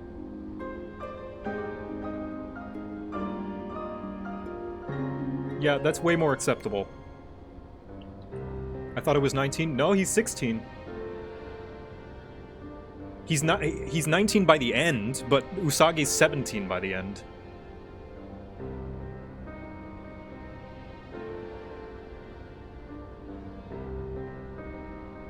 I don't know. I just looked it up, and that's what the wiki said. Maybe it's English localization. Oh well, then that's on us. Then that's on America. That's on our part. That's our fault then. Yeah. Anyway, Sorry, this was a weird tangent. They did not regret their actions. They did the right thing, Cryle. Right, the Echo. Knowing you saw them as they were, your words give me great comfort. Oh, Cryle. Worry not, Sphene. Thanks to the haven of living memory, I was at least able to meet my parents and learn what they stood for. It is enough for me to carry on. Even now, we don't know how the conflict unfolded between your parents and Preservation. But what we do know is that your mother and father cleverly expunged every last trace of their movements. They made sure no one could cross into the source or threaten their child's safety. Right, let's press on, shall we? This tale behind the key deserves a fitting conclusion. To the director's office. Yeah, and like, I understand the context. Like, I fully understand the context of the time and the culture it was written in. It's still weird. I can still think it's weird even if I understand why it's that way. Yeah, I'm just trying to get through it. We're gonna get through it, and I'm just gonna not think about that case ever again. And Crowd talk about her parents. Oh.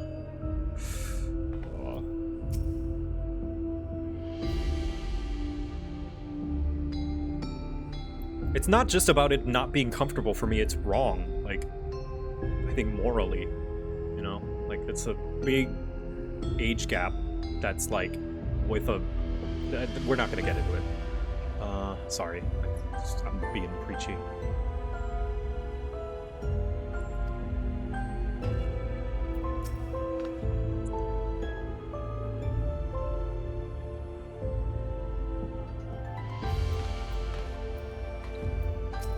I don't think anyone should be comfortable with that, personally.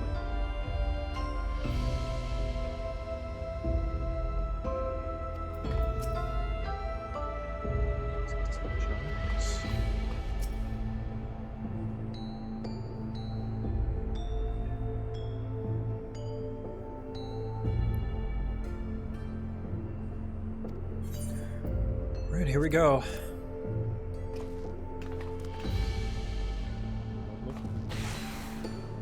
Cool. Let's find that data relay. Don't be shy, everyone. Speak up if anything odd catches your eye. Victor, come with me. I might have a need of that security card.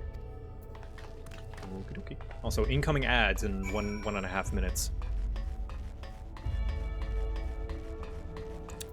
Ooh,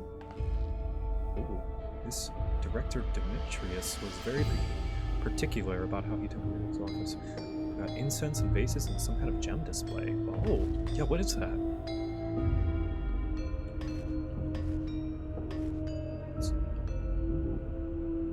one's missing. So I know Sphene is a gemstone.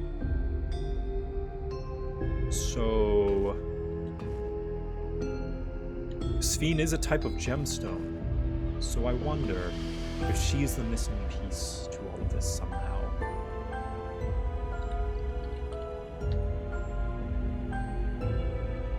Yeah.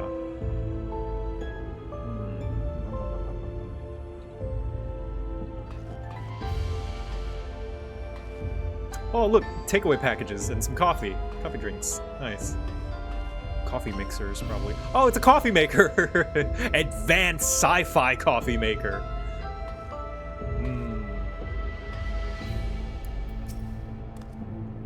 Something on something odd.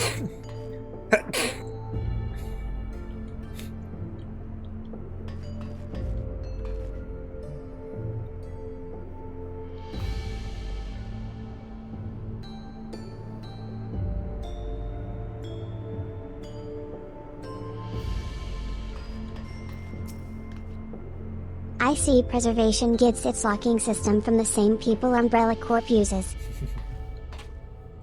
Oh, an egg timer. Is it Sphene?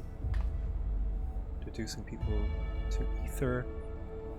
How much energy can be harnessed per individual? Ooh, I don't like that. Ooh. Ooh, I don't like turning people into data points for harvesting. Ooh. I don't like to think about the efficiency of turning people into energy. You. System Shock 2? Oh. I heard it's a good game. I should play it sometimes. Brush up on my FPS history.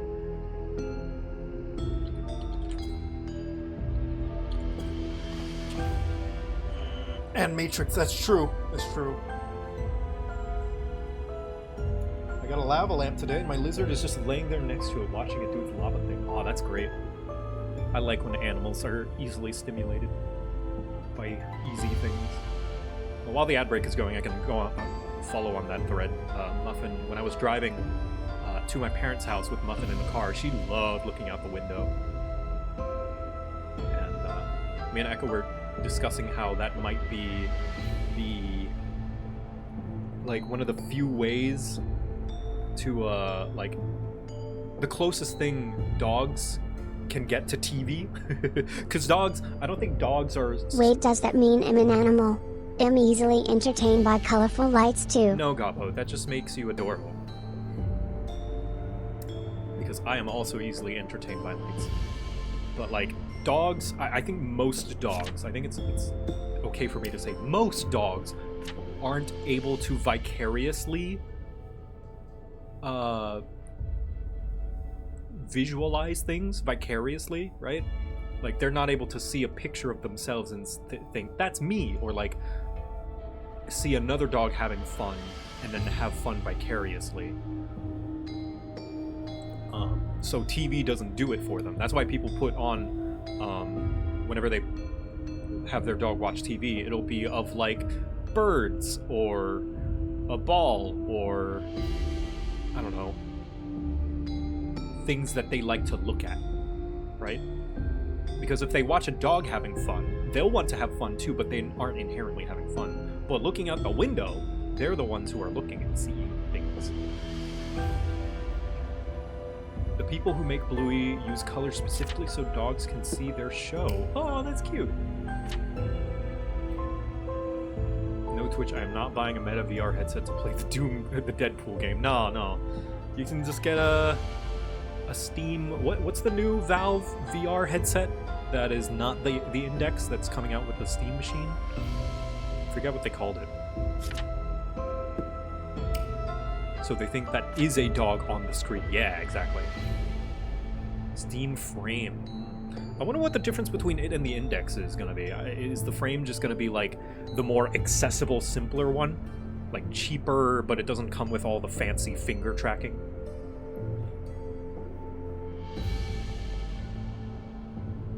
Frame has inside-out tracking. What does that mean? Tracking your insides? The Frame can see your digestive system and see your bowels move. Hope you're doing well. I am doing well.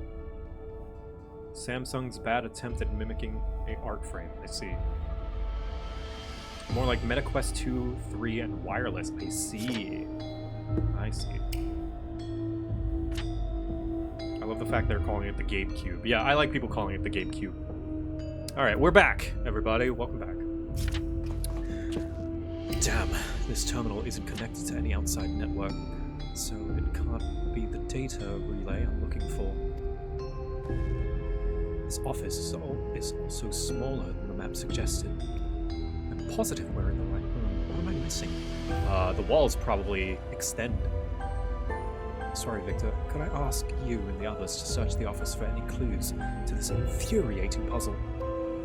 Alright. Did I first try again? No. Amongst other personal effects, you find what is presumably the director's data tablet. A closed locker stands next to the table.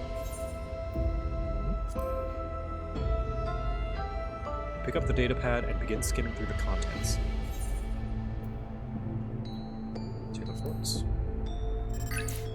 Nothing of note, the mystery of the key's activation condition remains unsolved. The key triggered an explosion today. Temporary interdimensional portal verified. Continue attempts to stabilize the core's energy reactions. 13 researchers sustained fatal injuries in the explosion. Memory faculties of 4 personnel sufficiently intact for endless conversion. Remaining 9 designated for Ooh. I mean, I guess that's efficient. It's not being wasteful. Nothing of note. Projected resignations of 2 Malala researchers. Ooh. That's her parents. They wanted to leave. They were like, no, you're not allowed to leave. Major incident. Details in full report. These 2 inept Malala broke with preservation and absconded with the key. Though the fugitives have since been brought and... Oh, they were killed. They were too late to recover the relic. The only reason we retained our flesh was to serve Master Calyx as physical instruments to conduct his experiments. Deprived of the objects of our research, our existence serves no further purpose. I dare not imagine the depths of his disappointment in me. The complex is to be shut down. All personnel will have their bodies reduced to ether, which will be allocated for further experimentation. Memory data will be archived. Any endless conversions will be subject to Master Calyx's discretion. If he does not deem us fit, we are not deserving of eternal life. I wonder what inspired such obsessive dedication in this director. Like, he all but, like, fully dedicated everything to this kid. Maybe he was his parent? I don't know. I could see if he was related in some way, that, like, that this is his dad. All personnel have undergone processing. Once the shutdown protocols have been completed, I will proceed with my own corporeal dissolution. As long as the key remains in the physical world, we must keep this complex in pristine condition. Whether it be needed for experiments or otherwise, it must be ready to support future operations in whatever capacity Master Calyx requires. To that end, facility equipment will be maintained in stasis mode. Furthermore, a critical component for secure room access will be stored separately to defend against unauthorized entry.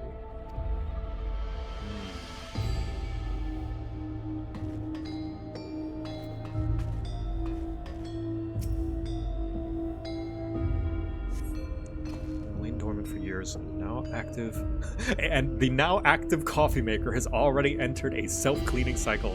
It appears to have no other purpose beyond brewing coffee, though it remains to be seen when it will be able to do so once more. Listen, if it lasts several hundred years, that is a top-notch coffee maker. We should grab it. We could sell it. We could reproduce this and make bank.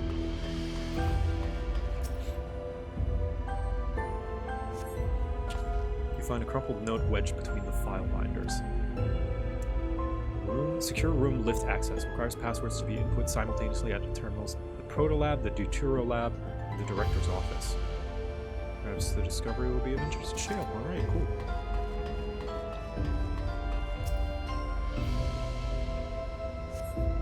Collection of soul cells may have once belonged to the Director. They appear to be empty.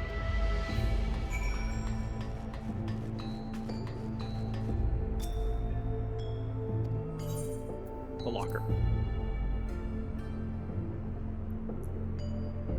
The door to the locker swings open easily. Uh-oh!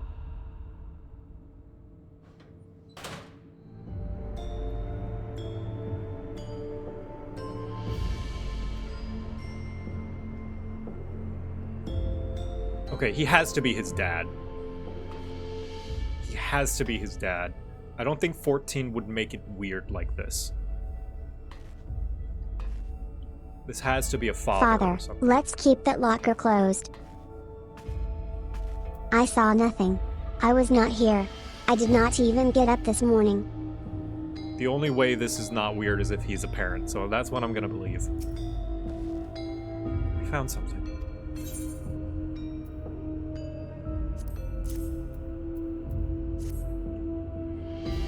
Meow, meow, meow. What's up? Yeah, you can come in. Oh, Echo is here. It contains nothing of note. Yeah. Hi, chat. How are you? Don't forget to do your daily quests. The cookie. Oh yeah, remember to turn in your daily quest. I was telling them about Turnabout Big Top. Oh, yeah. If you heard me yelling. No, I did not. But it makes me want to yell. Yeah. What a terrible thing that is. Terrible case. Even the case itself, the witnesses are annoying. Like, literally, we have this unreliable witness who keeps having memory issues, and he's like, wait, no, I remember now, for real. And it's not even in the satisfying way either, like the other ones where they keep changing their story. No, it just feels like they're just actually changing the story. Yeah. And it's really annoying. And I'm ready to get it over with. Also, I want to save that child. Mm-hmm. Yeah, Regina, who's 16.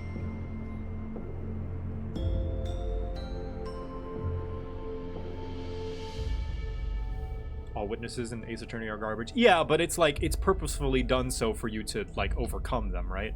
But this one is especially annoying because, like, he keeps... It's less satisfying because he's not doing it on purpose. He just has memory issues. Yeah, like, you're not, like, catching someone in a lie because they're being deceitful. Yeah. This one's just an annoying witness. Yeah. And also his gimmick is Mm-hmm.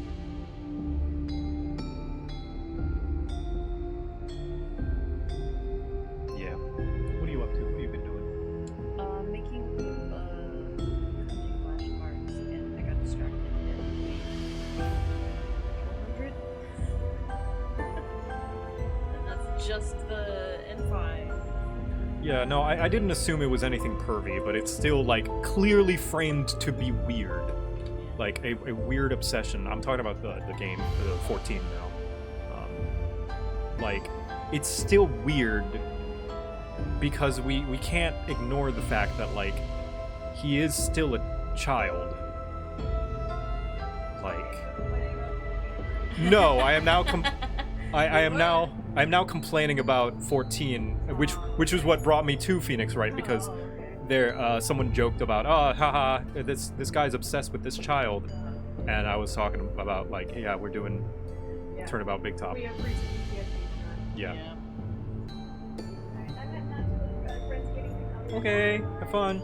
Yeah, like, it would be weird if it was an adult, right? If he had pictures of an adult in his locker all over. But it's weirder that it's a kid. Like, don't you think? That's not Echo, that was Kate. Oh yeah, that was Kate. I've realized we have very similar voices. Yeah. Yeah, Kate and I think have similar tones. Maybe like mildly different pitches. Yeah. Show Kate the locker. I don't know if I can. I think if I talk to Shale, I think it might be the the point of no return. Let's see. Calyx locker. Yeah, so when you open this director of this research facility's locker, now, admittedly, with full context, this is like a boy genius. He's found a way to cheat death, basically, and upload his memory to the cloud so he can be eternal and immortal. He's 11 years old. Yeah, that's a lot. That's a little like stalkery. Like if it was one photo, I could see it as like it feels like a family thing. Like, Yeah. I would have like, I don't know. Which like a photo of, I'm like, hoping that it's his, like, it's a family member. It's like, it's a dad. That's my hope. Because otherwise it's just weird. Even if it's not... Yeah. Like, there are some defense that it's like, oh, well, it would be weird no matter who he's obsessed with. It could be a picture of an adult. And it's like, yeah, but it's weirder that it's a child. Like, that's a deliberate writing choice that they chose to make it a child, right? Also, this framing just of the like photos of like if you had photos of your dog like this, it would be a little weird. Yeah. It's less weird because it's your dog. Yeah. But just the what would you call this? The place of worship. What is it called? Not an altar. What's it called when people like A shrine? Shrine. There we go. Yeah. This feels like a shrine. It's meant to be weird. No, yeah, I know it's meant to be weird. And I'm weirded out. Yeah, they accomplished their goal. I'm just saying, I don't think it's the same as if he was just having obsessive photos. Like, rather, it doesn't come across as the same as just having obsessive photos of anybody. Whether they, the intentions or not. Like, regardless of the intentions of the writing.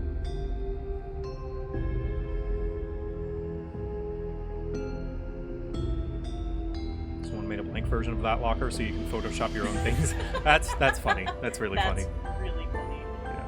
Alright, I'm gonna go back in there. Okay. Say hi. Hi. Bye, chat. For real this time.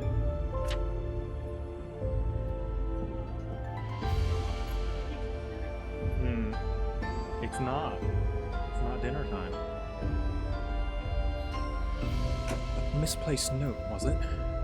Sorry I was harping on that a lot. I don't know. With instructions for accessing a secure room, no less. Seems we need to enter a password on 3 different terminals at the same time. There was no such room marked on the map, was there? No, a precautionary measure, no doubt. And if the passwords are involved, I expect the access lift itself is concealed too. Concealed? By Electrope, you mean? Ah, could it be that wall? I thought it seemed odd when I walked past. Pasta?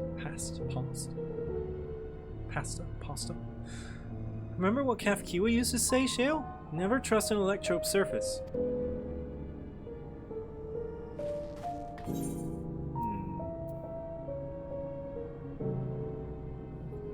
Electrope isn't always what it appears to be.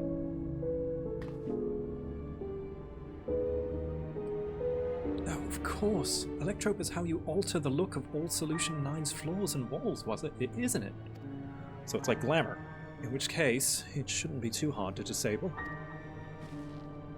Yeah, this room is probably way bigger than it looks. Ah, false wall. Another door! I have managed to deactivate the projection, but the lock is another story. Didn't that note lay out the password protocol? I say we go ahead and try it. I agree. 2 people should prepare the lab terminals for input while the rest of us look for passwords here in the office. I'll take the Proto Lab. Then I'll take the Deutero Lab. Actually, it might be better if you stayed, Sphene. Your knowledge of Alexandria and its people could be needed here. Yes, you're right. If the passwords are hiding behind clues, that may be something I can help with. I can help too. I lived my whole life in Alexandria after all. I'll take the Deutero Lab duty then. We can keep in touch via communicator to match our timing. And I am also here. Victor, you shall have the honor of entering the office password. Once we've determined what we need to input, take your place at the terminal. I'll stand by to guide Wuklamat and Kryl through the process. You know, there was that display plate over there. The one with the gems? I thought since it was made of electro... And don't forget about me. It might have some other purpose. But I couldn't find any switch or button to make it do anything. Maybe you can figure it out. Yes, I know exactly what goes there. A Sphene. Alright, Sphene, get over here. Just... Gmod sound.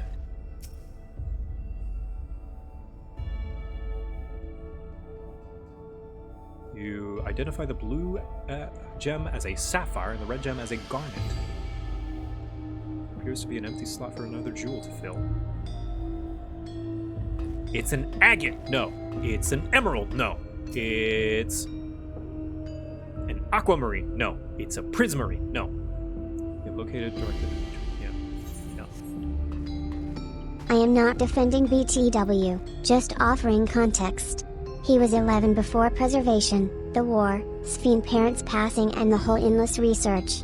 But he does look young, so still is weird. Yeah. Intentionally weird. Like, we have to keep in mind, like, the story exists because the writer writes it the way that it is, right? And it is a deliberate choice to make him look that way and, you know, choose to make him 11 and stuff. So, and this is not me criticizing the story. I'm saying it's like, these are choices made by the writer, and those choices give certain feelings.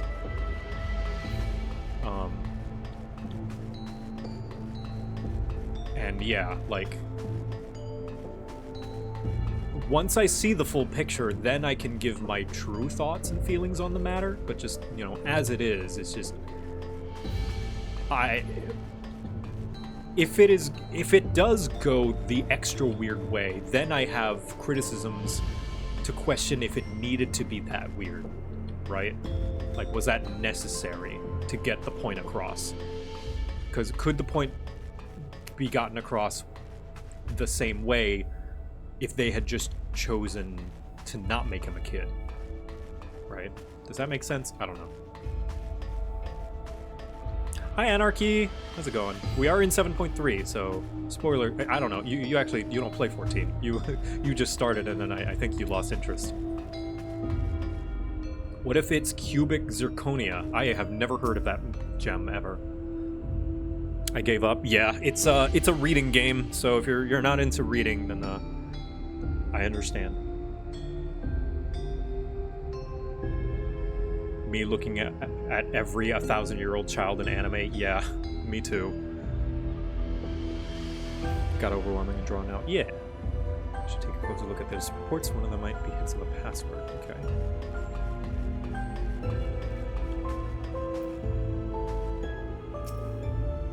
You have yet to discover enough clues to deduce the passwords. Try exploring the immediate area or conferring with your comrades until you have more information.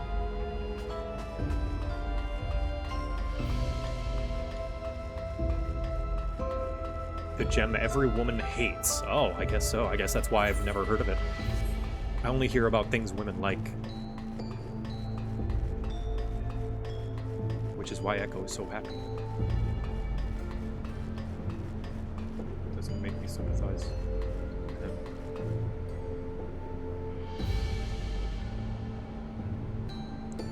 Well, yeah, of course. It does make me sympathetic. Like, using that as a purpose to make him sympathetic is fine.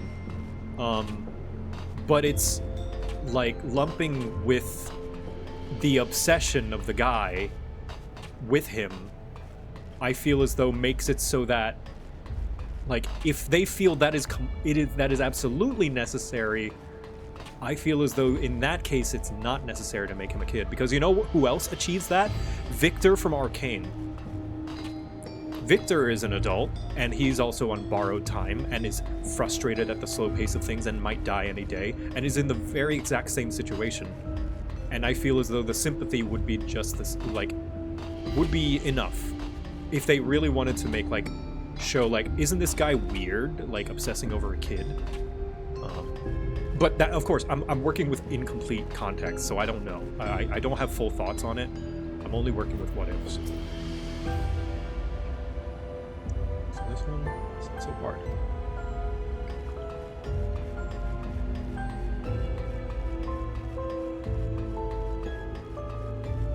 Like, I feel as though this is an if. If it turns out he is a weirdo, he's just a weirdo, and it just so happens he's a weirdo about this guy who looks like a kid, I feel as though that is inappropriate to the tone that this game is trying to set. That would be my criticism, if that is the case. Like, I feel as though that does not suit the tone of the game.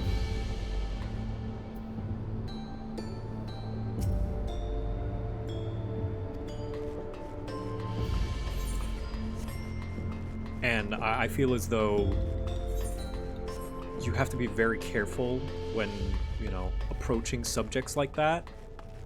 And I don't think this is the... I'm not saying you can't. I believe video games are art, and art should be able to approach uncomfortable subjects. I don't think this is the time and place for that. There's a missing piece of culture here. I think the obsession is more closer to someone super into worshiping Jesus. Maybe. But again, that would be less weird if it wasn't a kid. Like, yeah.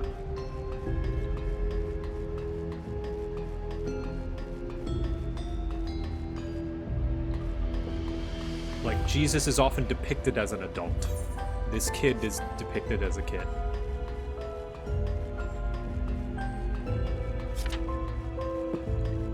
Have you ever read the description of the wind-up Chloe minion? Yeah, that one's also weird. Or the wind-up, there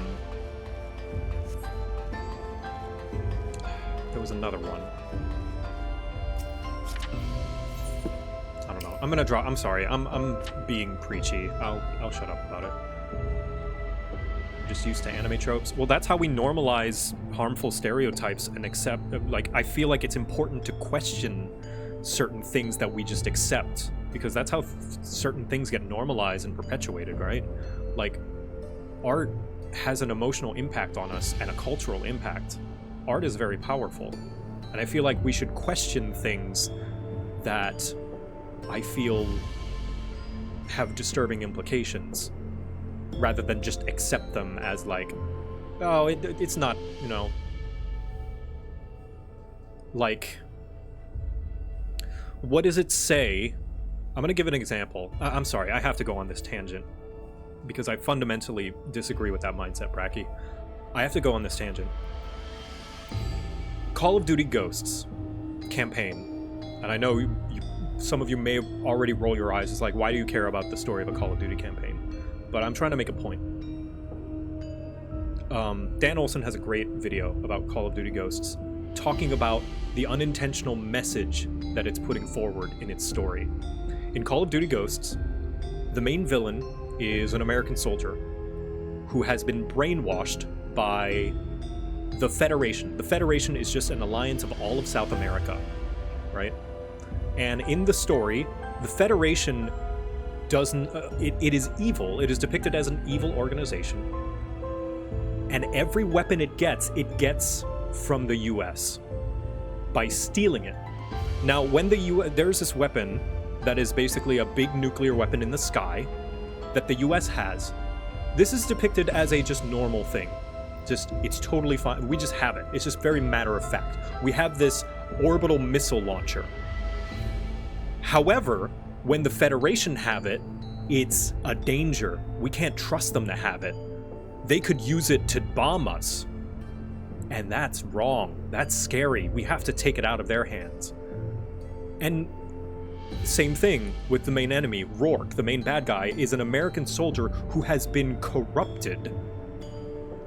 And what that says is, like, you can see how the implications of that, of what that's saying, right? That it's like, oh, our enemies are so incompetent they can't develop their own technology. They have to steal ours. They have to steal our agents and corrupt them. Like, that is a statement, whether they intended to make it or not. And I feel as though when you make a statement like that, that is very poignant and very strong and potentially harmful, it's important to criticize it and address it and analyze and talk about it, and not just be like, oh, those Americans and their patriotism and seeing brown people as bad guys. Oh, well, wacky Americans. No, fuck that. Regardless of culture, regardless of nation.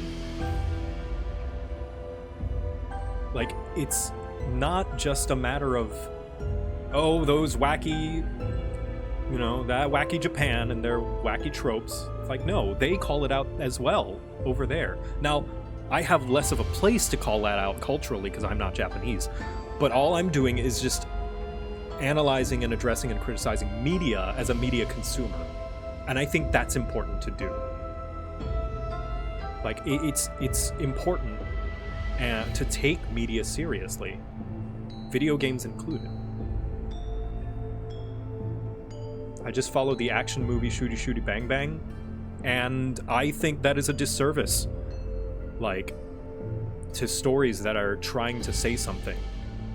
I feel as though criticism is important, analysis is important. Because otherwise, we get people who think that Fallout isn't trying to say something, that it's just for fun. I think that is a disservice to art. Is there art that is just meant for consumption for fun and not think about it? Yes.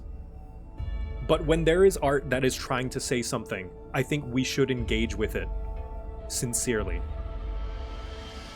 When Final Fantasy is depicting, like, very clearly, hey, all these things Ul'dah is doing is shitty and we should change it. We should engage with that. We shouldn't just ignore it or dismiss it and just be like, oh, well, haha, we fight bad guy, take down big evil corporate man. It's like, no, it's very clearly saying something, and we should analyze that and take into account, what is this game trying to say?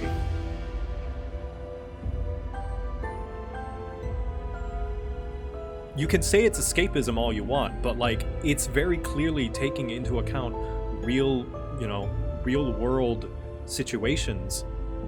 And the escapism is that something's being done about it. The escapism is that good prevails. That's the escapism. The escapism is not from real-world problems, because real-world problems are what is written into stories all the time.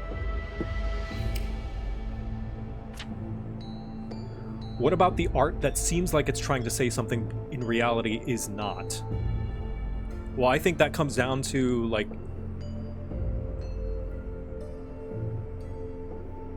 sometimes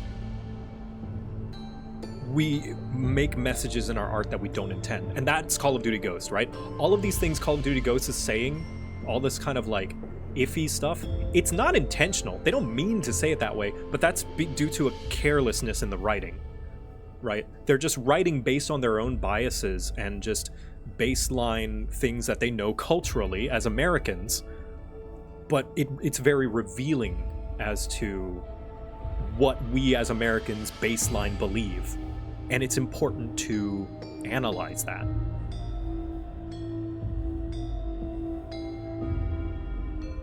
Like, did the people who write Call of Duty Ghosts, would I say they're racist? No.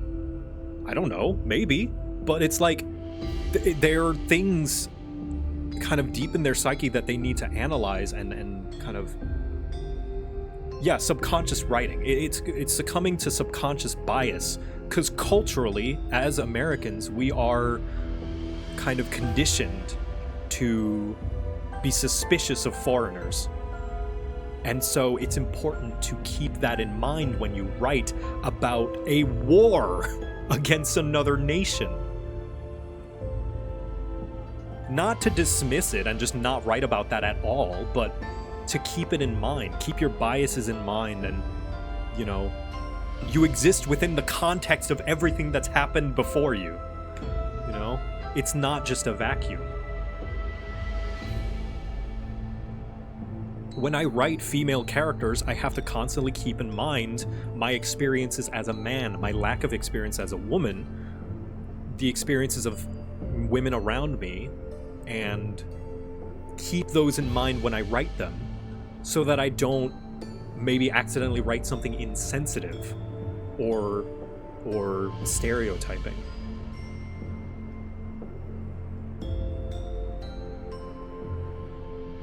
And I don't know. All this to say that I think it's important, like, yes, it is important to, as Helldivers fans say, shut up and shoot the bugs.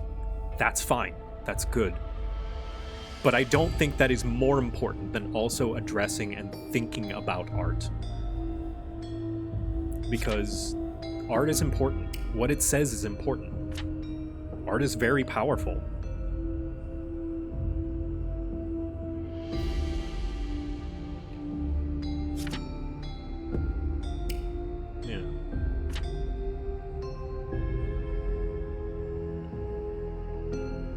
Anyway, I've been on my soapbox for too long. I'm sorry. You guys were here to watch MSQ, and I just... Anyway.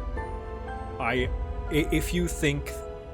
My point is, if anyone in my audience is like, whenever there's something that could be potentially criticized or evaluated in a game that is maybe uncomfortable, that maybe rock the boat, reconsider just looking past it and being like, whatever, that's their thing. It's like, think about it a little bit more. Like, absolutely move on, play the game. That's what I do. That's what I'm doing with Phoenix Wright right now.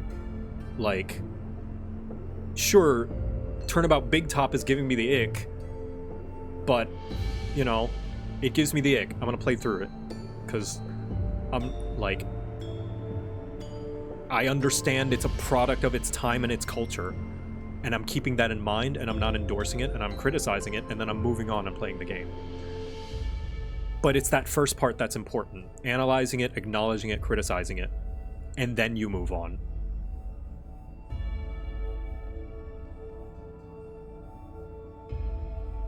Yeah, Starship Troopers is another one. Like, so many people don't understand that Starship Troopers is a satire and a criticism of American militarism. They think, oh, haha, funny movie about shoot bugs. It's like, no. This movie is about propaganda. Very clearly. I don't know. That's why I like Moby Dick. Just a no message, just a guy who's angry at a really fucking big whale. No hidden message. Anyway, hello! Ruinous Paths D&D, welcome. Hi, it's Dawn Trail. Yeah, you came at the right time. I just finished getting on a soapbox. And just,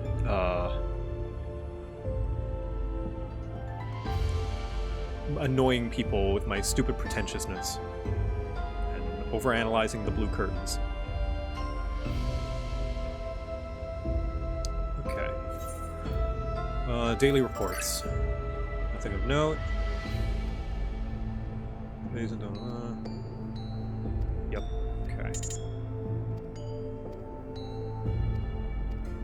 Yeah, this is all the same. Shutdown protocols. Underground processing the shutdown point. Physical world. We must keep this complex present condition, whether it needs further experiments or otherwise. Okay.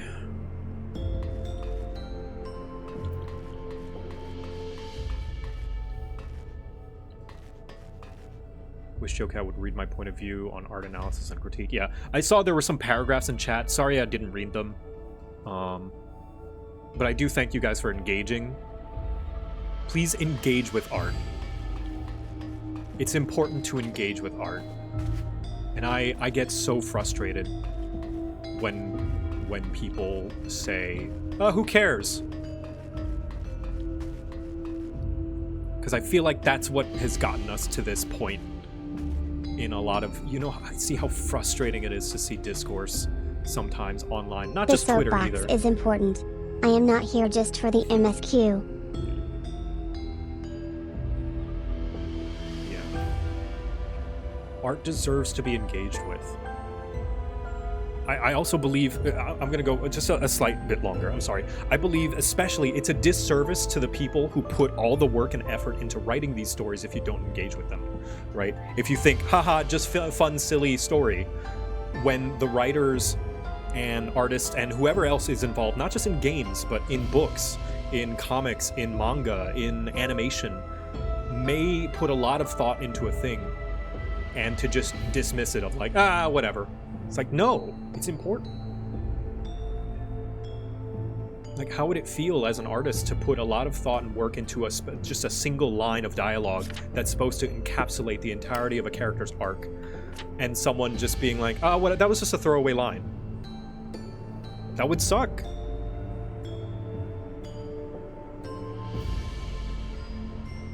Anyway. Back to the game for real this time.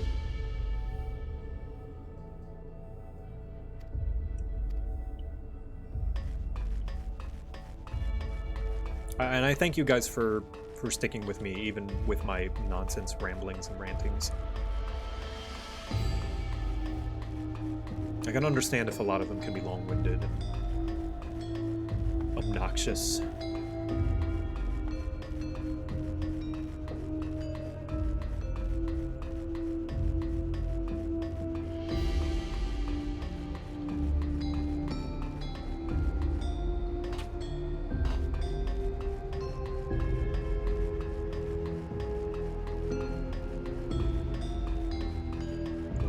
If I can change your mind about how you look in media, I would like you to consider it.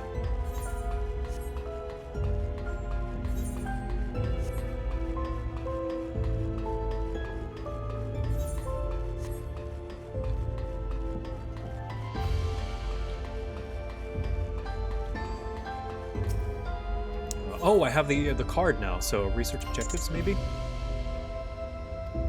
Oh, no, okay. Access denied, alright.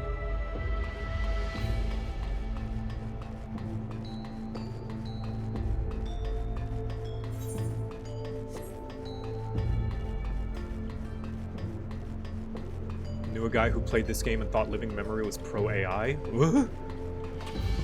This game was written like... This expansion was written like 4 or 5 years ago. Before AI was a big craze. And even then, it's clearly like, hey, this is fucked up.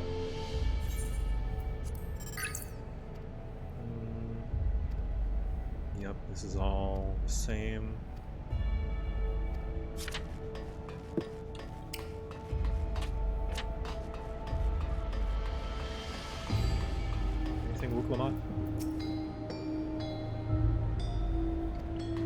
Wait, it says use the director's terminal. Select the correct passwords. I was at the terminal, it said. Oh, I might be doing something wrong here. Completely lost track because of my stupid. Because of my stupid.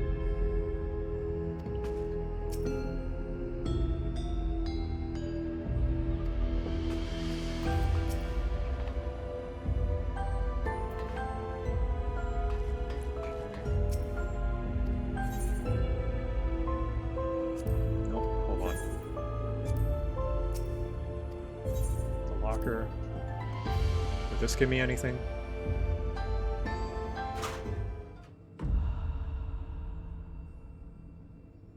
No, probably not. Okay.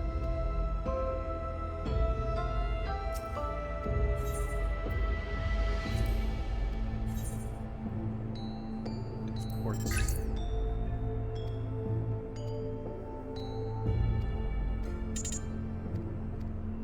It's all the same.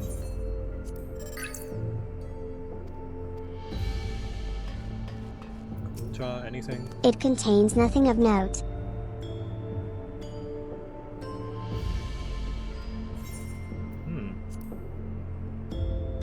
Puzzle made of electro. I guess this whole time I just never talked to Galulja. Remove this bit, then it connects the circuit, and that one there. Huh? There's something inside. Alexandrite. Oh, they say these gems were so treasured in the past that they named the kingdom after them. Here, you should hold on to this one. Oh, I genuinely thought it would be Sphene.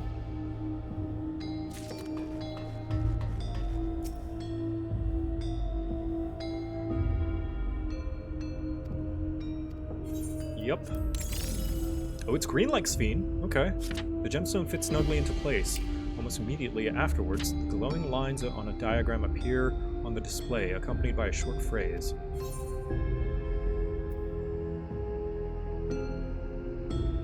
Oh, I wasn't paying attention. Oh, a floor plan, yeah. As you continue studying the display, you realize that the shapes correspond to the rooms of the complex in which you now stand. This may be related to the passwords you were looking for. Glowing words appear to be handwritten. Yes, I knew that the jewel would come in handy. Let me see. Eat the stones. This must be about the special meanings Alexandria's for gems. It's an old belief, I think, where each type of gem means something different. I bet if you asked Sphene, she could tell you more about it. After all, even her name comes from a gemstone. Yeah.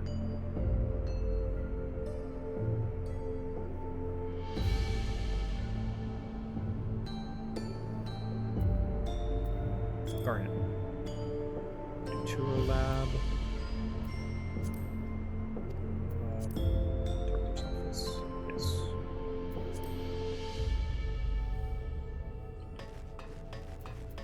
Sphene? Yes, if you have questions, you need only ask. Symbols of Alexandrite. Well, I was taught that Alexandrite represents the concept of protection. It is incidentally also the origin of Alexandria's name. Oh, are you thinking this has something to do with the passwords? Probably. Sapphire and garnet as well, you say? Yes, they all have meanings. Alexandrite, as I said, is protection. Sapphire represents honesty, and garnet symbolizes devotion.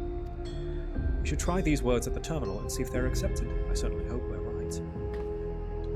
Okay, we'll go tell them.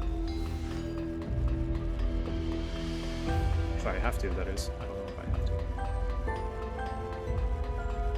Ooglamat! Sapphire! Protection or whatever. Oh, okay. I don't have to tell them. Alright.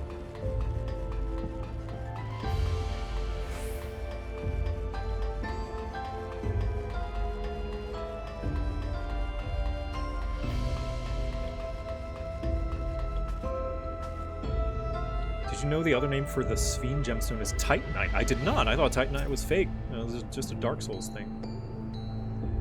We're all set to go here. Wooglamat and Kryl are just waiting on their passwords. Let's start with Wooglamat in the Protolab. Which, oh, fuck! So... Protolab. Here, let me write this down. Proto... Sapphire...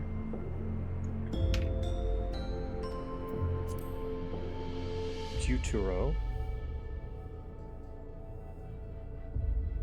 Garnet, and the Alexandrite is protection. Oh.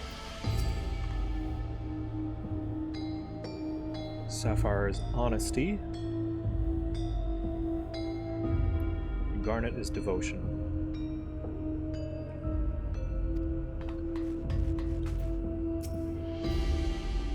Okay, Wooglamat. Enter. Protolab Sapphire. Honest. And the password for Kryl for the Deutero Lab. Tutorial Lab Garnet Devotion. And lastly, what shall we input to the Director's Office? Protection. Right, we have all 3 passwords ready. Now to enter them into the system at the same time.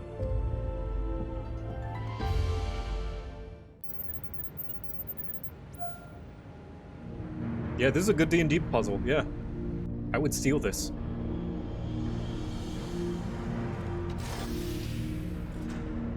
Yes! In fact, in Heart of Alinthi, a lot of the puzzles in the library in Aguna basically required the players to engage with the lore and story by reading about Old Deosia in order to solve some of the questions. Oh, I'm so glad that worked. That secure room is the only place we've yet to search. If the data relay is anywhere, it has to be there. We'll venture in as soon as Wiklamat and Kryl rejoin us. Oh, I love Secret Worlds puzzles. The fact that they're all just, like, designed in the world. They're not interactables, they're just in the world, like a pothole or something. Or a pothole cover. That leads to, like, a website that you gotta read about.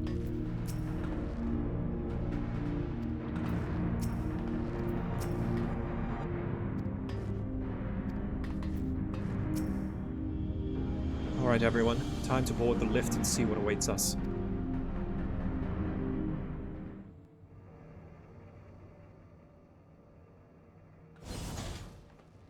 I'm getting hungry.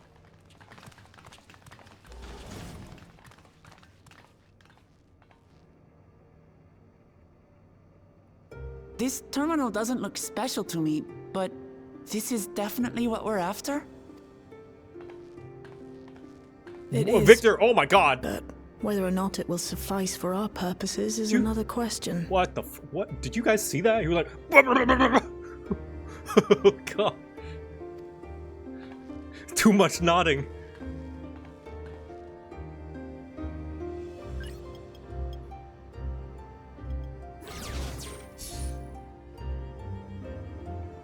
Yeah, thank you. Somebody clipped it.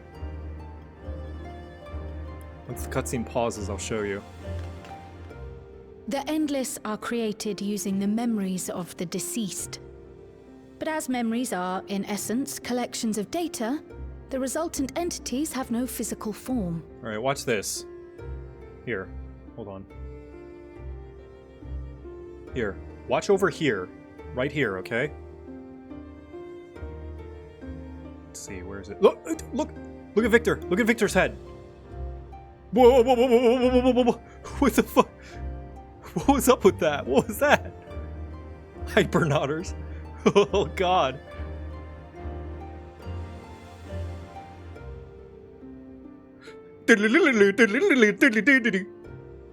My god. Okay. Weird. These data entities, as we might call them, have only 2 methods for interacting with the material world. Father, One of you these should switch we to saw in decaf. living memory, where the Endless are granted temporary bodies through the use of corporeal ether. They become much like solid ghosts that one can see and touch. The other method, which Kafkiwa employed, is the remote operation of a machine. But where do you suppose the Endless are to be found when not inhabiting a physical body? The Endless are memories, and if memories are data, then...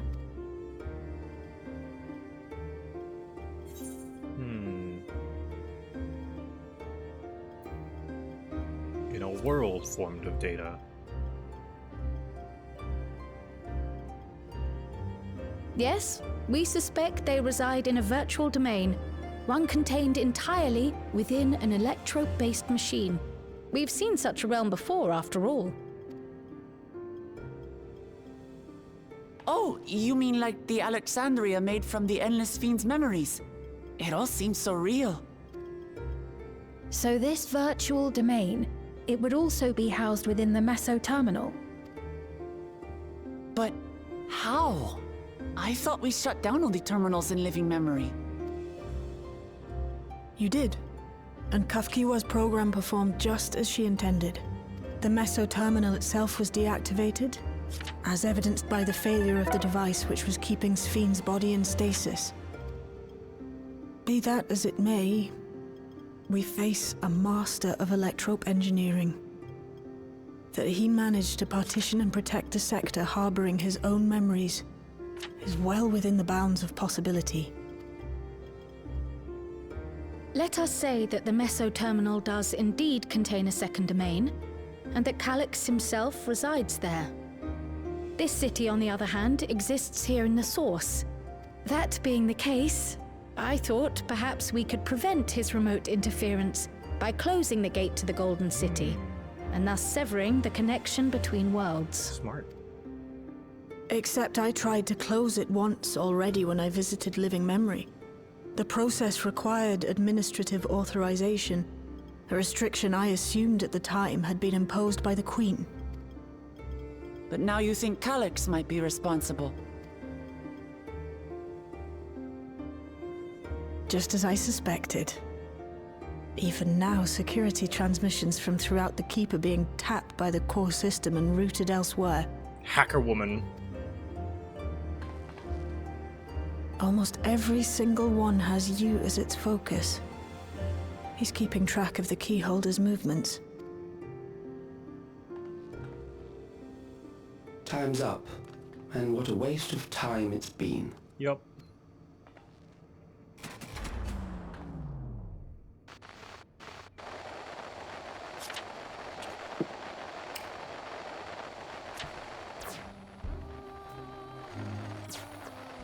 Hoping to find me by tracing security data? That will not be necessary.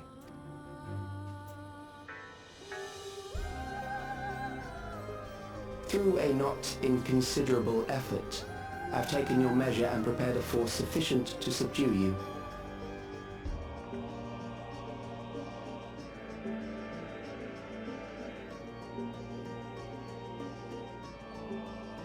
Come. I invite you to the upper reaches of the meso terminal. The storage device which holds my memories is there. Break the memory bank and victory is yours. I, in turn, will seek to wrest the key from you with any and every means at my disposal. And if we refuse this invitation? I will wait and continue to convert Alexandrians into Endless.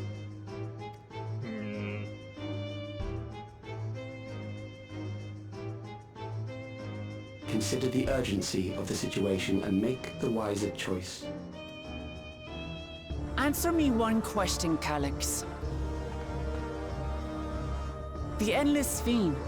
When she was queen, you had her face an impossible task, then manipulated her into using the key when she was at her most desperate. If you can do all that, then why not whisk it away when her plans went to ruin? Why let it fall into our hands?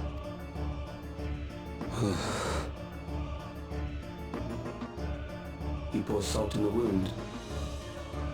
That disaster was a miscalculation on my part. So you can make mistakes. As her end drew near, Sphene and her restructured memories had become one with the terminal's control systems. In that singular place, in that singular moment, she wielded an authority greater than mine. Thus she was able to shield you, the neighboring sovereign to whom she entrusted her nation's future, and the hero to whom she entrusted that priceless key.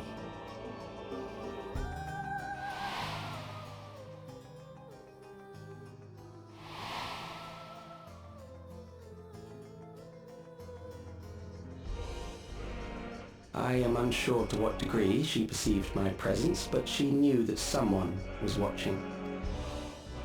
Does that satisfy your curiosity?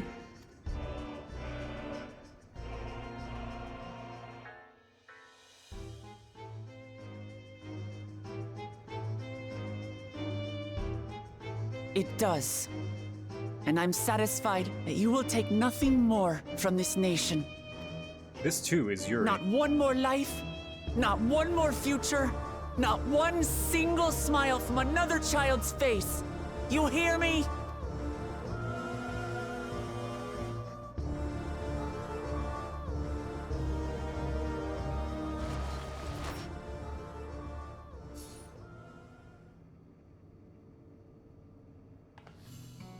Sorry for losing my temper, but there's only one way we can deal with people like Calyx.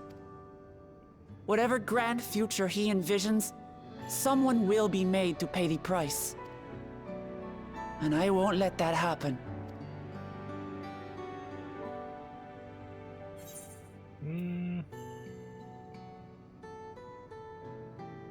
Yeah, he doesn't know about my secret emotion powers, where I can push my limits. Break them even, like some kind of limit breaking move.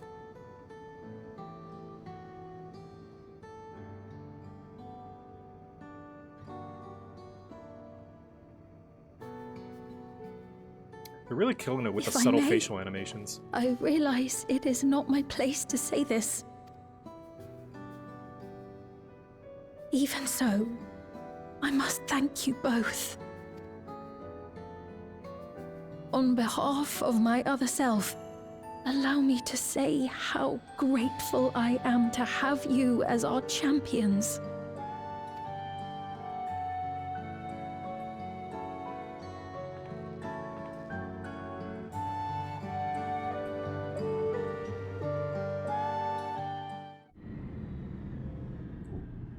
Meanwhile... Oh, no, okay. I thought it was gonna do a meanwhile. Phew! Well, that was an adventure. Especially for that time that Victor just stood around yapping to himself for like 30 minutes.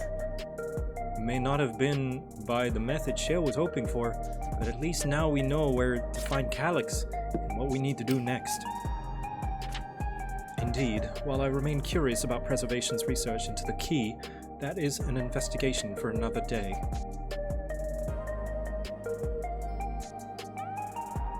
Then, let's head straight for the back rooms. We should get everyone on the same page before we make our move. This is why Calyx was saying you wasted his time. Yeah, it's like, God... Gods. The curtains were just blue. It's like, no, they weren't! Why would they just be blue if the author felt the need to point it out? Why did he draw attention? If there's no reason, that's bad storytelling! It's like, ugh, just shoot the bugs.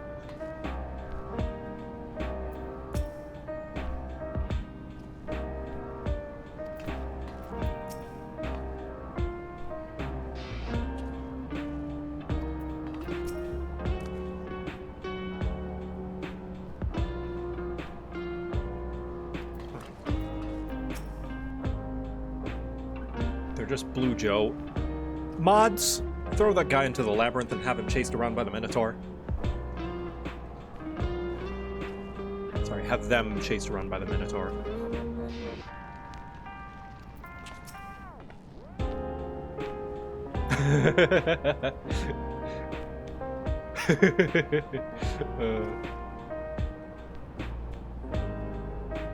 Rest in peace, minty condition. We stop them, yep. Anyway, ads are coming soon. They're in 2 minutes, I think. Whew. So I'm gonna grab a snack.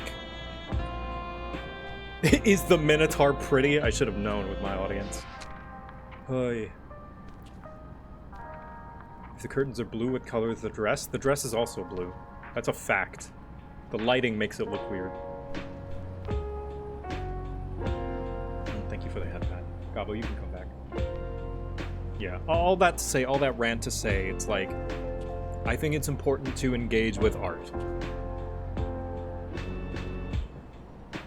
Even parts of art that make us uncomfortable and make us question what, you know, because clearly someone doesn't... Art with a story and a message clearly is meant to have some sort of takeaway. And we do a disservice to art as a medium, and I feel as though the artist that creates it, if we ignore the thing that it's trying to say, the thing that it wants us to take away.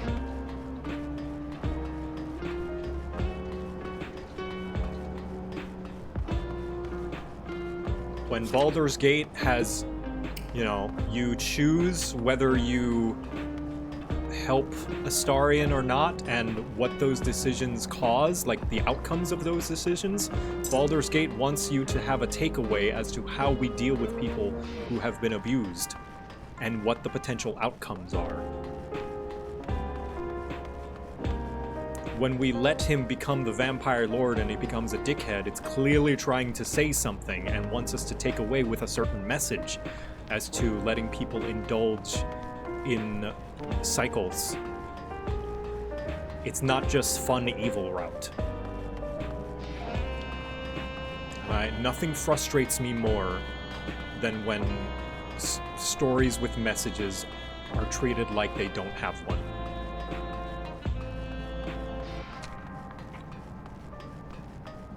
That it's just for fun. If he's tracking the key, Father, why don't you just eat the key? If he comes at you, Father, I'll hide behind my mighty sword and, who am I kidding, I'll use the gun lance. I'll lick it all over and be like, ooh, it's mine now. It's got all my germs on it. You can take it.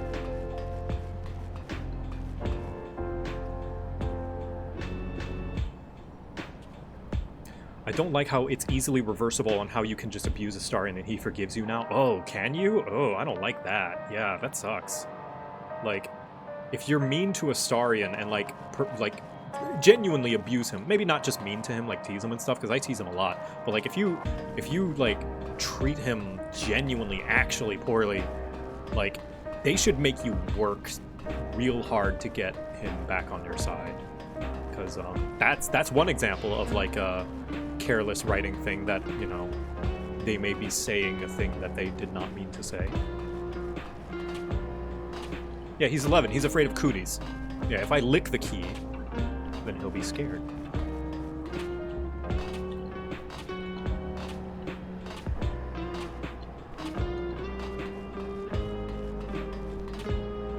Something that always bothered me was that we have a perfect place to hide the key. The first, no way in Calyx is getting there. No one else from Alexandria or the source. Yeah, I guess, potentially. But I think, in all fairness, there needs to be some story convolution, and there is no good reason we shouldn't just hide it in the first. There are people we trust there with our lives that I believe is trustworthy, and maybe there's an explanation, but I don't think there needs to be one. Like, some people I'm sure have an explanation and justification for why, but I would go so far as to say that there doesn't need to be one. That this level of convolutedness to make the story happen, I think, is fine. Anyway, ads are going. I'm gonna go get a snack.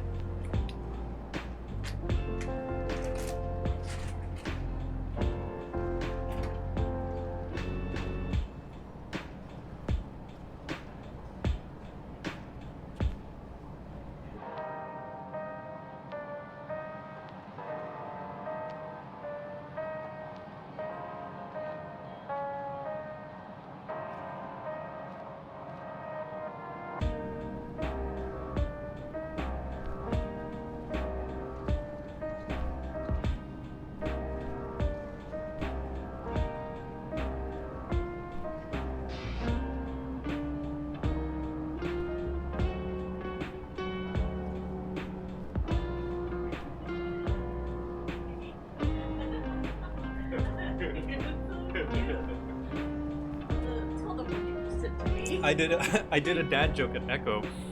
Echo was like, we had a wood-burning stove when I was a kid, and I was like, how did wood burn the stove? Isn't it supposed to be the other way around? The stove's supposed to burn the wood, silly. I just wanted to show you my stack of parts. These are all of the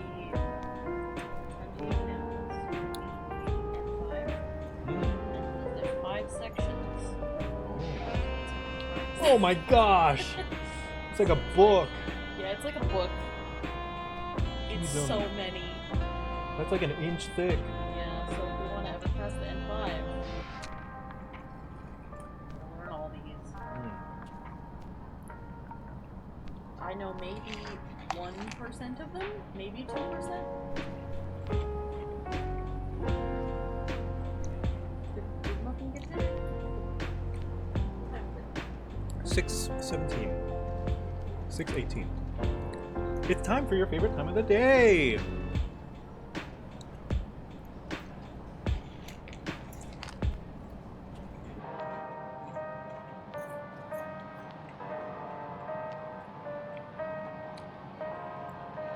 The Wheel of Fish? No!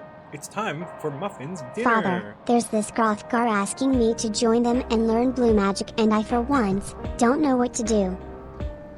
I don't know that you should learn blue magic, Gabo. It's a scam. Trust me. You'll get addicted. Like, the first hit is free, and then you'll get addicted. And then they'll have no more.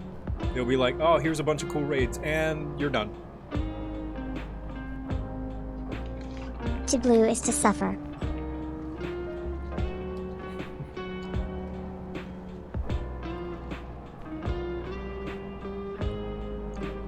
To blue is to suffer. Indeed. Blue is the best, that's why they nerf us with no content. Yeah, that's exactly why. Let me just finish these chips and then I'll get back to it.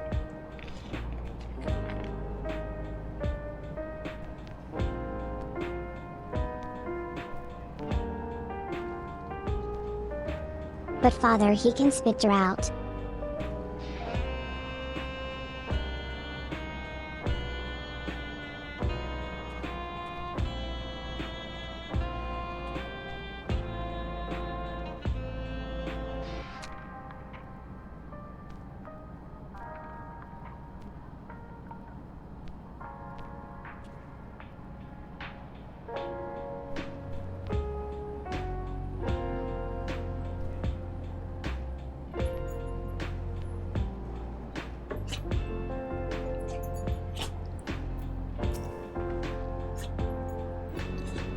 We stop him, yeah.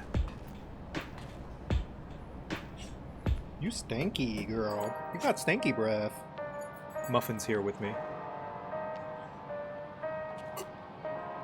She's licking me because she's hungry. Echo's pouring her dinner right now. Damn that bastard Calyx. I waited until I was this close before snatching away my moment of triumph. Infuriating, condescending way he spoke to us. It seems time's up, you smug little weasel. Anyway, I know things didn't go to plan, but we learned a great deal about preservation. That knowledge could come in handy in the days to come. Though I may not be able, to contribute much to a direct confrontation, I mean to see this through with you all, providing whatever support I can. This really has been the shale patch.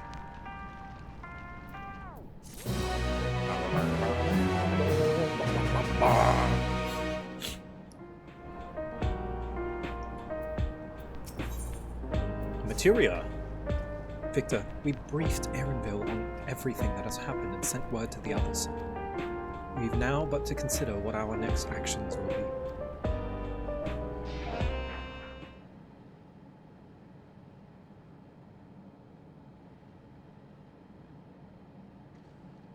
Calyx has offered you the opportunity to confront him directly. And though it feels much like striding face first into an ambush, we have little choice. If we are to destroy the memories he supposedly has stored in the upper reaches of the Meso terminal, then that is where we must go. I worry about if it made her... Yeah. Yeah, see if she eats her dinner. Can you close my door? Thank you, I love you. Yes, it is warm in here. Yeah, sure. Yeah.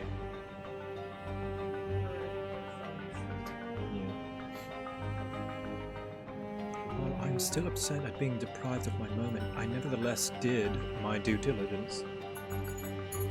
I can confirm that the relay we found was indeed transmitting surveillance data to a device somewhere in living memory.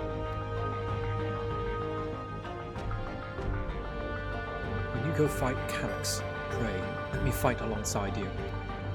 Let me fight for the memory of Otis and Zelenia, and for the other Sphene I may have become, but most importantly, for my beloved kingdom and a joyful tomorrow. Yeah, it's your nation. You've always been in this fight. Thank you for understanding what this means to me. I'll be coming with you as well. You know my reasons. You got a boss. It hardly needs saying, but your fellow Scions also have every intention of accompanying you into battle. So adamant were Alize and the others on this point that they have already left for living memory. I am more than ready to do the same. I'll keep patrolling the streets for signs of trouble, especially from anyone wearing neo-regulators. Should you need anything from me, I'll be on standby here in the back rooms. I really want to go with you too, but I know I can't. I know that sometimes you have to be patient and trust in your friends. Oh, Victor, Kyle and I were thinking we should talk to Gossen before we leave for living memory. Under Calyx's direction, preservation has helped shape Alexandria's society for centuries. Taking him down will have serious consequences, and we need to warn the officials in charge about what we intend. Justifications aside, we shall be acting against the wishes of all who desire to become endless. Exactly. Exactly. We don't know if Gossen will approve or oppose our chosen course. And either way, leaving without a word is the wrong thing to do. Come, we should be on our way. Resolution first, yes. Be safe, everyone. We'll see you when it's over. Oh, Galulja, you had to... Now you've given us death flags. You just had to say it, huh? Now we've got death flags.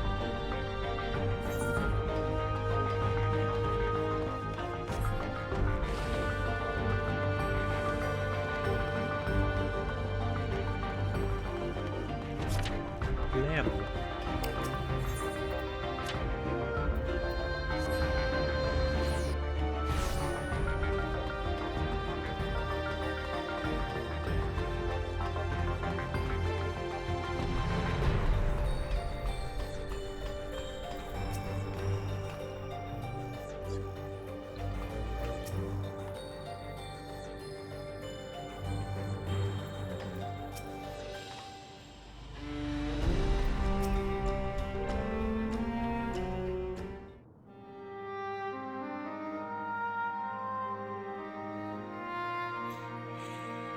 So, yeah, we're gonna have to go kill him.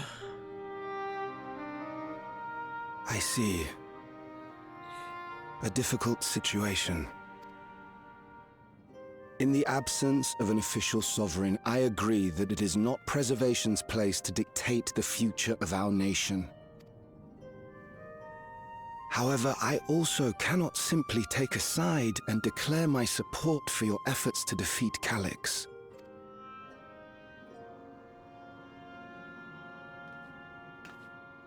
Is that because of the new regulator you wear? I've yet to register it. I find myself caught between the fear of dying and the desire to carry out the duties of governance. My greatest concern is how we shall stem this ever-increasing terror of mortality when becoming endless is no longer an option. Well, the rest of the world have figured it out. You could, I don't know, find solace in how other people cope with it. Or find your own purpose. And that's to say nothing of the recent slaughter committed by our own soldiers. The fact that such violence was perpetrated for the very purpose of creating Endless will, paradoxically, make it more difficult to endorse your chosen course. It may not seem logical, but for those who lost friends and family in the attacks, halting the creation process altogether would render the deaths of their loved ones utterly meaningless. Is it not cruel to rob them of what little solace they could claim, when we have only just learned what it is to mourn? Sometimes Tell death me, is meaningless. How are we meant to overcome such tragedies? So there's this game called Final Fantasy XIV Endwalker that I think you should play. We stop begging others to teach us for a start. Oh.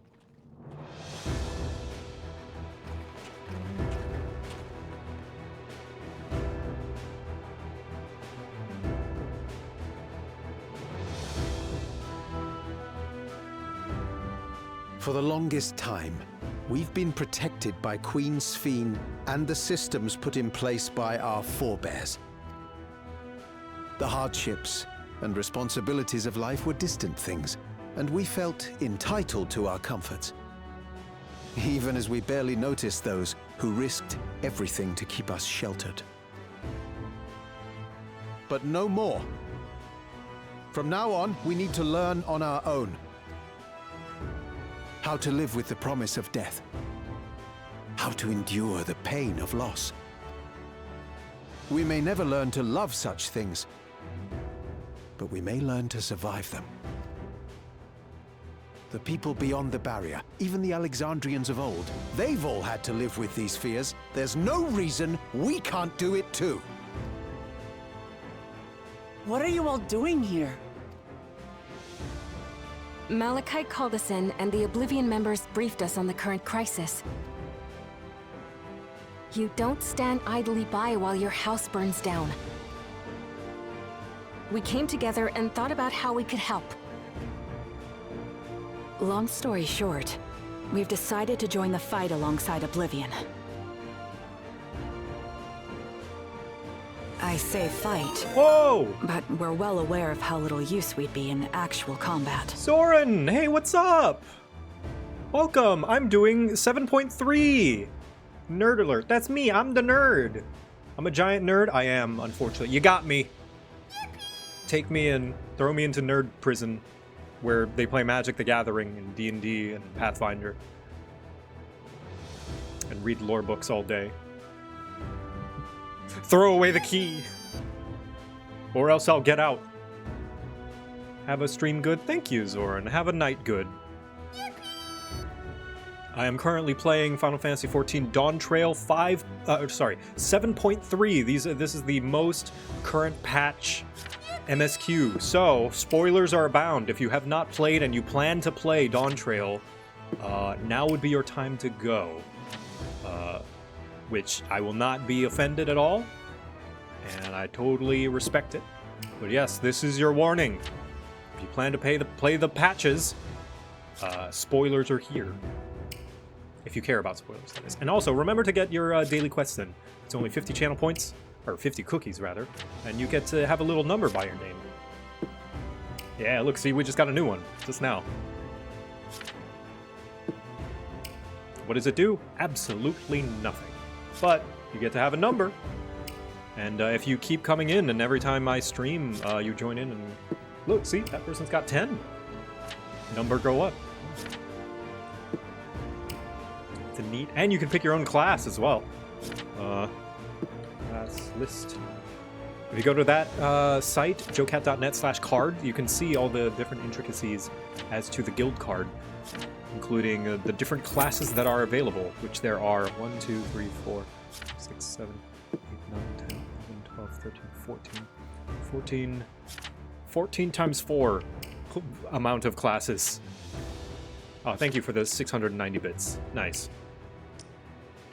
14 times 4. There are 56 classes, and a few secret ones as well, including but not limited to Astrologian, Barbarian, Cavalier, Gunslinger, Pugilist, Psychic, Marksman, Dragoon, Sorcerer, Shapeshifter, Warrior, Thief, Trickster, Guardian, Cleric, Conjurer, and many, many more. Yeah, see, all of you are novices right now, but next time you check in, your class will be shown. But anyway, back to the game. Spoilers ahead. A battle of ideas, on the other hand. Now that we might be qualified to do something about. We'll talk to our neighbors and do our best to quell their fears. Convince them to make the most of this life and enjoy all it has to offer. Perhaps that will help to ease your burden.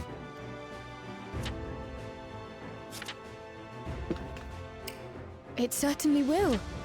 Even if a few are assuaged by your words, it will make things easier. Yay.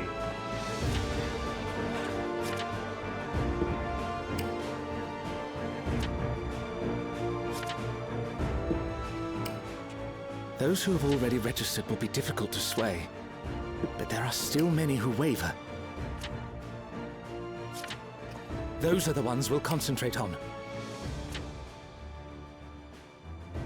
Gossen, if you truly care for the people of Alexandria, then now's the time to start thinking of ways to prevent more deaths. And legitimately, promise, last time, just tying this back into like media and what art says and what, you know, art gives you a takeaway and the story means something.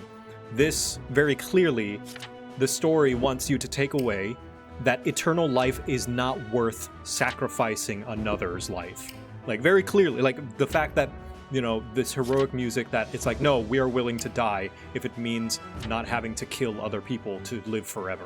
Like, this is the takeaway. You can agree or disagree with that message, but that's clearly the message the story wants you to take away. Just to tie this back about how, like, stories have messages in them. This story is saying eternal life is not worth sacrificing another life.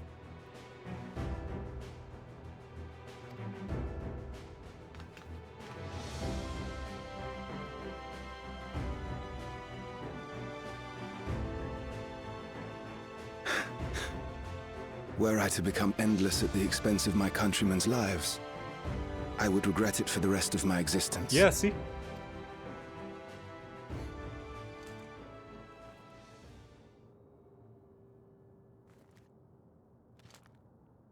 Nice.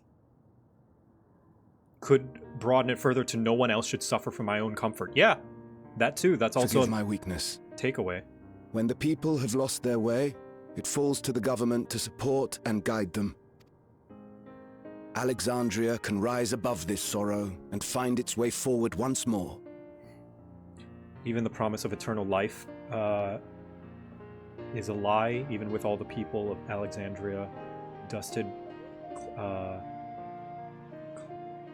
Calyx could keep them running for a few thousand years at most. Yeah, but I think no one should suffer for my own comfort is the more broader, like, more applicable to real life lesson here. The message is, like, regardless if the eternal life is true or not, it brings people of Alexandria comfort to believe that they will be eternal, but it is at the cost of someone else. So yeah, that is the takeaway of this story, is your comfort should not come at the cost of someone else.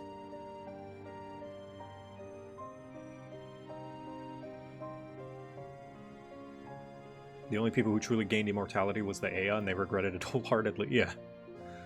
But that's more of a story of finding purpose in life. Endwalker was about, like, making well with the time that you have. And that your purpose is your own, and you get to decide.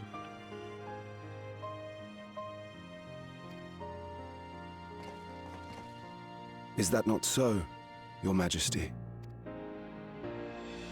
Indeed it is. Yay! The reveal! He must have known the whole time. No. Habit. That wasn't... what I meant to say was... Force of habit. Calm down, Sphene. Amity, Oh. first time. Oops.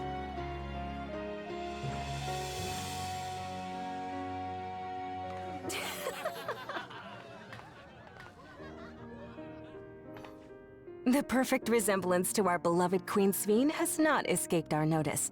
Yet we also understand that you are not her. Having to live in secret, unable to share who you really are. That must have been hard on you.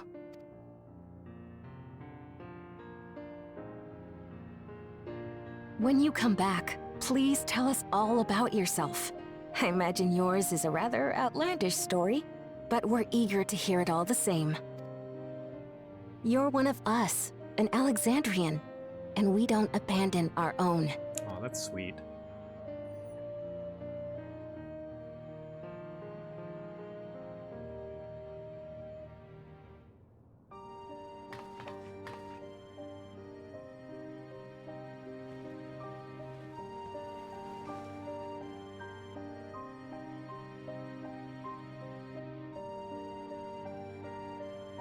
Big hoodie. I promise to return. And when I do, I look forward to speaking with you all. This one's better. She's not gonna murder other people for your sake.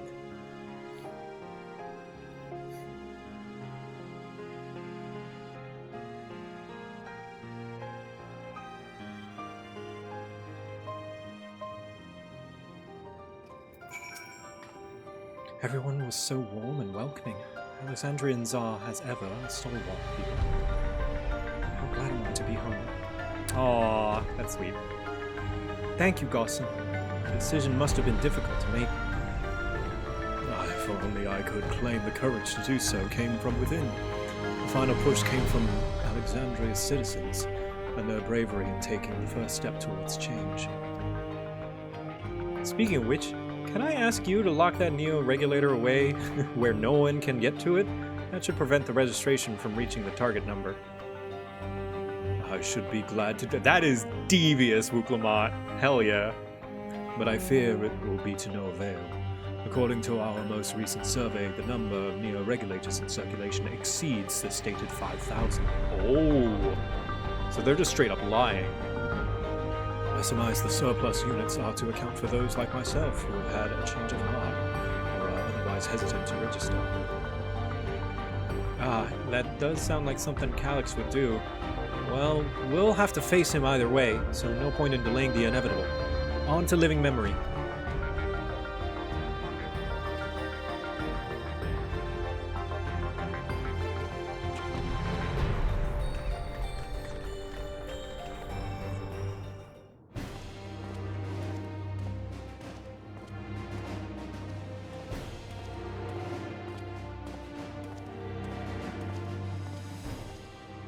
Things seem much the same.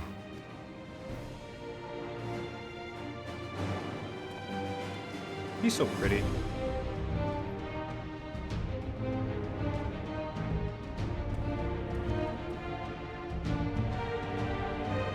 Oh, this is Smile, isn't it? So listen, you have nothing more to fear than any other normal day. Deep breaths. We'll get through this.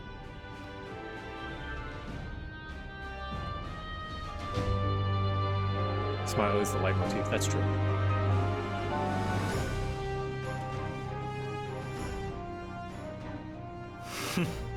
You'd be telling them much the same if you were here.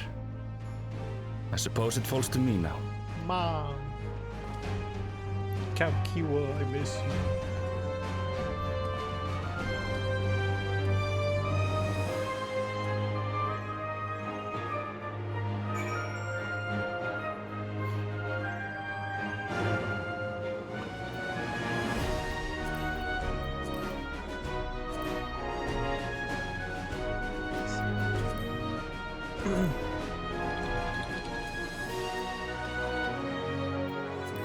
Friend reserving a spot.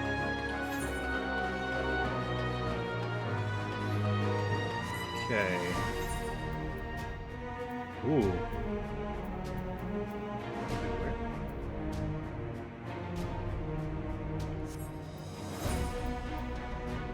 Oh, okay. Right.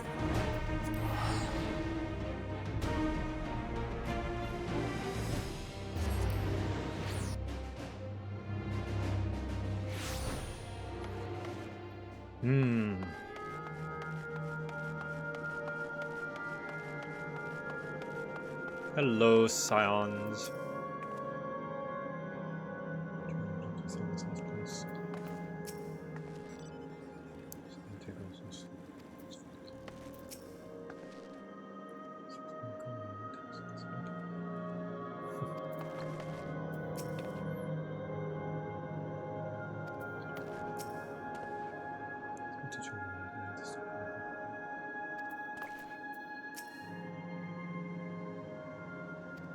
Yeah, but the dads are having their honeymoon right now, so they couldn't join us. Ah, 'tis good to see our comrades hale and girded for battle. As for us, we've been headed to inspect the lay of the land. There were no changes of note, aside from the Meso terminal itself. Why? What's happened at the Meso terminal? The wall has receded to provide a convenient entrance into the structure's interior. There was no such ingress when we last were here, so we must assume that Calyx has since manipulated the terminal's electrode. All to facilitate his most gracious invitation to the upper levels. An invitation I am eager to accept. For the sake of all who love Alexandria, I will not yield nor leave them to despair. This one, sure. Ooh. Sightseeing log.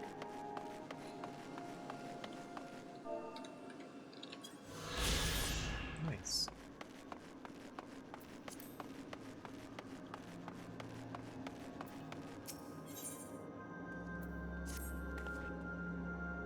I believe everyone determined to be here is present and accounted for. Shall we make our way to the terminal? We wouldn't wish to keep our insistent host waiting.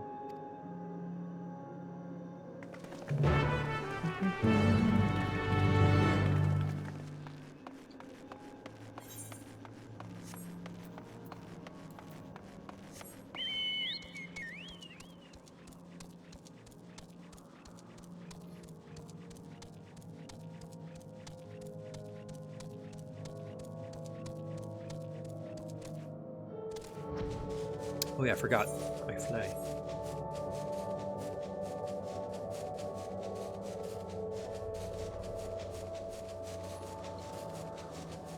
I am glad that they had the gumption to permanently change this area after you beat the MSQ, though. That's something I didn't think they would ever do. Take some balls. Take some guts.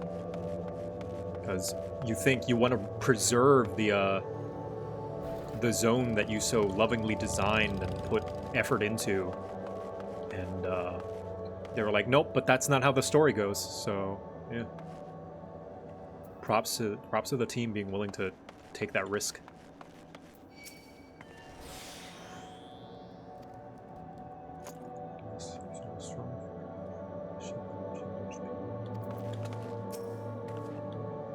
Memory steeped in the dense light ether of the ninth. This pervasive energy must be what the terminal utilizes as a power source.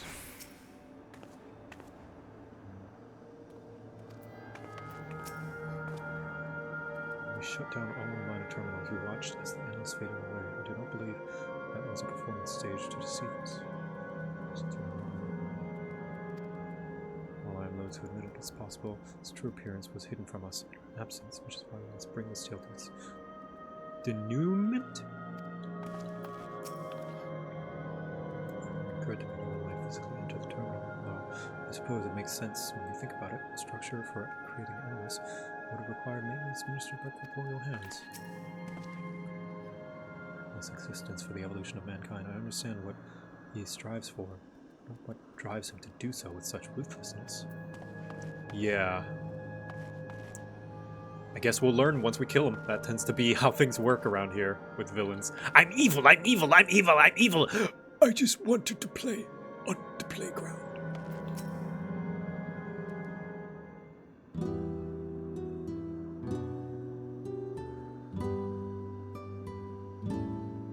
Well, here we are again, facing another battle to decide Alexandria's fate.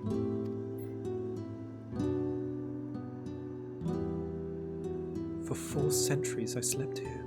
Upon awakening, I found the world as I knew it had changed. I was so frightened at first, I couldn't recognize a single thing. and thought everything I loved had gone to dust. Yet beneath the unfamiliar surface, much remained the same. Victor, what's with that blank stare? For that... Oh, Kate's following me. Hello? Oh, no, I didn't. One sec.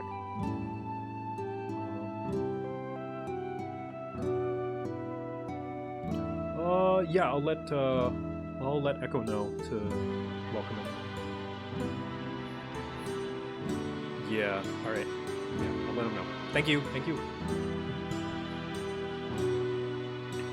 One sec, I gotta let Echo know to let someone in.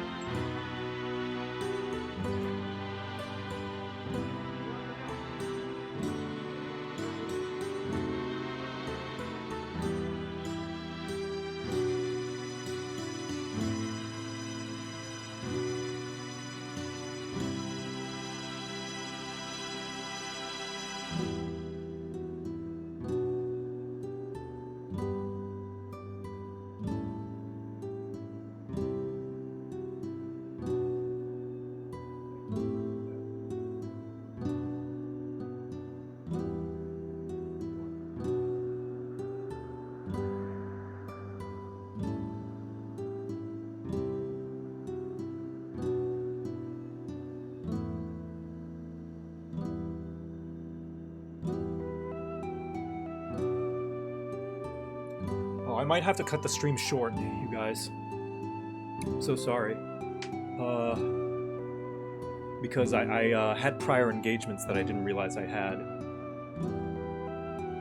So after I get through this cutscene, I'll have to go. I'm so sorry. I know. Oh, Emrys, thank you. I know a lot of you were probably excited for me to go through this duty, but yeah, I have prior engagements. I am so sorry. Yeah, we can continue this next week. For that, I give thanks to Otis and Zelenia and their royal knights who lay their lives on the line to defend our way of life. I thank every Alexandrian who believed in our future and passed on our legacy. I thank my other self who so loved this kingdom of ours. And I thank you all for kindling this hope in my heart, this courage to take up arms and fight once more. Yeah, thank you so much, Emrys. That's incredibly generous of you. I appreciate it.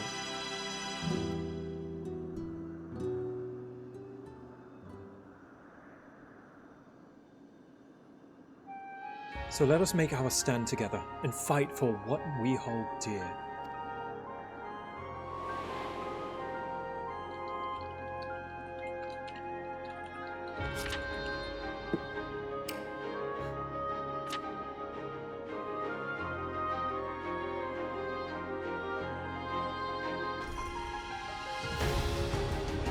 The kind and gentle Queen Sphene was too weak to serve her people, and so she will serve them no more.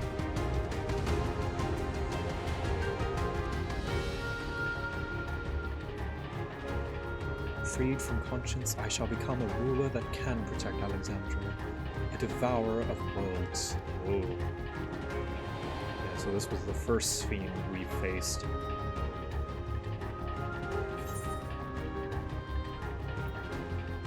We will rise to the challenge that the endless Sphene could not.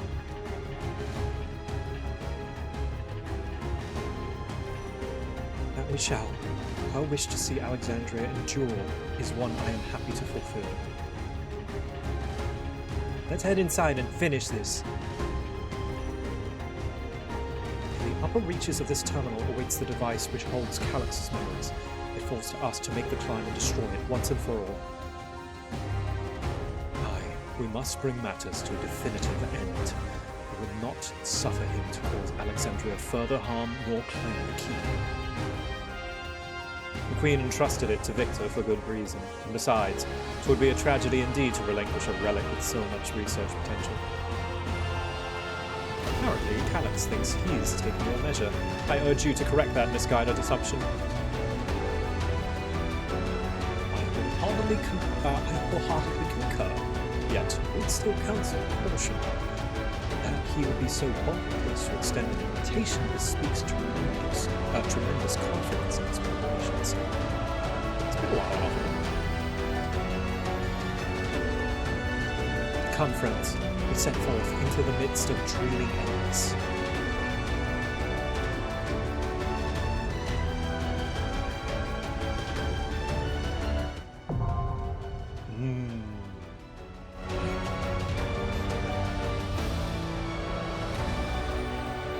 Alright, yes. So, unfortunately, yeah, this will have to be next time. Ooh, Sphene! We're gonna have Sphene with us. What's her? I too can fight. Ooh, Zeomancer. She's a DPS? I thought she would be a healer. I too can fight. I too can fight. And also me. But yeah, that is going to be streamed today. Sorry about the prior engagements interrupting. But it is pretty important. So I'll send you guys over to someone else in the meantime.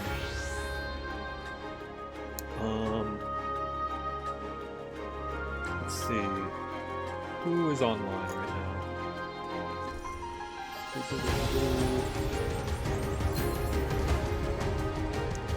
now? Let's raid Bricky. He's online. He's doing a brickathon.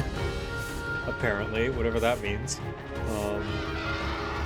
So he, without revealing too much, Bricky has been helping me so much with a behind-the-scenes thing that I'm looking forward to announcing soon. And he's been such a good lad. He's a bro. He's a real bro. And his content's great as well, on top of that, even besides that. So please show him a lot of love.